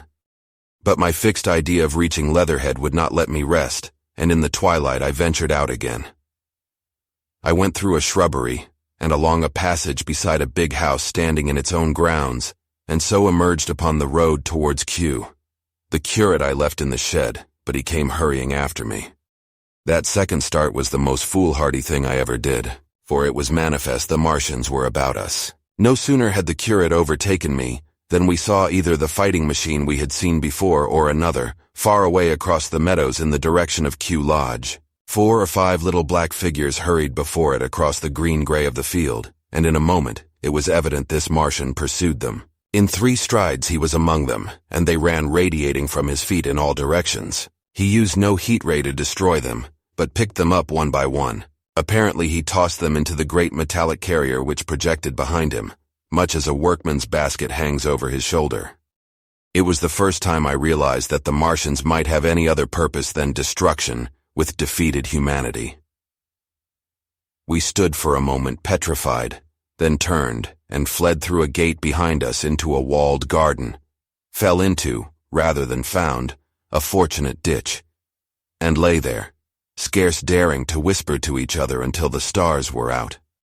I suppose it was nearly 11 o'clock before we gathered courage to start again, no longer venturing into the road, but sneaking along hedgerows and through plantations, and watching keenly through the darkness, he on the right and I on the left, for the Martians, who seemed to be all about us.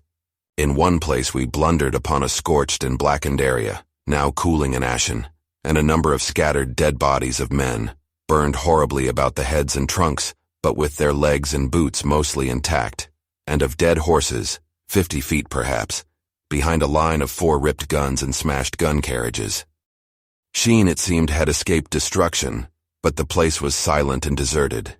Here we happened on no dead, though the night was too dark for us to see into the side roads of the place. In Sheen, my companion suddenly complained of faintness and thirst, and we decided to try one of the houses. The first house we entered, after a little difficulty with the window, was a small semi-detached villa, and I found nothing eatable left in the place but some moldy cheese. There was, however, water to drink, and I took a hatchet, which promised to be useful in our next housebreaking. We then crossed to a place where the road turns towards Mortlake. Here there stood a white house within a walled garden, and in the pantry of this domicile we found a store of food: 2 loaves of bread in a pan, an uncooked steak, and the half of a ham. I give this catalogue so precisely because, as it happened, we were destined to subsist upon this store for the next fortnight. Bottled beer stood under a shelf, and there were 2 bags of haricot beans and some limp lettuces. This pantry opened into a kind of wash-up kitchen, and in this was firewood. There was also a cupboard, in which we found nearly a dozen of burgundy tinned soups and salmon, and 2 tins of biscuits. We sat in the adjacent kitchen in the dark, for we dared not strike a light, and ate bread and ham, and drank beer out of the same bottle. The curate, who was still timorous and restless, was now, oddly enough, for pushing on, and I was urging him to keep up his strength by eating when the thing happened that was to imprison us. "It can't be midnight yet," I said, and then came a blinding glare of vivid green light. Everything in the kitchen leaped out, clearly visible in green and black, and vanished again. And then followed such a concussion as I have never heard before or since. So close on the heels of this as to seem instantaneous came a thud behind me, a clash of glass, a crash and rattle of falling masonry all about us, and the plaster of the ceiling came down upon us, smashing into a multitude of fragments upon our heads.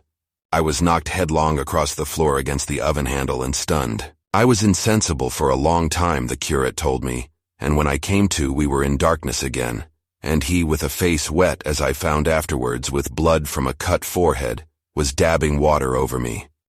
For some time I could not recollect what had happened. Then things came to me slowly. A bruise on my temple asserted itself. "Are you better?" asked the curate in a whisper. At last I answered him. I sat up. "Don't move," he said. "The floor is covered with smashed crockery from the dresser. You can't possibly move without making a noise, and I fancy they are outside." We both sat quite silent, so that we could scarcely hear each other breathing. Everything seemed deadly still, but once something near us, some plaster or broken brickwork, slid down with a rumbling sound. Outside and very near was an intermittent, metallic rattle. "That," said the curate when presently it happened again. "Yes," I said, "but what is it?" "A Martian," said the curate. I listened again. It was not like the heat ray, I said, and for a time I was inclined to think one of the great fighting machines had stumbled against the house, as I had seen one stumble against the tower of Shepperton Church. Our situation was so strange and incomprehensible that for 3 or 4 hours, until the dawn came, we scarcely moved. And then the light filtered in, not through the window, which remained black, but through a triangular aperture between a beam and a heap of broken bricks in the wall behind us. The interior of the kitchen we now saw grayly for the first time. The window had been burst in by a mass of garden mold, which flowed over the table upon which we had been sitting and lay about our feet. Outside, the soil was banked high against the house. At the top of the window frame we could see an uprooted drain pipe. The floor was littered with smashed hardware. The end of the kitchen toward the house was broken into, and since the daylight shone in there, it was evident the greater part of the house had collapsed. Contrasting vividly with this ruin was the neat dresser, stained in the fashion, pale green, and with a number of copper and tin vessels below it, the wallpaper imitating blue and white tiles, and a couple of colored supplements fluttering from the walls above the kitchen range. As the dawn grew clearer, we saw through the gap in the wall the body of a Martian, standing sentinel, I suppose, over the still glowing cylinder. At the sight of that, we crawled as circumspectly as possible out of the twilight of the kitchen into the darkness of the scullery. Abruptly, the right interpretation dawned upon my mind. "The 5th cylinder," I whispered, "the 5th shot from Mars, has struck this house and buried us under the ruins." For a time the curate was silent, and then he whispered, "God have mercy upon us!" I heard him presently whimpering to himself. Save for that sound, we lay quite still in the scullery.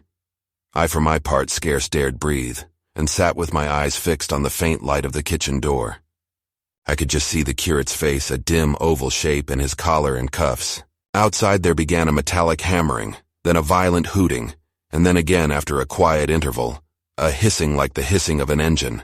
These noises, for the most part problematical, continued intermittently, and seemed, if anything, to increase in number as time wore on. Presently a measured thudding and a vibration that made everything about us quiver, and the vessels in the pantry ring and shift, began, and continued. Once the light was eclipsed, and the ghostly kitchen doorway became absolutely dark. For many hours we must have crouched there silent and shivering, until our tired attention failed. At last I found myself awake and very hungry. I am inclined to believe we must have spent the greater portion of a day before that awakening. My hunger was at a stride so insistent that it moved me to action. I told the curate I was going to seek food, and felt my way towards the pantry. He made me no answer, but so soon as I began eating, the faint noise I made stirred him up, and I heard him crawling after me. Chapter 2. What we saw from the ruined house. After eating, we crept back to the scullery, and there I must have dozed again, for when presently I looked round I was alone. The thudding vibration continued with wearisome persistence. I whispered for the curate several times, and at last felt my way to the door of the kitchen. It was still daylight, and I perceived him across the room, lying against the triangular hole that looked out upon the Martians. His shoulders were hunched, so that his head was hidden from me. I could hear a number of noises almost like those in an engine shed, and the place rocked with that beating thud. Through the aperture in the wall, I could see the top of a tree touched with gold and the warm blue of a tranquil evening sky. For a minute or so I remained watching the curate, and then I advanced, crouching and stepping with extreme care amid the broken crockery that littered the floor. I touched the curate's leg, and he started so violently that a mass of plaster went sliding down outside and fell with a loud impact. I gripped his arm, fearing he might cry out, and for a long time we crouched motionless. Then I turned to see how much of our rampart remained. The detachment of the plaster had left a vertical slit open in the debris, and by raising myself cautiously across a beam, I was able to see out of this gap into what had been overnight a quiet suburban roadway. Vast indeed was the change that we beheld. The 5th cylinder must have fallen right into the midst of the house we had first visited. The building had vanished, completely smashed, pulverized, and dispersed by the blow. The cylinder lay now far beneath the original foundations, deep in a hole, already vastly larger than the pit I had looked into at Woking. The earth all round it had splashed under that tremendous impact. Splashed is the only word, and lay in heaped piles that hid the masses of the adjacent houses. It had behaved exactly like mud under the violent blow of a hammer. Our house had collapsed backward. The front portion, even on the ground floor, had been destroyed completely. By a chance, the kitchen and scullery had escaped, and stood buried now under soil and ruins, closed in by tons of earth on every side save towards the cylinder. Over that aspect we hung now on the very edge of the great circular pit the Martians were engaged in making. The heavy beating sound was evidently just behind us, and ever and again a bright green vapor drove up like a veil across our peephole. The cylinder was already opened in the center of the pit, and on the farther edge of the pit, amid the smashed and gravel-heaped shrubbery, one of the great fighting machines, deserted by its occupant, stood stiff and tall against the evening sky.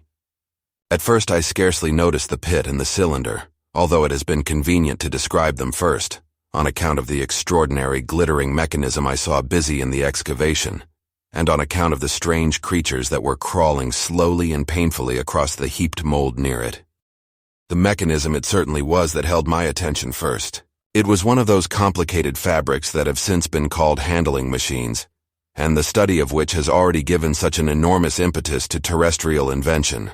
As it dawned upon me first, it presented a sort of metallic spider with 5 jointed agile legs, and with an extraordinary number of jointed levers, bars, and reaching and clutching tentacles about its body. Most of its arms were retracted, but with 3 long tentacles it was fishing out a number of rods, plates, and bars, which lined the covering and apparently strengthened the walls of the cylinder. These, as it extracted them, were lifted out and deposited upon a level surface of earth behind it.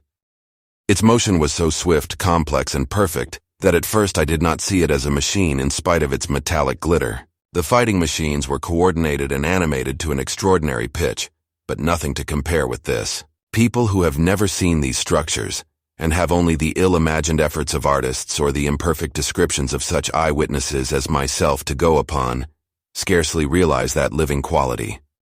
I recall particularly the illustration of one of the first pamphlets to give a consecutive account of the war. The artist had evidently made a hasty study of one of the fighting machines, and there his knowledge ended. He presented them as tilted, stiff tripods, without either flexibility or subtlety, and with an altogether misleading monotony of effect. The pamphlet containing these renderings had a considerable vogue, and I mention them here simply to warn the reader against the impression they may have created. They were no more like the Martians I saw in action than a Dutch doll is like a human being. To my mind, the pamphlet would have been much better without them. At first, I say, the handling machine did not impress me as a machine, but as a crab-like creature with a glittering integument, the controlling Martian whose delicate tentacles actuated its movements, seeming to be simply the equivalent of the crab's cerebral portion. But then I perceived the resemblance of its gray-brown, shiny, leathery integument to that of the other sprawling bodies beyond, and the true nature of this dexterous workman dawned upon me. With that realization my interest shifted to those other creatures, the real Martians. Already I had had a transient impression of these, and the first nausea no longer obscured my observation. Moreover, I was concealed and motionless and under no urgency of action. They were, I now saw, the most unearthly creatures it is possible to conceive. They were huge round bodies, or rather heads about 4 feet in diameter, each body having in front of it a face. This face had no nostrils indeed. The Martians do not seem to have had any sense of smell, but it had a pair of very large dark-colored eyes, and just beneath this a kind of fleshy beak. In the back of this head or body, I scarcely know how to speak of it, was the single tight tympanic surface, since known to be anatomically an ear, though it must have been almost useless in our dense air. In a group round the mouth were 16 slender, almost whip-like tentacles, arranged in 2 bunches of 8 each. These bunches have since been named rather aptly by that distinguished anatomist Professor Howes, the hands. Even as I saw these Martians for the first time, they seemed to be endeavoring to raise themselves on these hands, but of course, with the increased weight of terrestrial conditions, this was impossible. There is reason to suppose that on Mars they may have progressed upon them with some facility. The internal anatomy, I may remark here, as dissection has since shown, was almost equally simple. The greater part of the structure was the brain, sending enormous nerves to the eyes, ear, and tactile tentacles. Besides this were the bulky lungs into which the mouth opened, and the heart and its vessels. The pulmonary distress caused by the denser atmosphere and greater gravitational attraction was only too evident in the convulsive movements of the outer skin. And this was the sum of the Martian organs. Strange as it may seem to a human being, all the complex apparatus of digestion, which makes up the bulk of our bodies, did not exist in the Martians. They were heads, merely heads. Entrails they had none. They did not eat, much less digest. Instead, they took the fresh, living blood of other creatures and injected it into their own veins. I have myself seen this being done, as I shall mention in its place. But squeamish as I may seem, I cannot bring myself to describe what I could not endure even to continue watching. Let it suffice to say, blood obtained from a still-living animal, in most cases from a human being, was run directly by means of a little pipette into the recipient canal. The bare idea of this is no doubt horribly repulsive to us, but at the same time I think that we should remember how repulsive our carnivorous habits would seem to an intelligent rabbit. The physiological advantages of the practice of injection are undeniable, if one thinks of the tremendous waste of human time and energy occasioned by eating and the digestive process. Our bodies are half made up of glands and tubes and organs, occupied in turning heterogeneous food into blood. The digestive processes and their reaction upon the nervous system sap our strength and color our minds. Men go happy or miserable as they have healthy or unhealthy livers, or sound gastric glands. But the Martians were lifted above all these organic fluctuations of mood and emotion. Their undeniable preference for men as their source of nourishment is partly explained by the nature of the remains of the victims they had brought with them as provisions from Mars. These creatures, to judge from the shriveled remains that have fallen into human hands, were bipeds with flimsy, siliceous skeletons, almost like those of the siliceous sponges, and feeble musculature, standing about 6 feet high and having round, erect heads and large eyes in flinty sockets. 2 or 3 of these seemed to have been brought in each cylinder, and all were killed before Earth was reached. It was just as well for them, for the mere attempt to stand upright upon our planet would have broken every bone in their bodies. And while I am engaged in this description, I may add in this place certain further details which, although they were not all evident to us at the time, will enable the reader who is unacquainted with them to form a clearer picture of these offensive creatures. In 3 other points their physiology differed strangely from ours. Their organisms did not sleep, any more than the heart of man sleeps. Since they had no extensive muscular mechanism to recuperate, that periodical extinction was unknown to them. They had little or no sense of fatigue, it would seem. On Earth they could never have moved without effort, yet even to the last they kept in action. In 24 hours they did 24 hours of work, as even on Earth is perhaps the case with the ants. In the next place, wonderful as it seems in a sexual world, the Martians were absolutely without sex, and therefore without any of the tumultuous emotions that arise from that difference among men. A young Martian, there can now be no dispute, was really born upon Earth during the war, and it was found attached to its parent, partially budded off, just as young lily bulbs bud off, or like the young animals in the freshwater polyp. In man, in all the higher terrestrial animals, such a method of increase has disappeared, but even on this Earth it was certainly the primitive method. Among the lower animals, up even to those first cousins of the vertebrated animals, the tunicates, the 2 processes occur side by side. But finally, the sexual method superseded its competitor altogether. On Mars, however, just the reverse has apparently been the case. It is worthy of remark that a certain speculative writer of quasi-scientific repute, writing long before the Martian invasion, did forecast for man a final structure not unlike the actual Martian condition. His prophecy, I remember, appeared in November or December 1893 in a long-defunct publication, the Pall Mall Budget. And I recall a caricature of it in a pre-Martian periodical called Punch. He pointed out, writing in a foolish, facetious tone, that the perfection of mechanical appliances must ultimately supersede limbs, the perfection of chemical devices, digestion, that such organs as hair, external nose, teeth, ears, and chin were no longer essential parts of the human being, and that the tendency of natural selection would lie in the direction of their steady diminution through the coming ages. The brain alone remained a cardinal necessity. Only one other part of the body had a strong case for survival, and that was the hand, teacher, and agent of the brain. While the rest of the body dwindled, the hands would grow larger. There is many a true word written in jest, and here in the Martians we have beyond dispute the actual accomplishment of such a suppression of the animal side of the organism by the intelligence. To me it is quite credible that the Martians may be descended from beings not unlike ourselves, by a gradual development of brain and hands, the latter giving rise to the two bunches of delicate tentacles at last, at the expense of the rest of the body. Without the body, the brain would, of course, become a mere selfish intelligence, without any of the emotional substratum of the human being.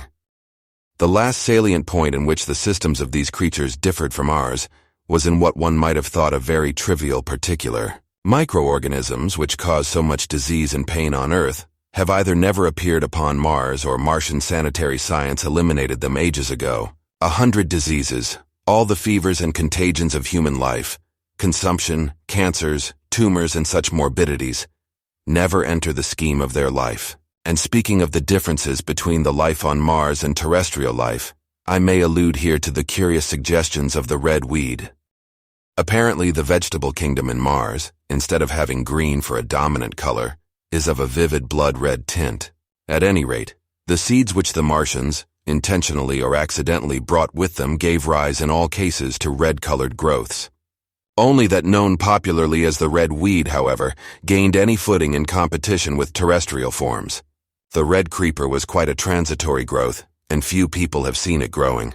For a time, however, the red weed grew with astonishing vigor and luxuriance. It spread up the sides of the pit by the 3rd or 4th day of our imprisonment, and its cactus-like branches formed a carmine fringe to the edges of our triangular window, and afterwards I found it broadcast throughout the country, and especially wherever there was a stream of water. The Martians had what appears to have been an auditory organ, a single round drum at the back of the head body, and eyes with a visual range not very different from ours, except that, according to Phillips, blue and violet were as black to them. It is commonly supposed that they communicated by sounds and tentacular gesticulations. This is asserted, for instance, in the able but hastily compiled pamphlet, written evidently by someone not an eyewitness of Martian actions, to which I have already alluded and which so far has been the chief source of information concerning them. Now, no surviving human being saw so much of the Martians in action as I did. I take no credit to myself for an accident, but the fact is so. And I assert that I watched them closely time after time, and that I have seen 4, 5, and once 6 of them sluggishly performing the most elaborately complicated operations together without either sound or gesture. Their peculiar hooting invariably preceded feeding. It had no modulation, and was, I believe, in no sense a signal, but merely the expiration of air preparatory to the suctional operation. I have a certain claim to at least an elementary knowledge of psychology, and in this matter, I am convinced as firmly as I am convinced of anything that the Martians interchange thoughts without any physical intermediation, and I've been convinced of this in spite of strong preconceptions. Before the Martian invasion, as an occasional reader here or there may remember, I had written with some little vehemence against the telepathic theory. The Martians wore no clothing. Their conceptions of ornament and decorum were necessarily different from ours, and not only were they evidently much less sensible of changes of temperature than we are, but changes of pressure do not seem to have affected their health at all seriously. Yet though they wore no clothing, it was in the other artificial additions to their bodily resources that their great superiority over man lay. We men, with our bicycles and road skates, our Lilienthal soaring machines, our guns and sticks and so forth, are just in the beginning of the evolution that the Martians have worked out. They have become practically mere brains, wearing different bodies according to their needs, just as men wear suits of clothes and take a bicycle in a hurry or an umbrella in the wet. And of their appliances, perhaps nothing is more wonderful to a man than the curious fact that what is the dominant feature of almost all human devices and mechanism is absent. The wheel is absent. Among all the things they brought to Earth, there is no trace or suggestion of their use of wheels. One would have at least expected it in locomotion. And in this connection, it is curious to remark that even on this Earth, nature has never hit upon the wheel, or has preferred other expedients to its development. And not only did the Martians either not know of, which is incredible, or abstain from the wheel, But in their apparatus, singularly little use is made of the fixed pivot, or relatively fixed pivot, with circular motions thereabout confined to one plane. Almost all the joints of the machinery present a complicated system of sliding parts, moving over small but beautifully curved friction bearings. And while upon this matter of detail, it is remarkable that the long leverages of their machines are in most cases actuated by a sort of sham musculature of the discs in an elastic sheath. These discs become polarized and drawn closely and powerfully together when traversed by a current of electricity. In this way, the curious parallelism to animal motions, which was so striking and disturbing to the human beholder, was attained. Such quasi-muscles abounded in the crab-like handling machine which, on my first peeping out of the slit, I watched unpacking the cylinder. It seemed infinitely more alive than the actual Martians lying beyond it in the sunset light, panting, stirring ineffectual tentacles, and moving feebly after their vast journey across space. While I was still watching their sluggish motions in the sunlight, and noting each strange detail of their form, the curate reminded me of his presence by pulling violently at my arm. I turned to a scowling face and silent, eloquent lips. He wanted the slit, which permitted only one of us to peep through, and so I had to forego watching them for a time while he enjoyed that privilege. When I looked again, the busy handling machine had already put together several of the pieces of apparatus it had taken out of the cylinder into a shape having an unmistakable likeness to its own. And down on the left, a busy little digging mechanism had come into view, emitting jets of green vapor and working its way round the pit, excavating and embanking in a methodical and discriminating manner. This it was which had caused the regular beating noise and the rhythmic shocks that had kept our ruinous refuge quivering. It piped and whistled as it worked. So far as I could see, the thing was without a directing Martian at all. Chapter 3: The Days of Imprisonment.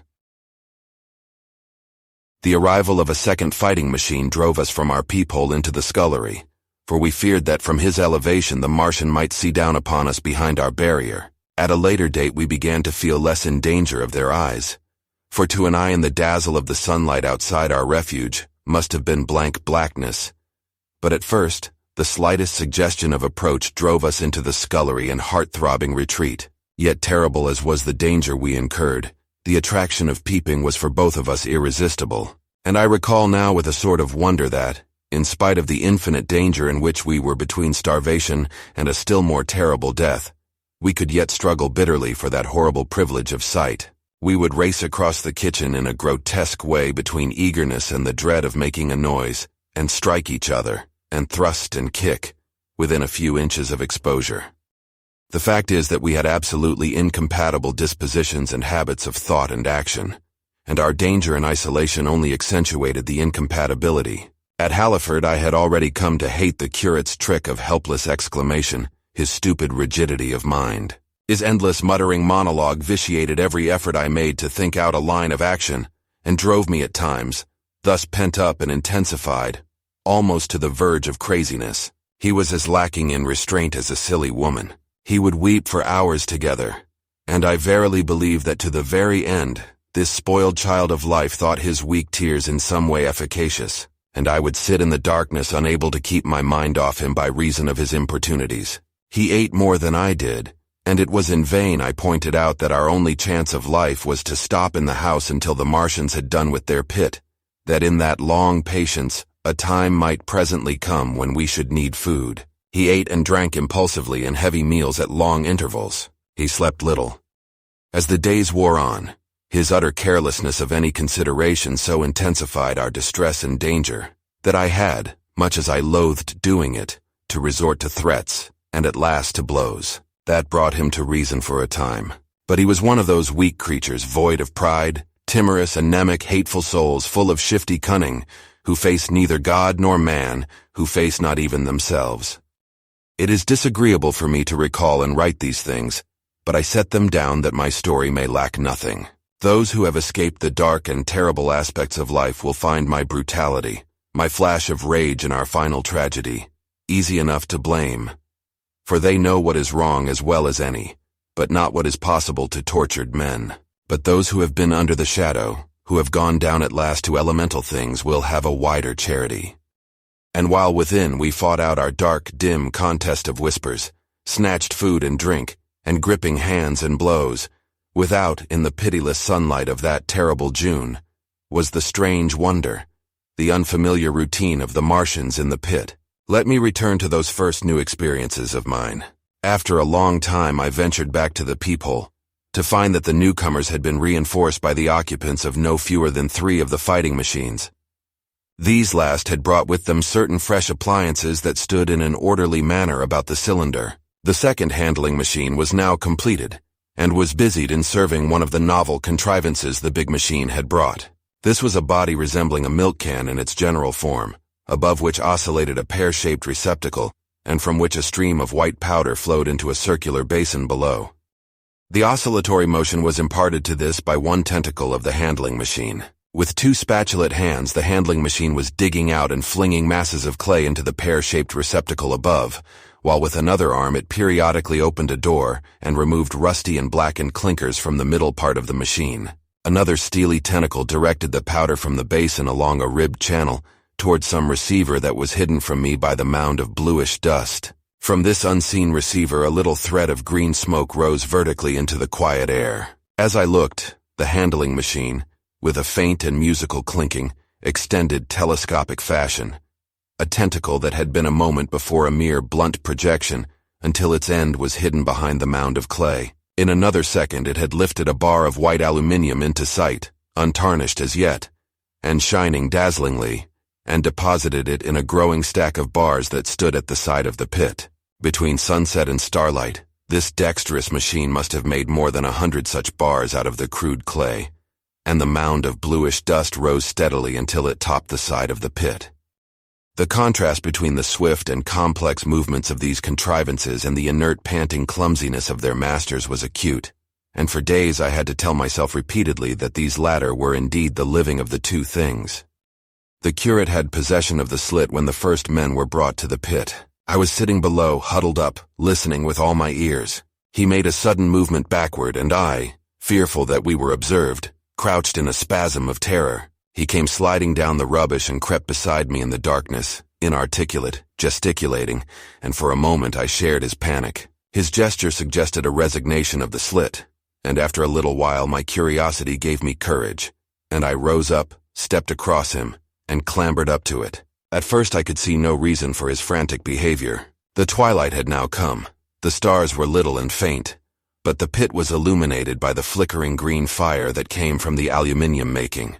The whole picture was a flickering scheme of green gleams and shifting rusty black shadows, strangely trying to the eyes. Over and through it all went the bats, heeding it not at all. The sprawling Martians were no longer to be seen. The mound of blue-green powder had risen to cover them from sight, and a fighting machine, with its legs contracted, crumpled, and abbreviated, stood across the corner of the pit. And then, amid the clang-hour of the machinery came a drifting suspicion of human voices that I entertained at first only to dismiss. I crouched, watching this fighting machine closely, satisfying myself now for the first time that the hood did indeed contain a Martian. As the green flames lifted, I could see the oily gleam of his integument and the brightness of his eyes. And suddenly I heard a yell, and saw a long tentacle reaching over the shoulder of the machine to the little cage that hunched upon its back. Then something struggling violently was lifted high against the sky, a black vague enigma against the starlight. And as this black object came down again, I saw by the green brightness that it was a man. For an instant he was clearly visible. He was a stout, ruddy, middle-aged man, well-dressed. 3 days before he must have been walking the world, a man of considerable consequence. I could see his staring eyes and gleams of light on his studs and watch chain. He vanished behind the mound, and for a moment there was silence. And then began a shrieking and a sustained and cheerful hooting from the Martians. I slid down the rubbish, struggled to my feet, clapped my hands over my ears, and bolted into the scullery. The curate, who had been crouching silently with his arms over his head, looked up as I passed, cried out quite loudly at my desertion of him, and came running after me. That night, as we lurked in the scullery, balanced between our horror and the terrible fascination this peeping had, although I felt an urgent need of action, I tried in vain to conceive some plan of escape. But afterwards, during the second day, I was able to consider our position with great clearness. The curate, I found, was quite incapable of discussion. This new and culminating atrocity had robbed him of all vestiges of reason or forethought. Practically, he had already sunk to the level of an animal. But as the saying goes, I gripped myself with both hands. It grew upon my mind, once I could face the facts, that terrible as our position was, there was as yet no justification for absolute despair. Our chief chance lay in the possibility of the Martians making the pit nothing more than a temporary encampment, or even if they kept it permanently, they might not consider it necessary to guard it, and a chance of escape might be afforded us. I also weighed very carefully the possibility of our digging a way out in a direction away from the pit, but the chances of our emerging within sight of some sentinel fighting machine seemed at first too great, and I should have had to do all the digging myself. The curate would certainly have failed me. It was on the third day, if my memory serves me right, that I saw the lad killed. It was the only occasion on which I actually saw the Martians feed. After that experience, I avoided the hole in the wall for the better part of a day. I went into the scullery, removed the door, and spent some hours digging with my hatchet as silently as possible. But when I had made a hole about a couple of feet deep, the loose earth collapsed noisily, and I did not dare continue. I lost heart and lay down on the scullery floor for a long time, having no spirit even to move. And after that, I abandoned altogether the idea of escaping by excavation. It says much for the impression the Martians had made upon me that at first I entertained little or no hope of our escape being brought about by their overthrow through any human effort. But on the fourth or fifth night, I heard a sound like heavy guns. It was very late in the night, and the moon was shining brightly. The Martians had taken away the excavating machine, and, save for a fighting machine that stood in the remoter bank of the pit, and a handling machine that was buried out of my sight in a corner of the pit immediately beneath my peephole, the place was deserted by them. Except for the pale glow from the handling machine and the bars and patches of white moonlight, the pit was in darkness, and, except for the clinking of the handling machine, quite still. That night was a beautiful serenity. Save for one planet, the moon seemed to have the sky to herself. I heard a dog howling, and that familiar sound it was that made me listen. Then I heard quite distinctly a booming exactly like the sound of great guns. 6 distinct reports I counted, and after a long interval 6 again. And that was all. Chapter 4. The Death of the Curate. It was on the 6th day of our imprisonment that I peeped for the last time, and presently found myself alone. Instead of keeping close to me and trying to oust me from the slit, the curate had gone back into the scullery. I was struck by a sudden thought. I went back quickly and quietly into the scullery. In the darkness I heard the curate drinking. I snatched in the darkness, and my fingers caught a bottle of Burgundy.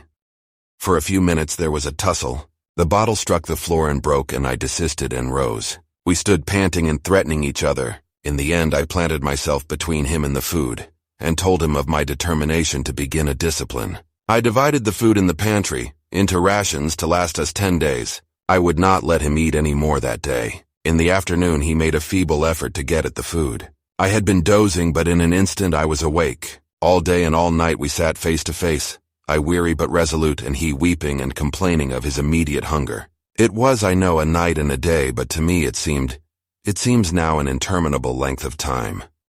And so our widened incompatibility ended at last in open conflict. For 2 vast days we struggled in undertones and wrestling contests. There were times when I beat and kicked him madly, times when I cajoled and persuaded him, and once I tried to bribe him with the last bottle of Burgundy, for there was a rainwater pump from which I could get water. But neither force nor kindness availed. He was indeed beyond reason. He would neither desist from his attacks on the food, nor from his noisy babbling to himself. The rudimentary precautions to keep our imprisonment endurable he would not observe. Slowly I began to realize the complete overthrow of his intelligence, to perceive that my sole companion in this close and sickly darkness was a man insane. From certain vague memories I am inclined to think my own mind wandered at times. I had strange and hideous dreams whenever I slept. It sounds paradoxical, but I am inclined to think that the weakness and insanity of the curate warned me, braced me, and kept me a sane man. On the 8th day he began to talk aloud instead of whispering, and nothing I could do would moderate his speech. "It is just, O God," he would say over and over again. "It is just, On me and mine be the punishment laid. We have sinned, we have fallen short. There was poverty, sorrow, the poor were trodden in the dust, and I held my peace. I preached acceptable folly, my God, what folly, when I should have stood up though I died for it and called upon them to repent. Oppressors of the poor and needy. The winepress of God. Then he would suddenly revert to the matter of the food I withheld from him, praying, begging, weeping, at last threatening. He began to raise his voice. I prayed him not to. He perceived a hold on me. He threatened he would shout and bring the Martians upon us. For a time that scared me, but any concession would have shortened our chance of escape beyond estimating. I defied him, although I felt no assurance that he might not do this thing. But that day at any rate he did not. He talked with his voice rising slowly, through the greater part of the 8th and 9th day's threats, entreaties, mingled with a torrent of half-sane and always frothy repentance for his vacant sham of God's service, such as made me pity him. Then he slept a while and began again with renewed strength, so loudly that I must needs make him desist. Be still, I implored.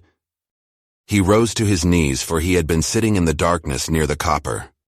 I have been still too long, he said, in a tone that must have reached the pit, and now I must bear my witness. Woe unto this unfaithful city! Woe, woe, woe, woe, woe, to the inhabitants of the earth by reason of the other voices of the trumpet.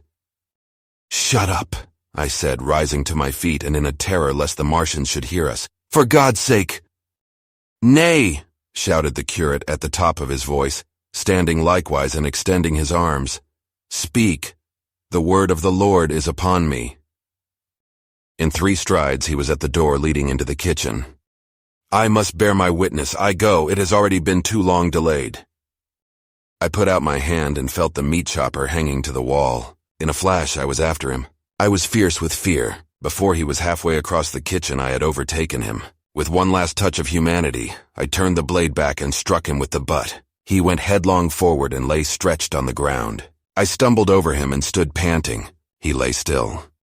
Suddenly I heard a noise without, the run and smash of slipping plaster, and the triangular aperture in the wall was darkened. I looked up and saw the lower surface of a handling machine coming slowly across the hole. One of its gripping limbs curled amid the debris. Another limb appeared, feeling its way over the fallen beams.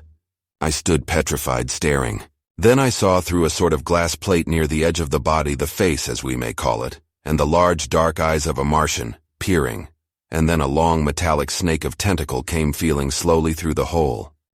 I turned by an effort, stumbled over the curate, and stopped at the scullery door.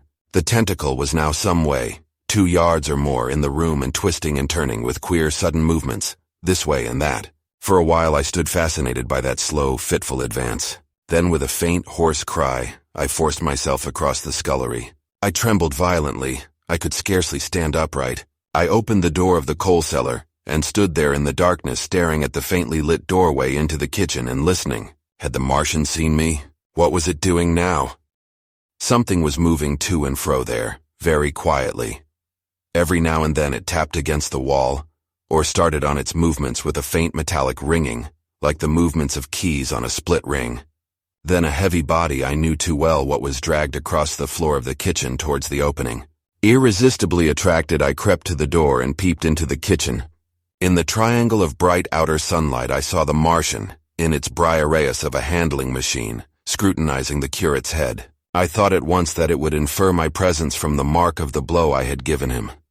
I crept back to the coal cellar, shut the door, and began to cover myself up as much as I could, and as noiselessly as possible in the darkness, among the firewood and coal therein. Every now and then I paused, rigid, to hear if the Martian had thrust its tentacles through the opening again. Then the faint metallic jingle returned. I traced it slowly, feeling over the kitchen. Presently I heard it nearer in the scullery, as I judged. I thought that its length might be insufficient to reach me. I prayed copiously. It passed, scraping faintly across the cellar door. An age of almost intolerable suspense intervened. Then I heard it fumbling at the latch. It had found the door. The Martians understood doors. It worried at the catch for a minute, perhaps, and then the door opened. In the darkness I could just see the thing like an elephant's trunk more than anything else, waving towards me and touching and examining the wall, coals, wood, and ceiling. It was like a black worm swaying its blind head to and fro. Once even, it touched the heel of my boot. I was on the verge of screaming. I bit my hand. For a time, the tentacle was silent. I could have fancied it had been withdrawn. Presently, with an abrupt click, it gripped something I thought it had me, and seemed to go out of the cellar again. For a minute I was not sure. Apparently it had taken a lump of coal to examine. I seized the opportunity of slightly shifting my position, which had become cramped, and then listened. I whispered passionate prayers for safety. Then I heard the slow, deliberate sound creeping towards me again. Slowly, slowly it drew near, scratching against the walls and tapping the furniture. While I was still doubtful, it rapped smartly against the cellar door and closed it. I heard it go into the pantry, and the biscuit tins rattled and a bottle smashed, and then came a heavy bump against the cellar door. Then silence that passed into an infinity of suspense. Had it gone? At last I decided that it had. It came into the scullery no more, but I lay all the 10th day in the close darkness, buried among coals and firewood, not daring even to crawl out for the drink for which I craved. It was the 11th day before I ventured so far from my security. Chapter 5. The Stillness. My first act before I went into the pantry was to fasten the door between the kitchen and the scullery. But the pantry was empty. Every scrap of food had gone. Apparently the Martian had taken it all on the previous day. At that discovery I despaired for the first time. I took no food or no drink either on the 11th or the 12th day. At first my mouth and throat were parched, and my strength ebbed sensibly. I sat about in the darkness of the scullery, in a state of despondent wretchedness. My mind ran on eating. I thought I had become deaf, for the noises of movement I had been accustomed to hear from the pit had ceased absolutely. I did not feel strong enough to crawl noiselessly to the peephole, or I would have gone there. On the 12th day my throat was so painful that, taking the chance of alarming the Martians, I attacked the creaking rainwater pump that stood by the sink, and got a couple of glassfuls of blackened and tainted rainwater. I was greatly refreshed by this, and emboldened by the fact that no inquiring tentacle followed the noise of my pumping. During these days, in a rambling, inconclusive way, I thought much of the curate and of the manner of his death. On the 13th day I drank some more water, and dozed and thought disjointedly of eating and of vague, impossible plans of escape. Whenever I dozed I dreamt of horrible phantasms, of the death of the curate, or of sumptuous dinners. But asleep or awake, I felt a keen pain that urged me to drink again and again. The light that came into the scullery was no longer gray but red. To my disordered imagination it seemed the color of blood. On the 14th day I went into the kitchen, and I was surprised to find that the fronds of the red weed had grown right across the hole in the wall, turning the half-light of the place into a crimson-colored obscurity. It was early on the 15th day that I heard a curious, familiar sequence of sounds in the kitchen, and listening, identified it as the snuffing and scratching of a dog. Going into the kitchen, I saw a dog's nose peering in through a break among the ruddy fronds. This greatly surprised me. At the scent of me, he barked shortly. I thought if I could induce him to come into the place quietly, I should be able perhaps to kill and eat him. And in any case, it would be advisable to kill him, lest his actions attracted the attention of the Martians. I crept forward, saying, "Good dog," very softly, but he suddenly withdrew his head and disappeared. I listened. I was not deaf, but certainly the pit was still. I heard a sound like the flutter of a bird's wings and a horse croaking, but that was all. For a long while I lay close to the peephole, but not daring to move aside the red plants that obscured it. Once or twice I heard a faint pitter-patter like the feet of the dog going hither and thither on the sand far below me, and there were more bird-like sounds, but that was all. At length, encouraged by the silence, I looked out. Except in the corner, where a multitude of crows hopped and fought over the skeletons of the dead the Martians had consumed, there was not a living thing in the pit. I stared about me, scarcely believing my eyes. All the machinery had gone, save for the big mound of grayish-blue powder in one corner, certain bars of aluminium in another, the black birds, and the skeletons of the killed, The place was merely an empty circular pit in the sand. Slowly I thrust myself out through the red weed and stood upon the mound of rubble. I could see in any direction save behind me, to the north, and neither Martians nor sign of Martians were to be seen. The pit dropped sheerly from my feet, but a little way along the rubbish afforded a practicable slope to the summit of the ruins. My chance of escape had come. I began to tremble. I hesitated for some time, and then, in a gust of desperate resolution, and with a heart that throbbed violently, I scrambled to the top of the mound in which I had been buried so long. I looked about again. To the northward, too, no Martian was visible. When I had last seen this part of Sheen in the daylight, it had been a straggling street of comfortable white and red houses, interspersed with abundant shady trees. Now I stood on a mound of smashed brickwork, clay and gravel, over which spread a multitude of red cactus-shaped plants, knee-high, without a solitary terrestrial growth to dispute their footing. The trees near me were dead and brown, but further a network of red thread scaled the still living stems. The neighboring houses had all been wrecked, but none had been burned. Their walls stood sometimes to the second story, with smashed windows and shattered doors. The red weed grew tumultuously in their roofless rooms. Below me was the great pit with the crows struggling for its refuse. A number of other birds hopped about among the ruins. Far away I saw a gaunt cat slink crouchingly along a wall, but traces of men there were none. The day seemed by contrast with my recent confinement, dazzlingly bright, the sky a glowing blue. A gentle breeze kept the red weed that covered every scrap of unoccupied ground gently swaying. And oh, the sweetness of the air. Chapter 6: The Work of 15 Days. For some time I stood tottering on the mound regardless of my safety. Within that noisome den from which I had emerged, I had thought with a narrow intensity only of our immediate security. I had not realized what had been happening to the world, had not anticipated this startling vision of unfamiliar things. I had expected to see Sheen in ruins. I found about me the landscape, weird and lurid, of another planet.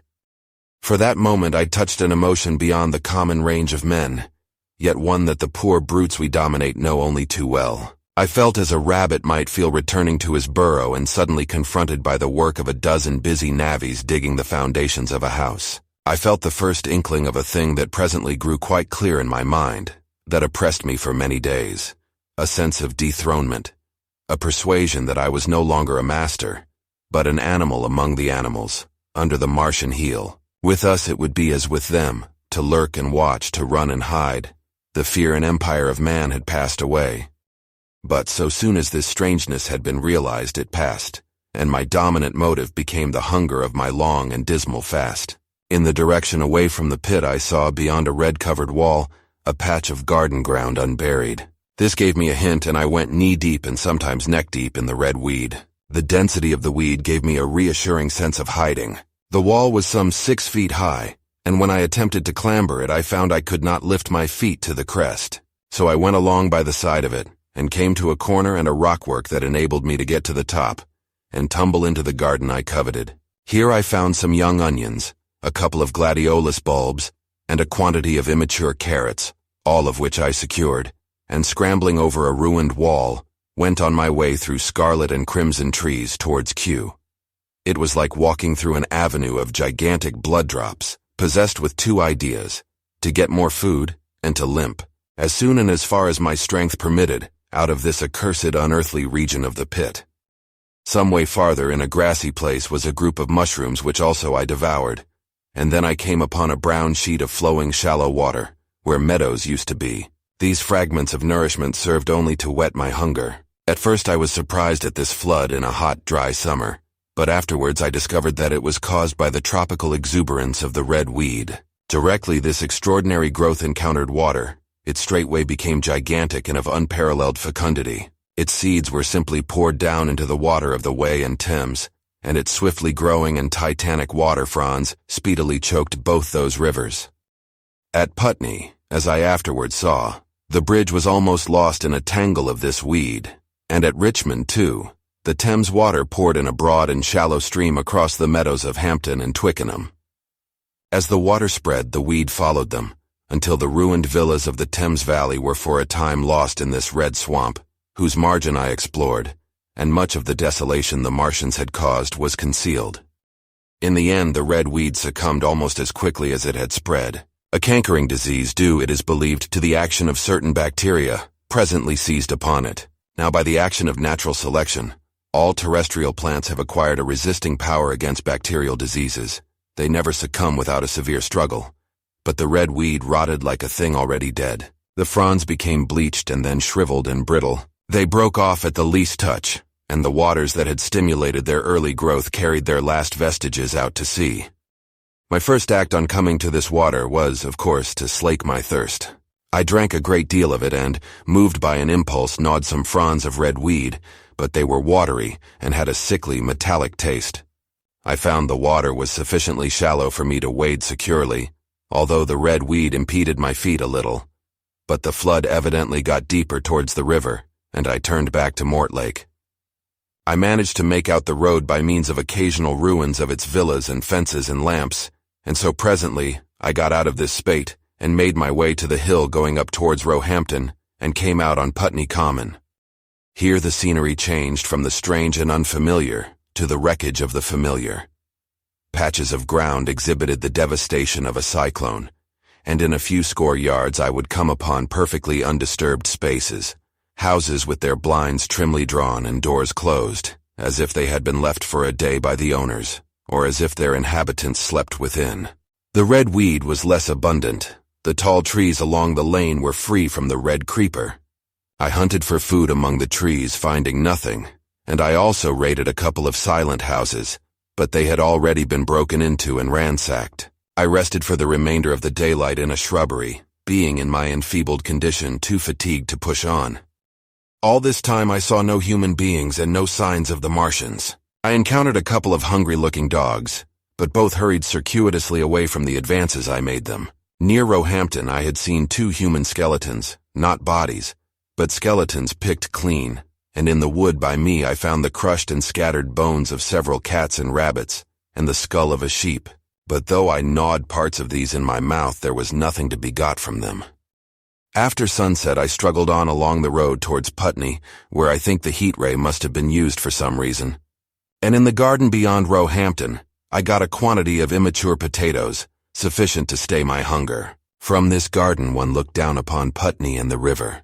The aspect of the place in the dusk was singularly desolate, blackened trees, blackened, desolate ruins, and down the hill the sheets of the flooded river, red tinged with the weed, and over all silence. It filled me with indescribable terror to think how swiftly that desolating change had come. For a time I believed that mankind had been swept out of existence and that I stood there alone, the last man left alive. Hard by the top of Putney Hill I came upon another skeleton, with the arms dislocated and removed several yards from the rest of the body. As I proceeded I became more and more convinced that the extermination of mankind was, save for such stragglers as myself, already accomplished in this part of the world. The Martians, I thought, had gone on and left the country desolated, seeking food elsewhere. Perhaps even now they were destroying Berlin or Paris, or it might be they had gone northward. Chapter 7. The Man on Putney Hill. I spent that night in the inn that stands at the top of Putney Hill, sleeping in a made bed for the first time since my flight to Leatherhead. I will not tell the needless trouble I had breaking into that house afterwards I found the front door was on the latch, nor how I ransacked every room for food, until just on the verge of despair, in what seemed to me to be a servant's bedroom, I found a rat-gnawed crust and 2 tins of pineapple. The place had been already searched and emptied. In the bar I afterwards found some biscuits and sandwiches that had been overlooked. The latter I could not eat, they were too rotten, but the former not only stayed my hunger but filled my pockets. I lit no lamps, fearing some Martian might come beating that part of London for food in the night. Before I went to bed I had an interval of restlessness, and prowled from window to window, peering out for some sign of these monsters. I slept little. As I lay in bed I found myself thinking consecutively, a thing I do not remember to have done since my last argument with the curate. During all the intervening time my mental condition had been a hurrying succession of vague emotional states, or a sort of stupid receptivity. But in the night my brain, reinforced I suppose by the food I had eaten, grew clear again, and I thought. 3 things struggled for possession of my mind. the killing of the curate, the whereabouts of the Martians, and the possible fate of my wife. The former gave me no sensation of horror or remorse to recall. I saw it simply as a thing done, a memory infinitely disagreeable, but quite without the quality of remorse. I saw myself then as I see myself now, driven step by step towards that hasty blow, the creature of a sequence of accidents leading inevitably to that. I felt no condemnation, yet the memory, static, unprogressive, haunted me. In the silence of the night, with that sense of the nearness of God that sometimes comes into the stillness and the darkness, I stood my trial, my only trial, for that moment of wrath and fear. I retraced every step of our conversation, from the moment when I had found him crouching beside me, heedless of my thirst, and pointing to the fire and smoke that streamed up from the ruins of Weybridge. We had been incapable of cooperation. Grim chance had taken no heed of that. Had I foreseen, I should have left him at Halliford. But I did not foresee, and crime is to foresee and do. And I set this down as I have set all this story down as it was. There were no witnesses. All these things I might have concealed. But I set it down, and the reader must form his judgment as he will. And when by an effort I had set aside that picture of a prostrate body, I faced the problem of the Martians and the fate of my wife. For the former I had no data. I could imagine 100 things, and so unhappily I could for the latter. And suddenly that night became terrible. I found myself sitting up in bed staring at the dark. I found myself praying that the heat ray might have suddenly and painlessly struck her out of being. Since the night of my return from Leatherhead I had not prayed. I had uttered prayers, fetish prayers, had prayed as heathens mutter charms when I was in extremity. But now I prayed indeed, pleading steadfastly and sanely, face to face with the darkness of God. Strange night. Strangest in this that so soon as dawn had come, I who had talked with God crept out of the house like a rat leaving its hiding place, a creature scarcely larger, an inferior animal, a thing that for any passing whim of our masters might be hunted and killed. Perhaps they also prayed confidently to God. Surely if we have learned nothing else, this war has taught us pity for those witless souls that suffer our dominion. The morning was bright and fine, and the eastern sky glowed pink and was fretted with little golden clouds. In the road that runs from the top of Putney Hill to Wimbledon was a number of poor vestiges of the panic torrent that must have poured Londonward on the Sunday night after the fighting began. There was a little two-wheeled cart inscribed with the name of Thomas Lobb, greengrocer, New Malden, with a smashed wheel and an abandoned tin trunk. There was a straw hat trampled into the now hardened mud, and at the top of West Hill, a lot of blood-stained glass about the overturned water trough. My movements were languid, my plans of the vaguest. I had an idea of going to Leatherhead, though I knew that there I had the poorest chance of finding my wife. Certainly, unless death had overtaken them suddenly, my cousins and she would have fled thence. But it seemed to me I might find or learn there whither the Surrey people had fled. I knew I wanted to find my wife, that my heart ached for her in the world of men. But I had no clear idea how the finding might be done. I was also sharply aware now of my intense loneliness. From the corner I went, under cover of a thicket of trees and bushes, to the edge of Wimbledon Common stretching wide and far. That dark expanse was lit in patches by yellow gorse and broom.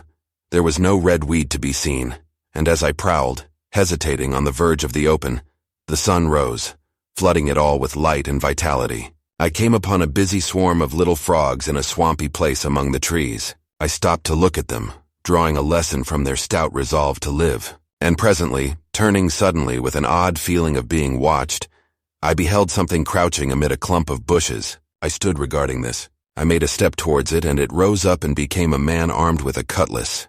I approached him slowly. He stood silent and motionless regarding me. As I drew nearer, I perceived he was dressed in clothes as dusty and filthy as my own. He looked indeed as though he had been dragged through a culvert. Nearer, I distinguished the green slime of ditches mixing with the pale drab of dried clay and shiny coaly patches. His black hair fell over his eyes, and his face was dark and dirty and sunken, so that at first I did not recognize him. There was a red cut across the lower part of his face.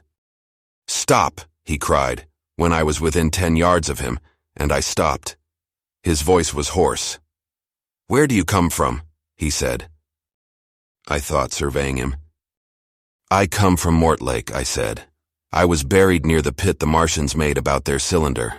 I have worked my way out and escaped."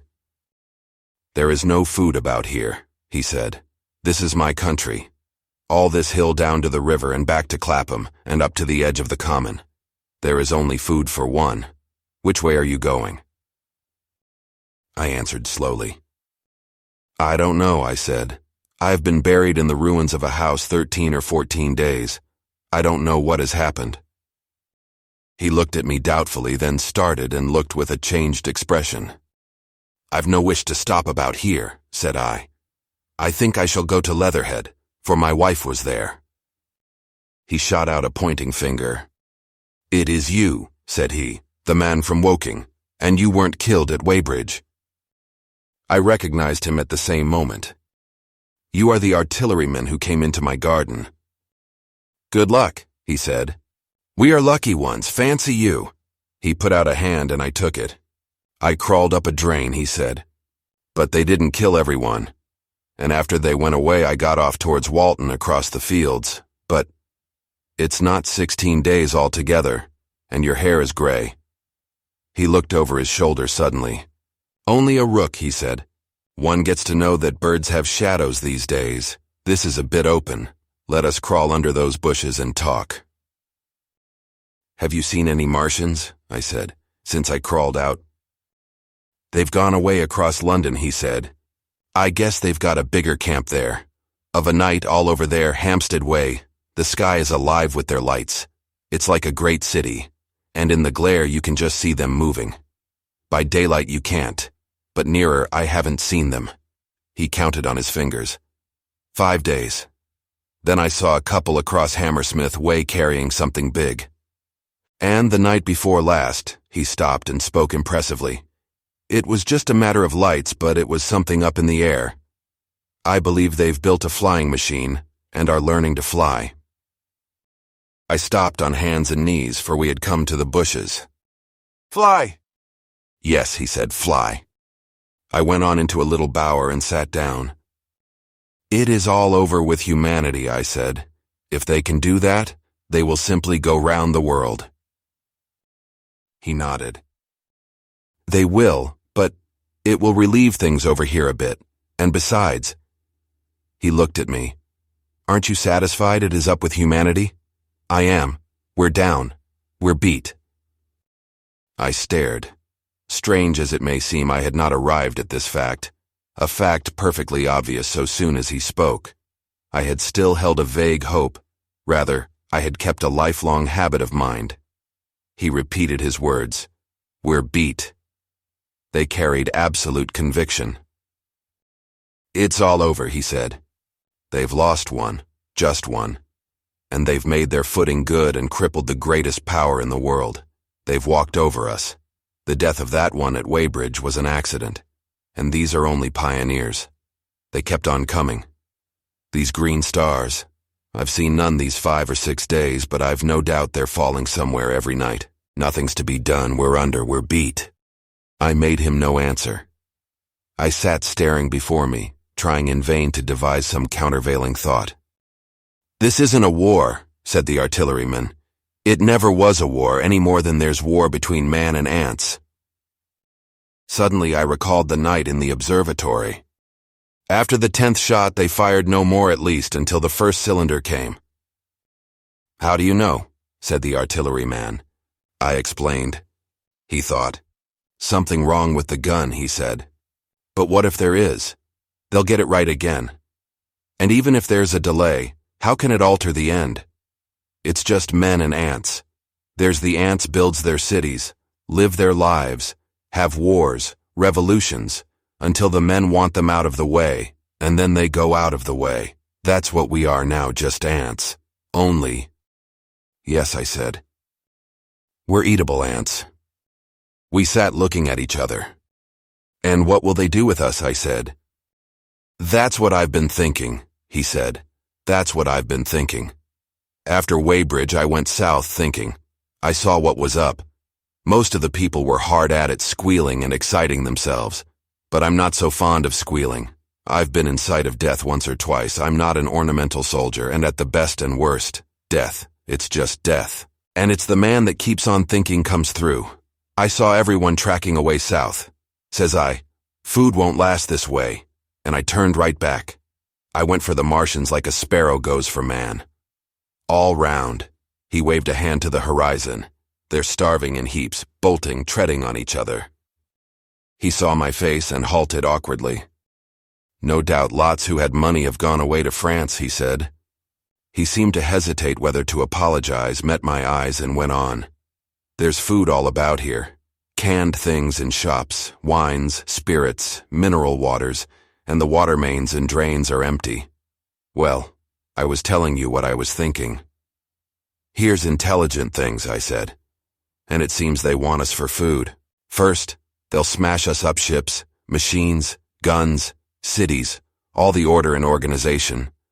All that will go. If we were the size of ants, we might pull through. But we're not. It's all too bulky to stop. That's the first certainty. Eh? I assented. It is. I've thought it out. Very well then. Next. At present we're caught as we're wanted. A Martian has only to go a few miles to get a crowd on the run. And I saw one day, out by Wandsworth, picking houses to pieces and routing among the wreckage. But they won't keep on doing that. So soon as they've settled all our guns and ships, and smashed our railways, and done all the things they are doing over there, they will begin catching us systematic, picking the best and storing us in cages and things. That's what they will start doing in a bit. Lord, they haven't begun on us yet, don't you see that? Not begun, I exclaimed. Not begun.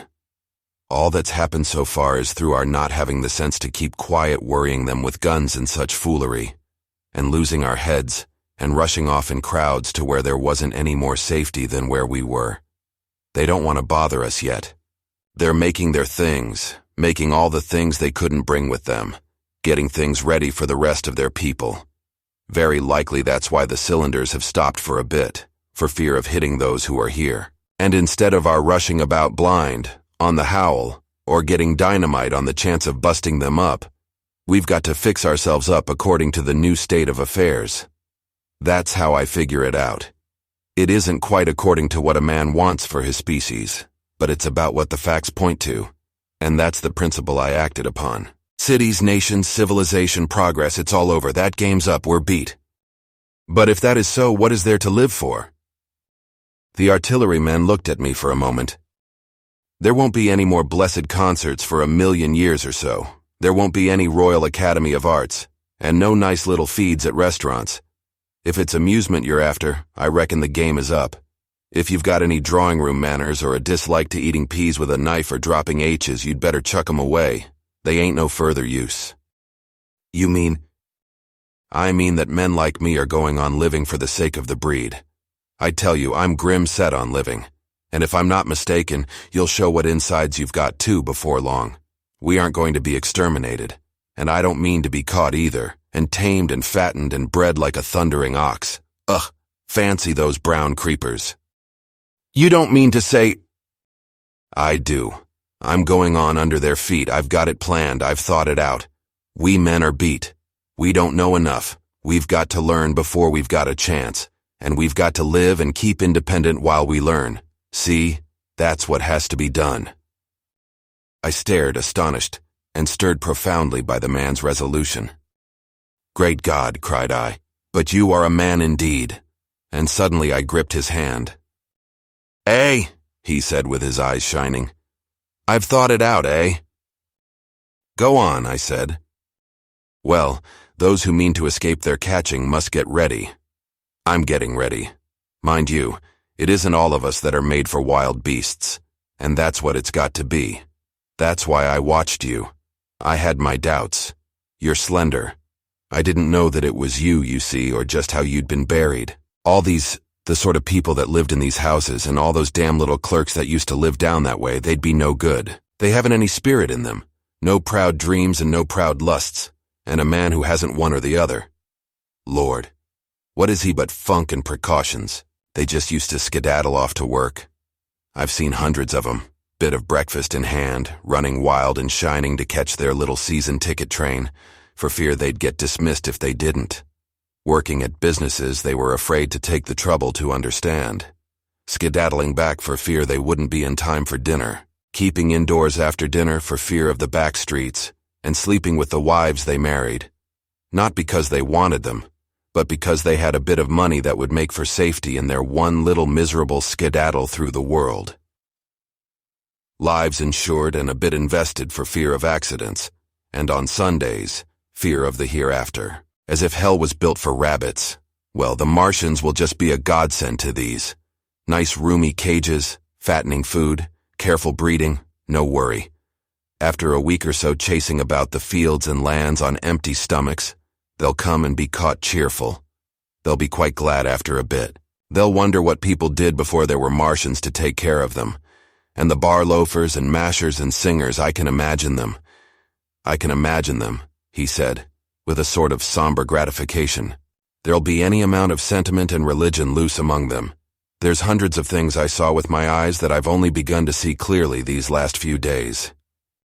There's lots will take things as they are, fat and stupid.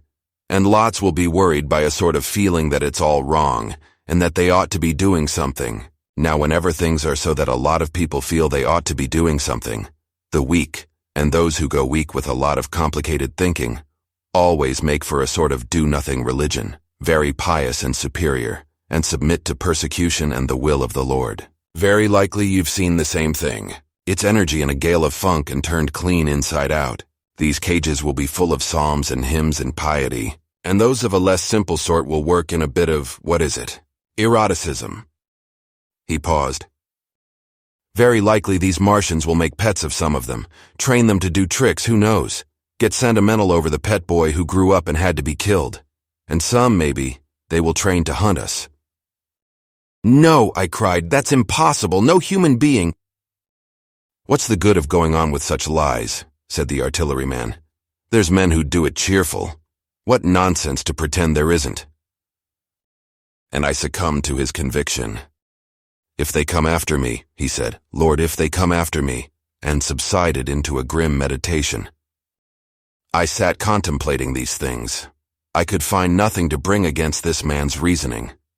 In the days before the invasion, no one would have questioned my intellectual superiority to his eye, a professed and recognized writer on philosophical themes, and he, a common soldier.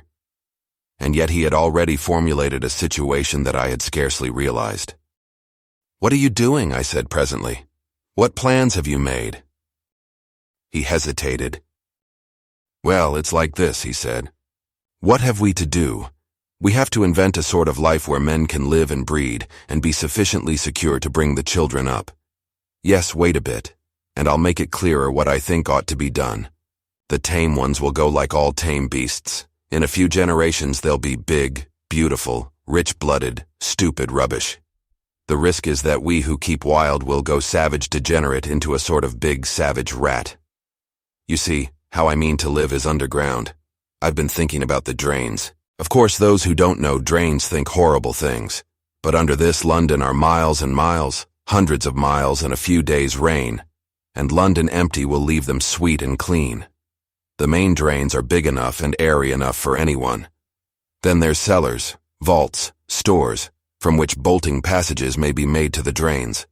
And the railway tunnels and subways, eh? You begin to see? And we form a bandable-bodied, clean-minded men. We're not going to pick up any rubbish that drifts in. Weaklings go out again. As you meant me to go? Well, I parleyed, didn't I? We won't quarrel about that. Go on. Those who stop obey orders. Able-bodied, clean-minded women we want also. Mothers and teachers. No lackadaisical ladies, no blasted rolling eyes. We can't have any weak or silly. Life is real again, and the useless and cumbersome and mischievous have to die. They ought to die, they ought to be willing to die. It's a sort of disloyalty after all to live and taint the race, and they can't be happy.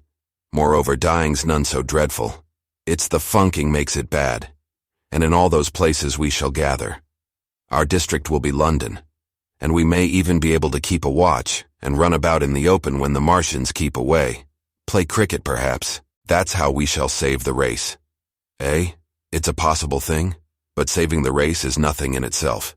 As I say, that's only being rats. It's saving our knowledge and adding to it is the thing.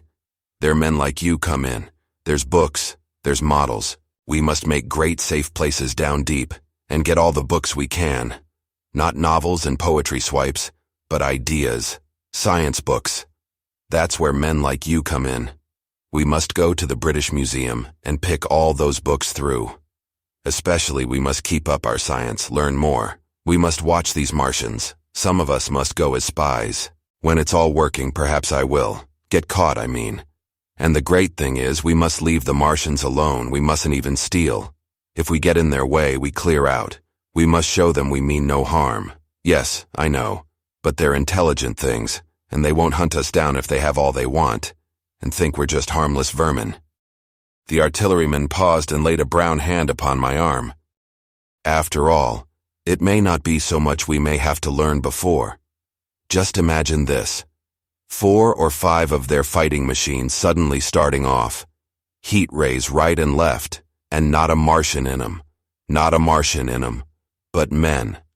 Men who have learned the way how. It may be in my time even. Those men, fancy having one of them lovely things with its heat ray wide and free. Fancy having it in control. What would it matter if you smashed to smithereens at the end of the run, after a bust like that? I reckon the Martians'll open their beautiful eyes. Can't you see them, man? Can't you see them hurrying, puffing and blowing and hooting to their other mechanical affairs? Something out of gear in every case. And swish, bang, rattle, swish. Just as they are fumbling over it, swish comes the heat ray, and behold, man has come back to his own. For a while, the imaginative daring of the artilleryman, and the tone of assurance and courage he assumed, completely dominated my mind. I believed unhesitatingly both in his forecast of human destiny and in the practicability of his astonishing scheme, and the reader who thinks me susceptible and foolish must contrast his position, reading steadily with all his thoughts about his subject, and mine, crouching fearfully in the bushes and listening, distracted by apprehension. We talked in this manner through the early morning time, and later crept out of the bushes, and after scanning the sky for Martians, hurried precipitately to the house on Putney Hill, where he had made his lair. It was the coal cellar of the place, and when I saw the work he had spent a week upon, it was a burrow scarcely 10 yards long, which he designed to reach to the main drain on Putney Hill.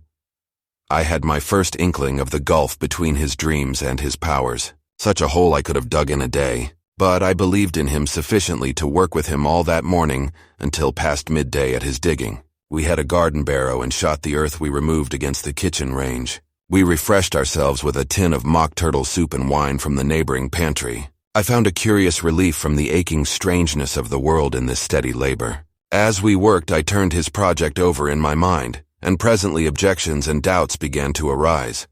But I worked there all the morning, so glad was I to find myself with a purpose again. After working an hour, I began to speculate on the distance one had to go before the cloaca was reached, the chances we had of missing it altogether. My immediate trouble was why we should dig this long tunnel, when it was possible to get into the drain at once down one of the manholes, and work back to the house. It seemed to me, too, that the house was inconveniently chosen, and required a needless length of tunnel. "We're working well," he said. He put down his spade. "Let us knock off a bit," he said. "I think it's time we reconnoitered from the roof of the house." I was for going on, and after a little hesitation he resumed his spade. And then suddenly I was struck by a thought. I stopped, and so did he at once. "Why were you walking about the common," I said, "instead of being here?" "Taking the air," he said. "I was coming back. It's safer by night."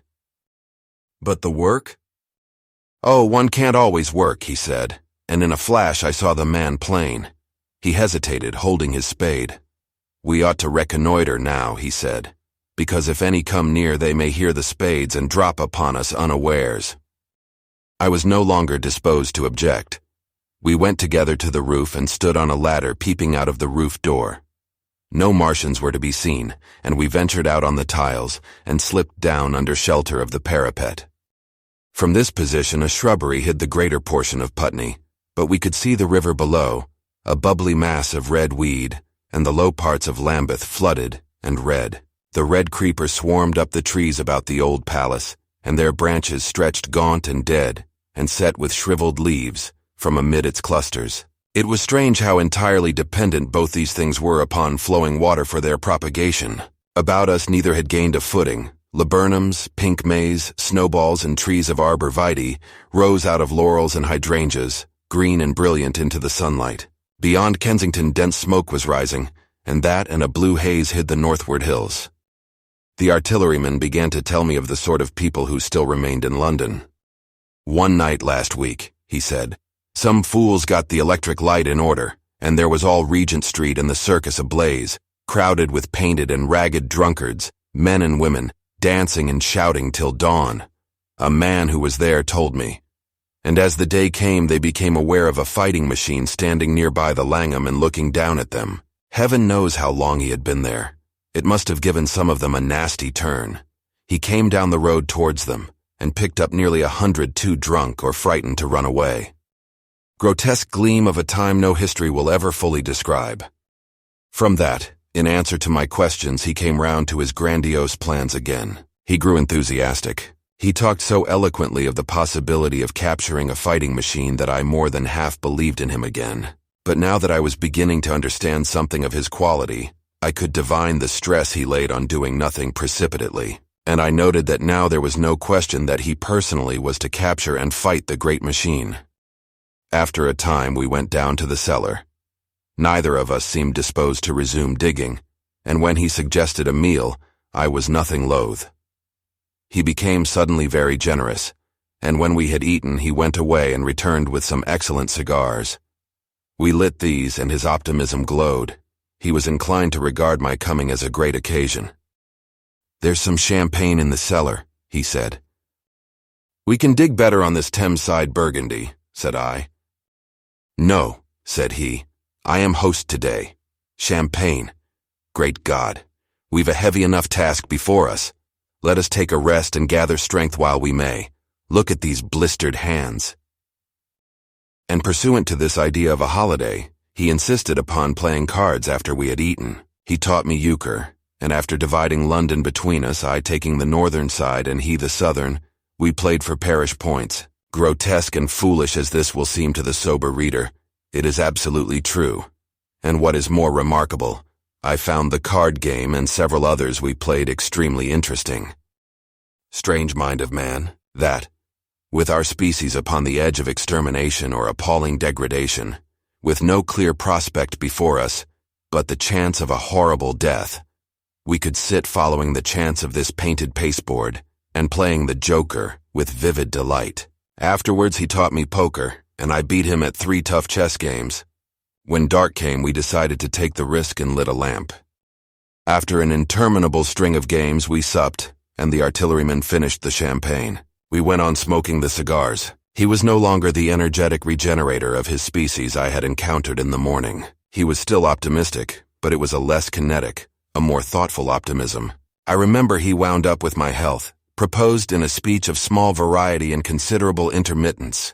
I took a cigar, and went upstairs to look at the lights of which he had spoken that blazed so greenly along the Highgate hills. At first I stared unintelligently across the London Valley. The northern hills were shrouded in darkness. The fires near Kensington glowed redly, and now and then an orange-red tongue of flame flashed up and vanished in the deep blue night. All the rest of London was black. Then nearer I perceived a strange light, a pale violet-purple fluorescent glow, quivering under the night breeze. For a space I could not understand it, and then I knew that it must be the red weed from which this faint irradiation proceeded. With that realization, my dormant sense of wonder, my sense of the proportion of things, awoke again. I glanced from that to Mars, red and clear, glowing high in the west, and then gazed long and earnestly at the darkness of Hampstead and Highgate. I remained a very long time upon the roof, wondering at the grotesque changes of the day. I recalled my mental states from the midnight prayer to the foolish card-playing. I had a violent revulsion of feeling. I remember I flung away the cigar with a certain wasteful symbolism. My folly came to me with glaring exaggeration. I seemed a traitor to my wife and to my kind. I was filled with remorse. I resolved to leave this strange, undisciplined dreamer of great things to his drink and gluttony, and to go on into London. There, it seemed to me, I had the best chance of learning what the Martians and my fellowmen were doing. I was still upon the roof when the late moon rose. on the roof when the late moon rose. Chapter 8. Dead London. After I had parted from the artilleryman, I went down the hill, and by the high street across the bridge to Fulham. The red weed was tumultuous at that time, and nearly choked the bridge roadway, but its fronds were already whitened in patches by the spreading disease that presently removed it so swiftly. At the corner of the lane that runs to Putney Bridge Station I found a man lying. He was as black as a sweep with the black dust, alive, but helplessly and speechlessly drunk. I could get nothing from him but curses and furious lunges at my head. I think I should have stayed by him but for the brutal expression of his face. There was black dust along the roadway from the bridge onwards, and it grew thicker in Fulham. The streets were horribly quiet. I got food sour, hard and moldy but quite eatable in a baker's shop here. Some way towards Walham Green the streets became clear of powder, and I passed a white terrace of houses on fire. The noise of the burning was an absolute relief. Going on towards Brompton, the streets were quiet again. Here I came once more upon the black powder in the streets and upon dead bodies. I saw altogether about a dozen in the length of the Fulham Road. They had been dead many days, so that I hurried quickly past them. The black powder covered them over and softened their outlines. One or two had been disturbed by dogs. Where there was no black powder, it was curiously like a Sunday in the city, with the closed shops, the houses locked up and the blinds drawn, the desertion, and the stillness. In some places plunderers had been at work, but rarely at other than the provision and wine shops. A jeweler's window had been broken open in one place, but apparently the thief had been disturbed, and a number of gold chains and a watch lay scattered on the pavement. I did not trouble to touch them. Farther on was a tattered woman in a heap on a doorstep. The hand that hung over her knee was gashed and bled down her rusty brown dress, and a smashed magnum of champagne formed a pool across the pavement. She seemed asleep, but she was dead. The farther I penetrated into London, the profounder grew the stillness. But it was not so much the stillness of death, it was the stillness of suspense, of expectation. At any time the destruction that had already singed the northwestern borders of the metropolis, and had annihilated Ealing and Kilburn, might strike among these houses and leave them smoking ruins. It was a city condemned and derelict. In South Kensington the streets were clear of dead and of black powder. It was near South Kensington that I first heard the howling. It crept almost imperceptibly upon my senses. It was a sobbing alternation of two notes, ula ula ula ula, keeping on perpetually. When I passed streets that ran northward it grew in volume and houses and buildings seemed to deaden and cut it off again. It came in a full tide down Exhibition Road. I stopped, staring towards Kensington Gardens, wondering at this strange remote wailing. It was as if that mighty desert of houses had found a voice for its fear and solitude. Ula, ula, ula, ula, wailed that superhuman note, great waves of sound sweeping down the broad, sunlit roadway, between the tall buildings on each side. I turned northwards, marveling towards the iron gates of Hyde Park. I had half a mind to break into the Natural History Museum and find my way up to the summits of the towers, in order to see across the park, but I decided to keep to the ground, where quick hiding was possible, and so went on up the Exhibition Road. All the large mansions on each side of the road were empty and still, and my footsteps echoed against the sides of the houses. At the top, near the park gate, I came upon a strange sight. A bus overturned, and the skeleton of a horse picked clean. I puzzled over this for a time, and then went on to the bridge over the Serpentine. The voice grew stronger and stronger, though I could see nothing above the housetops on the north side of the park, save a haze of smoke to the northwest. Ula, ula, ula, ula, cried the voice, coming as it seemed to me from the district about Regent's Park. The desolating cry worked upon my mind. The mood that had sustained me passed. The wailing took possession of me. I found I was intensely weary, footsore, and now again hungry and thirsty. It was already past noon. Why was I wandering alone in this city of the dead? Why was I alone when all London was lying in state and in its black shroud? I felt intolerably lonely. My mind ran on old friends that I had forgotten for years. I thought of the poisons in the chemist's shops, of the liquors the wine merchants stored. I recalled the two sodden creatures of despair, who, so far as I knew, shared the city with myself. I came into Oxford Street by the Marble Arch, and here again were black powder and several bodies, and an evil, ominous smell from the gratings of the cellars of some of the houses. I grew very thirsty after the heat of my long walk. With infinite trouble, I managed to break into a public house and get food and drink. I was weary after eating, and went into the parlor behind the bar and slept on a black horsehair sofa I found there. I awoke to find that dismal howling still in my ears. Ula, ula, ula, ula. It was now dusk, and after I had routed out some biscuits and a cheese in the bar, there was a meat safe, but it contained nothing but maggots. I wandered on through the silent residential squares to Baker Street. Portman Square is the only one I can name, and so came out at last upon Regent's Park, and as I emerged from the top of Baker Street, I saw far away over the trees in the clearness of the sunset the hood of the Martian giant from which this howling proceeded. I was not terrified. I came upon him as if it were a matter of course. I watched him for some time, but he did not move. He appeared to be standing and yelling, for no reason that I could discover. I tried to formulate a plan of action. That perpetual sound of ulla ulla ulla ulla confused my mind. Perhaps I was too tired to be very fearful. Certainly I was more curious to know the reason of this monotonous crying than afraid. I turned back away from the park and struck into Park Road, intending to skirt the park, went along under the shelter of the terraces, and got a view of this stationary, howling Martian from the direction of St. John's Wood. A couple of 100 yards out of Baker Street, I heard a yelping chorus and saw first a dog with a piece of putrescent red meat in his jaws coming headlong towards me, and then a pack of starving mongrels in pursuit of him. He made a wide curve to avoid me, as though he feared I might prove a fresh competitor. As the yelping died away down the silent road, the wailing sound of ula ula ula ula reasserted itself. I came upon the wrecked handling machine halfway to St. John's Wood Station. At first I thought a house had fallen across the road. It was only as I clambered among the ruins that I saw, with a start, this mechanical Samson lying, with its tentacles bent and smashed and twisted, among the ruins it had made. The forepart was shattered. It seemed as if it had driven blindly straight at the house, and had been overwhelmed in its overthrow. It seemed to me then that this might have happened by a handling machine escaping from the guidance of its Martian. I could not clamber among the ruins to see it, and the twilight was now so far advanced that the blood with which its seat was smeared, and the gnawed gristle of the Martian that the dogs had left, were invisible to me. Wondering still more at all that I had seen, I pushed on towards Primrose Hill. Far away, through a gap in the trees, I saw a second Martian as motionless as the first, standing in the park towards the zoological gardens, and silent. A little beyond the ruins about the smashed handling machine, I came upon the red weed again, and found the Regent's Canal, a spongy mass of dark red vegetation. As I crossed the bridge, the sound of ula ula ula ula ceased. It was, as it were, cut off. The silence came like a thunderclap.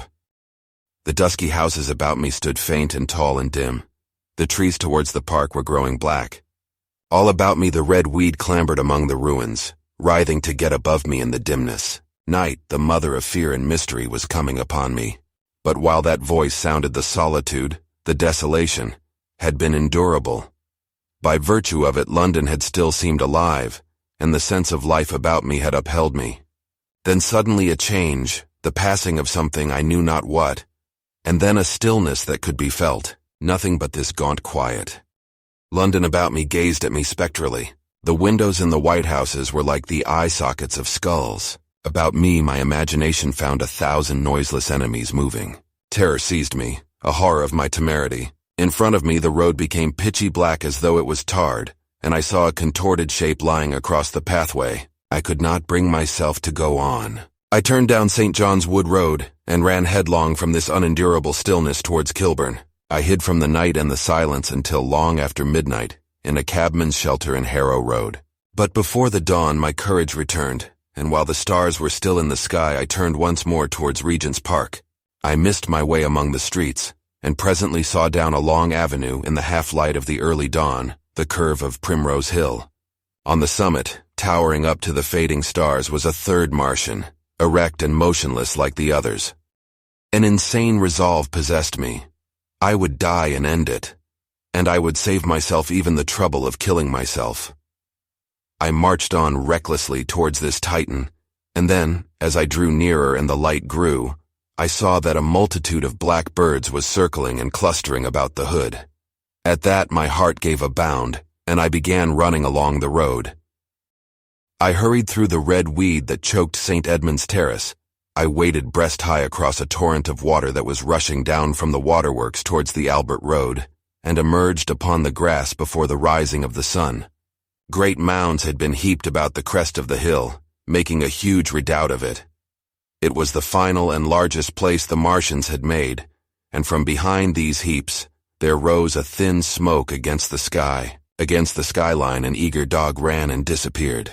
The thought that had flashed into my mind grew real, grew credible. I felt no fear, only a wild, trembling exultation as I ran up the hill towards the motionless monster. Out of the hood hung lank shreds of brown, at which the hungry birds pecked and tore. In another moment I had scrambled up the earthen rampart and stood upon its crest, and the interior of the redoubt was below me. A mighty space it was, with gigantic machines here and there within it, huge mounds of material and strange shelter places, and scattered about it, some in their overturned war machines, some in the now rigid handling machines, and a dozen of them stark and silent and laid in a row, were the Martians dead.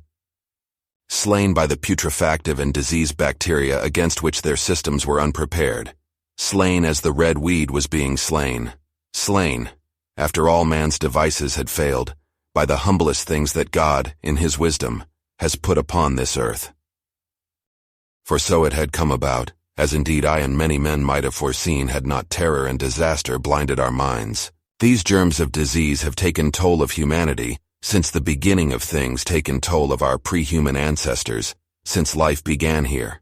But by virtue of this natural selection of our kind we have developed resisting power. To no germs do we succumb without a struggle, and to many those that cause putrefaction in dead matter. For instance, our living frames are altogether immune.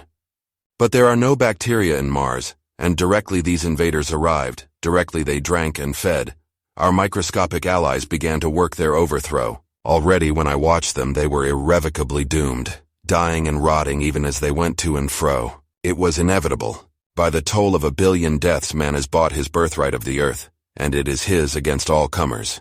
It would still be his were the Martians 10 times as mighty as they are, for neither do men live nor die in vain. Here and there they were scattered, nearly 50 altogether in that great gulf they had made, overtaken by a death that must have seemed to them as incomprehensible as any death could be. To me also at that time this death was incomprehensible. All I knew was that these things that had been alive and so terrible to men were dead. For a moment I believed that the destruction of Sennacherib had been repeated, that God had repented, that the angel of death had slain them in the night.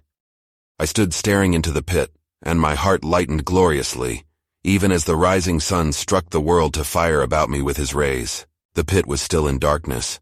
The mighty engines, so great and wonderful in their power and complexity, so unearthly in their tortuous forms, rose weird and vague and strange out of the shadows towards the light. A multitude of dogs I could hear fought over the bodies that lay darkly in the depth of the pit far below me. Across the pit on its farther lip, flat and vast and strange, lay the great flying machine with which they had been experimenting upon our denser atmosphere when decay and death arrested them.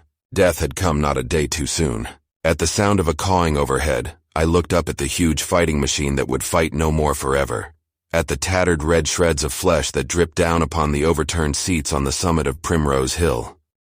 I turned and looked down the slope of the hill to where, enhaloed now in birds, stood those other 2 Martians that I had seen overnight, just as death had overtaken them. The one had died, even as it had been crying to its companions. Perhaps it was the last to die, and its voice had gone on perpetually until the force of its machinery was exhausted. They glittered now, harmless tripod towers of shining metal in the brightness of the rising sun. All about the pit, and saved as by a miracle from everlasting destruction, stretched the great mother of cities. Those who have only seen London veiled in her somber robes of smoke can scarcely imagine the naked clearness and beauty of the silent wilderness of houses. Eastward, over the blackened ruins of the Albert Terrace and the splintered spire of the church, the sun blazed dazzling in a clear sky, and here and there some facet in the great wilderness of roofs caught the light and glared with a white intensity. Northward were Kilburn and Hampstead, blue and crowded with houses. Westward the great city was dimmed, and southward beyond the Martians, the green waves of Regent's Park, the Langham Hotel, the dome of the Albert Hall, the Imperial Institute, and the giant mansions of the Brompton Road came out clear and little in the sunrise. The jagged ruins of Westminster rising hazily beyond. Far away in blue were the Surrey Hills, and the towers of the Crystal Palace glittered like two silver rods. The dome of St. Paul's was dark against the sunrise, and injured I saw for the first time by a huge gaping cavity on its western side.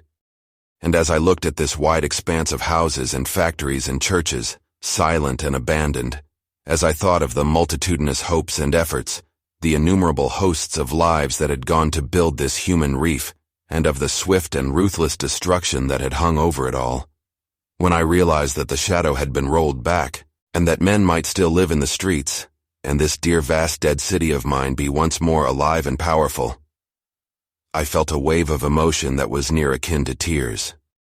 The torment was over. Even that day the healing would begin. The survivors of the people scattered over the country leaderless, lawless, foodless like sheep without a shepherd, the thousands who had fled by sea, would begin to return. The pulse of life, growing stronger and stronger, would beat again in the empty streets and pour across the vacant squares.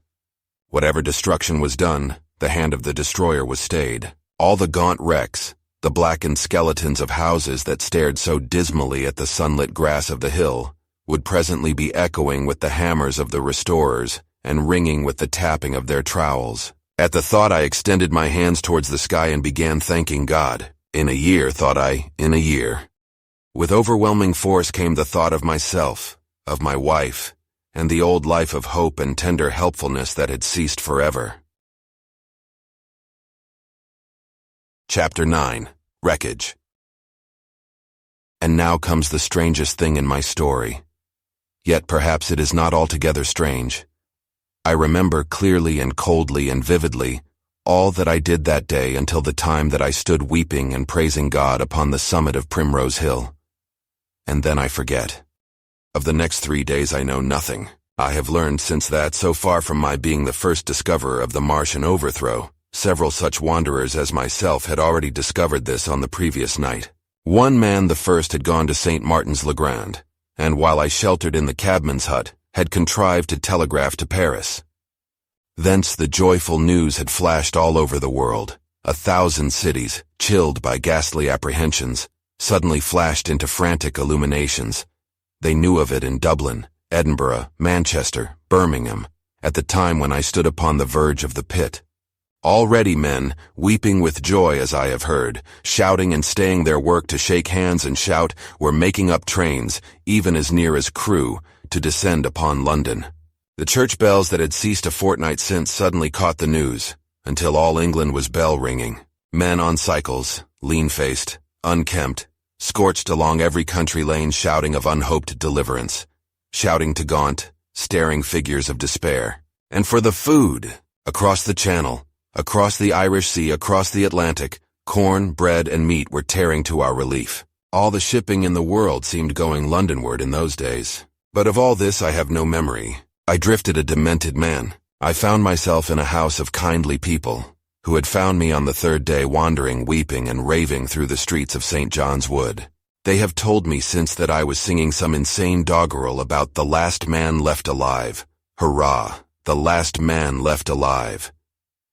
Troubled as they were with their own affairs, these people, whose name, much as I would like to express my gratitude to them, I may not even give here, nevertheless cumbered themselves with me, sheltered me, and protected me from myself. Apparently they had learned something of my story from me during the days of my lapse.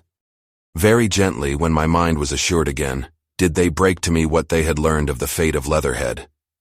2 days after I was imprisoned, it had been destroyed, with every soul in it, by a Martian. He had swept it out of existence, as it seemed, without any provocation, as a boy might crush an anthill in the mere wantonness of power. I was a lonely man and they were very kind to me. I was a lonely man and a sad one and they bore with me. I remained with them 4 days after my recovery. All that time I felt a growing craving to look once more on whatever remained of the little life that seemed so happy and bright in my past. It was a mere hopeless desire to feast upon my misery. They dissuaded me. They did all they could to divert me from this morbidity, but at last I could resist the impulse no longer. And promising faithfully to return to them and parting, as I will confess, from these 4-day friends with tears, I went out again into the streets that had lately been so dark and strange and empty. Already they were busy with returning people. In places even there were shops open, and I saw a drinking fountain running water. I remember how mockingly bright the day seemed as I went back on my melancholy pilgrimage to the little house at Woking, how busy the streets, and vivid the moving life about me. So many people were abroad everywhere, busied in 1,000 activities, that it seemed incredible that any great proportion of the population could have been slain.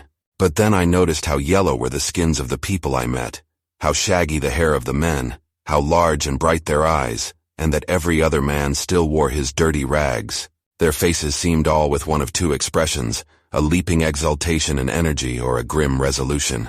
Save for the expression of the faces, London seemed a city of tramps. The vestries were indiscriminately distributing bread sent us by the French government. The ribs of the few horses showed dismally.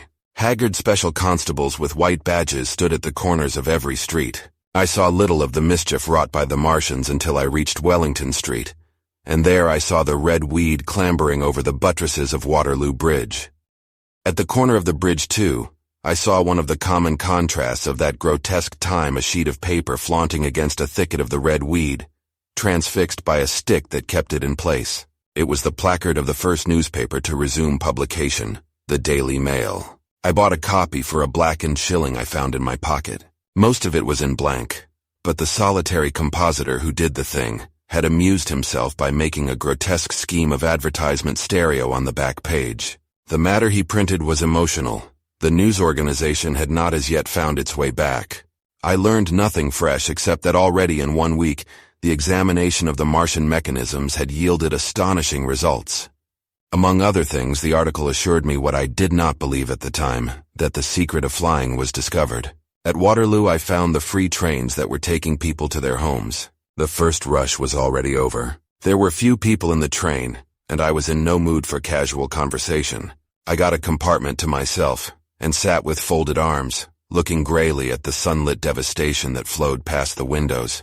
And just outside the terminus, the train jolted over temporary rails, and on either side of the railway the houses were blackened ruins. To Clapham Junction the face of London was grimy with powder of the black smoke, in spite of 2 days of thunderstorms and rain. And at Clapham Junction the line had been wrecked again. There were hundreds of out-of-work clerks and shopmen working side by side with the customary navvies, and we were jolted over a hasty relaying. All down the line from there the aspect of the country was gaunt and unfamiliar. Wimbledon particularly had suffered.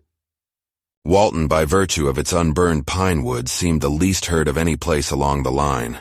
The Wandle, the Mole, every little stream, was a heaped mass of red weed, in appearance between butcher's meat and pickled cabbage. The Surrey pine woods were too dry, however, for the festoons of the red climber. Beyond Wimbledon, within sight of the line in certain nursery grounds, were the heaped masses of earth about the 6-cylinder. A number of people were standing about it, and some sappers were busy in the midst of it.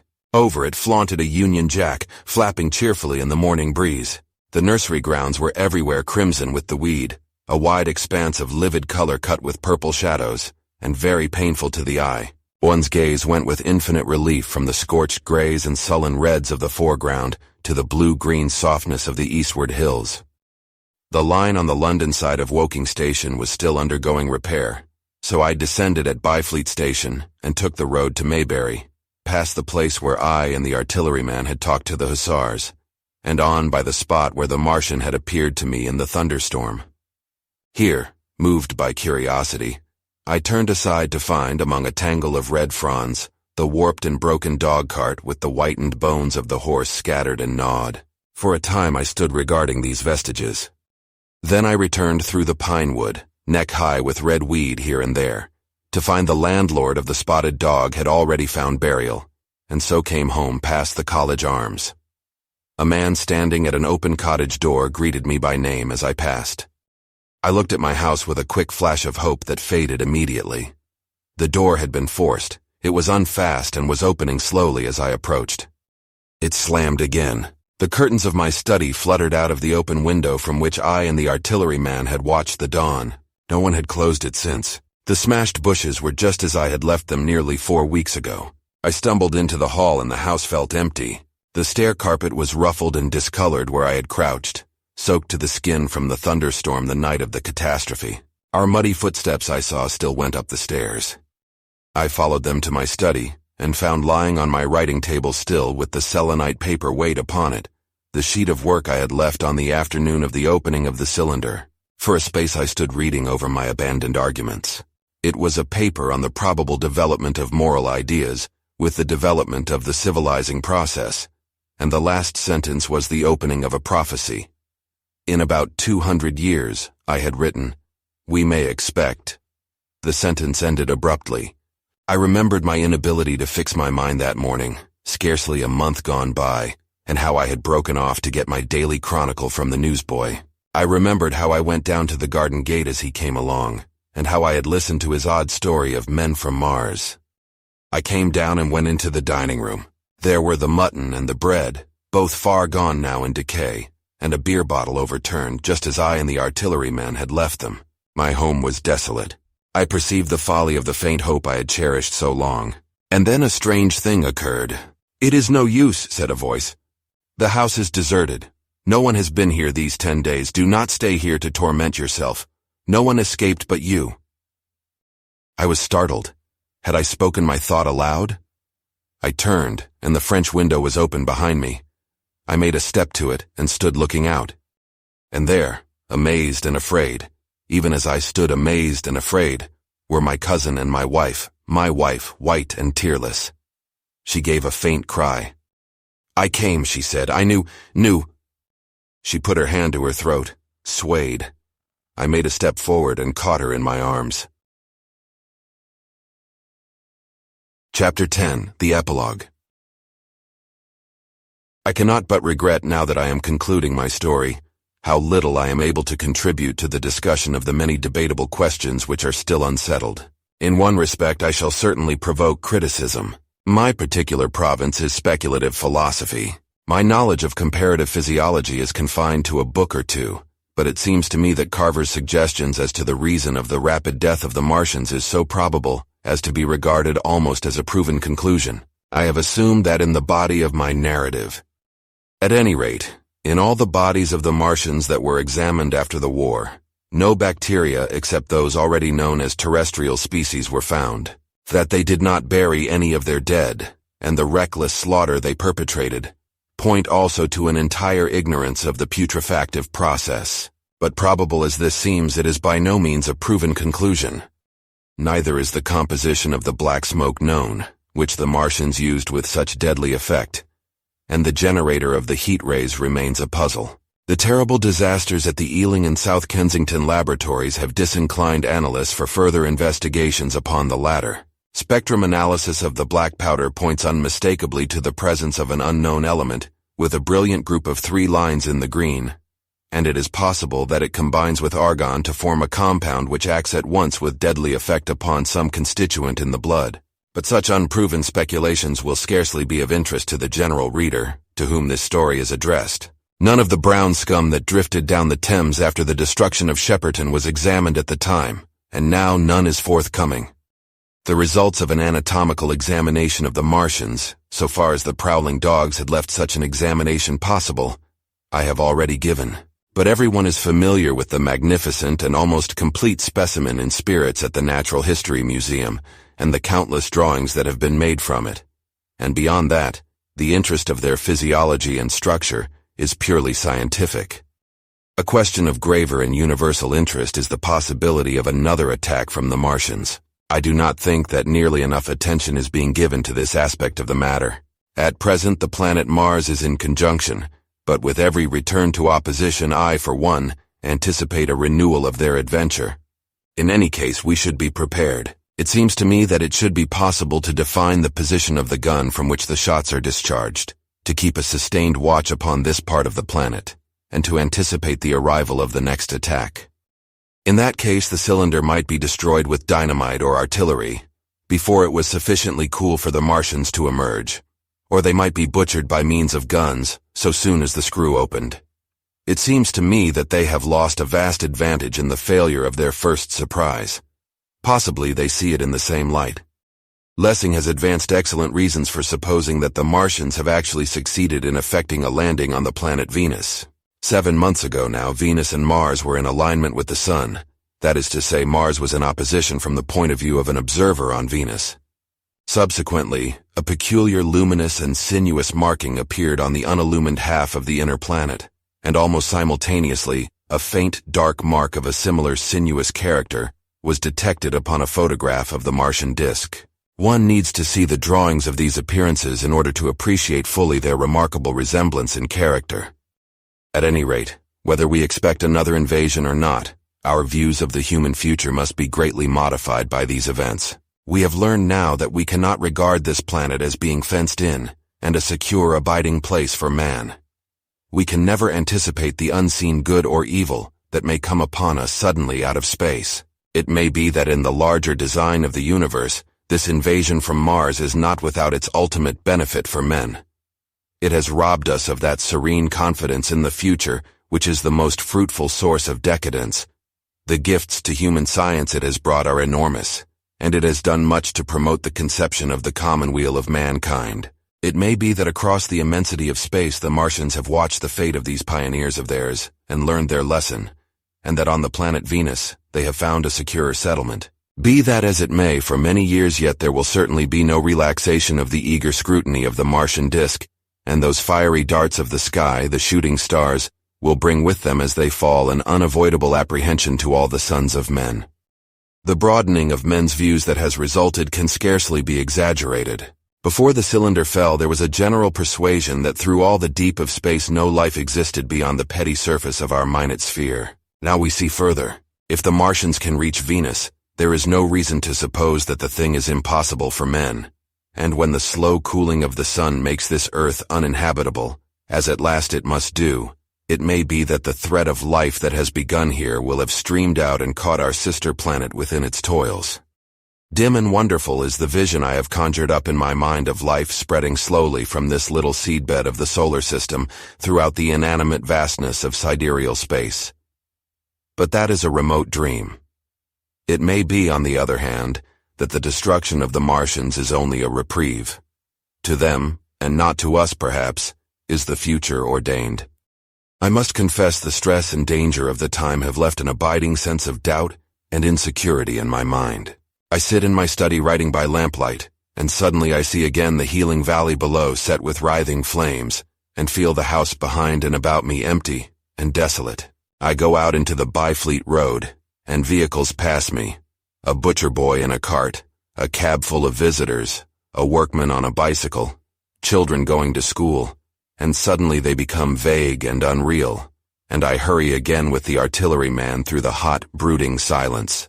Of a night I see the black powder darkening the silent streets, and the contorted bodies shrouded in that layer. They rise upon me tattered and dog-bitten. They gibber and grow fiercer, paler, uglier, mad distortions of humanity at last. And I wake, cold and wretched, in the darkness of the night. I go to London and see the busy multitudes in Fleet Street and the Strand, and it comes across my mind that they are but the ghosts of the past, haunting the streets that I have seen silent and wretched, going to and fro, phantasms in a dead city, the mockery of life in a galvanized body. And strange, too, it is to stand on Primrose Hill as I did but a day before writing this last chapter, to see the great province of houses, dim and blue through the haze of the smoke and mist, vanishing at last into the vague lower sky, to see the people walking to and fro among the flower beds on the hill, to see the sightseers about the Martian machine that stands there still, to hear the tumult of playing children, and to recall the time when I saw it all bright and clear-cut, hard and silent, under the dawn of that last great day. And strangest of all is it to hold my wife's hand again, and to think that I have counted her, and that she has counted me among the dead.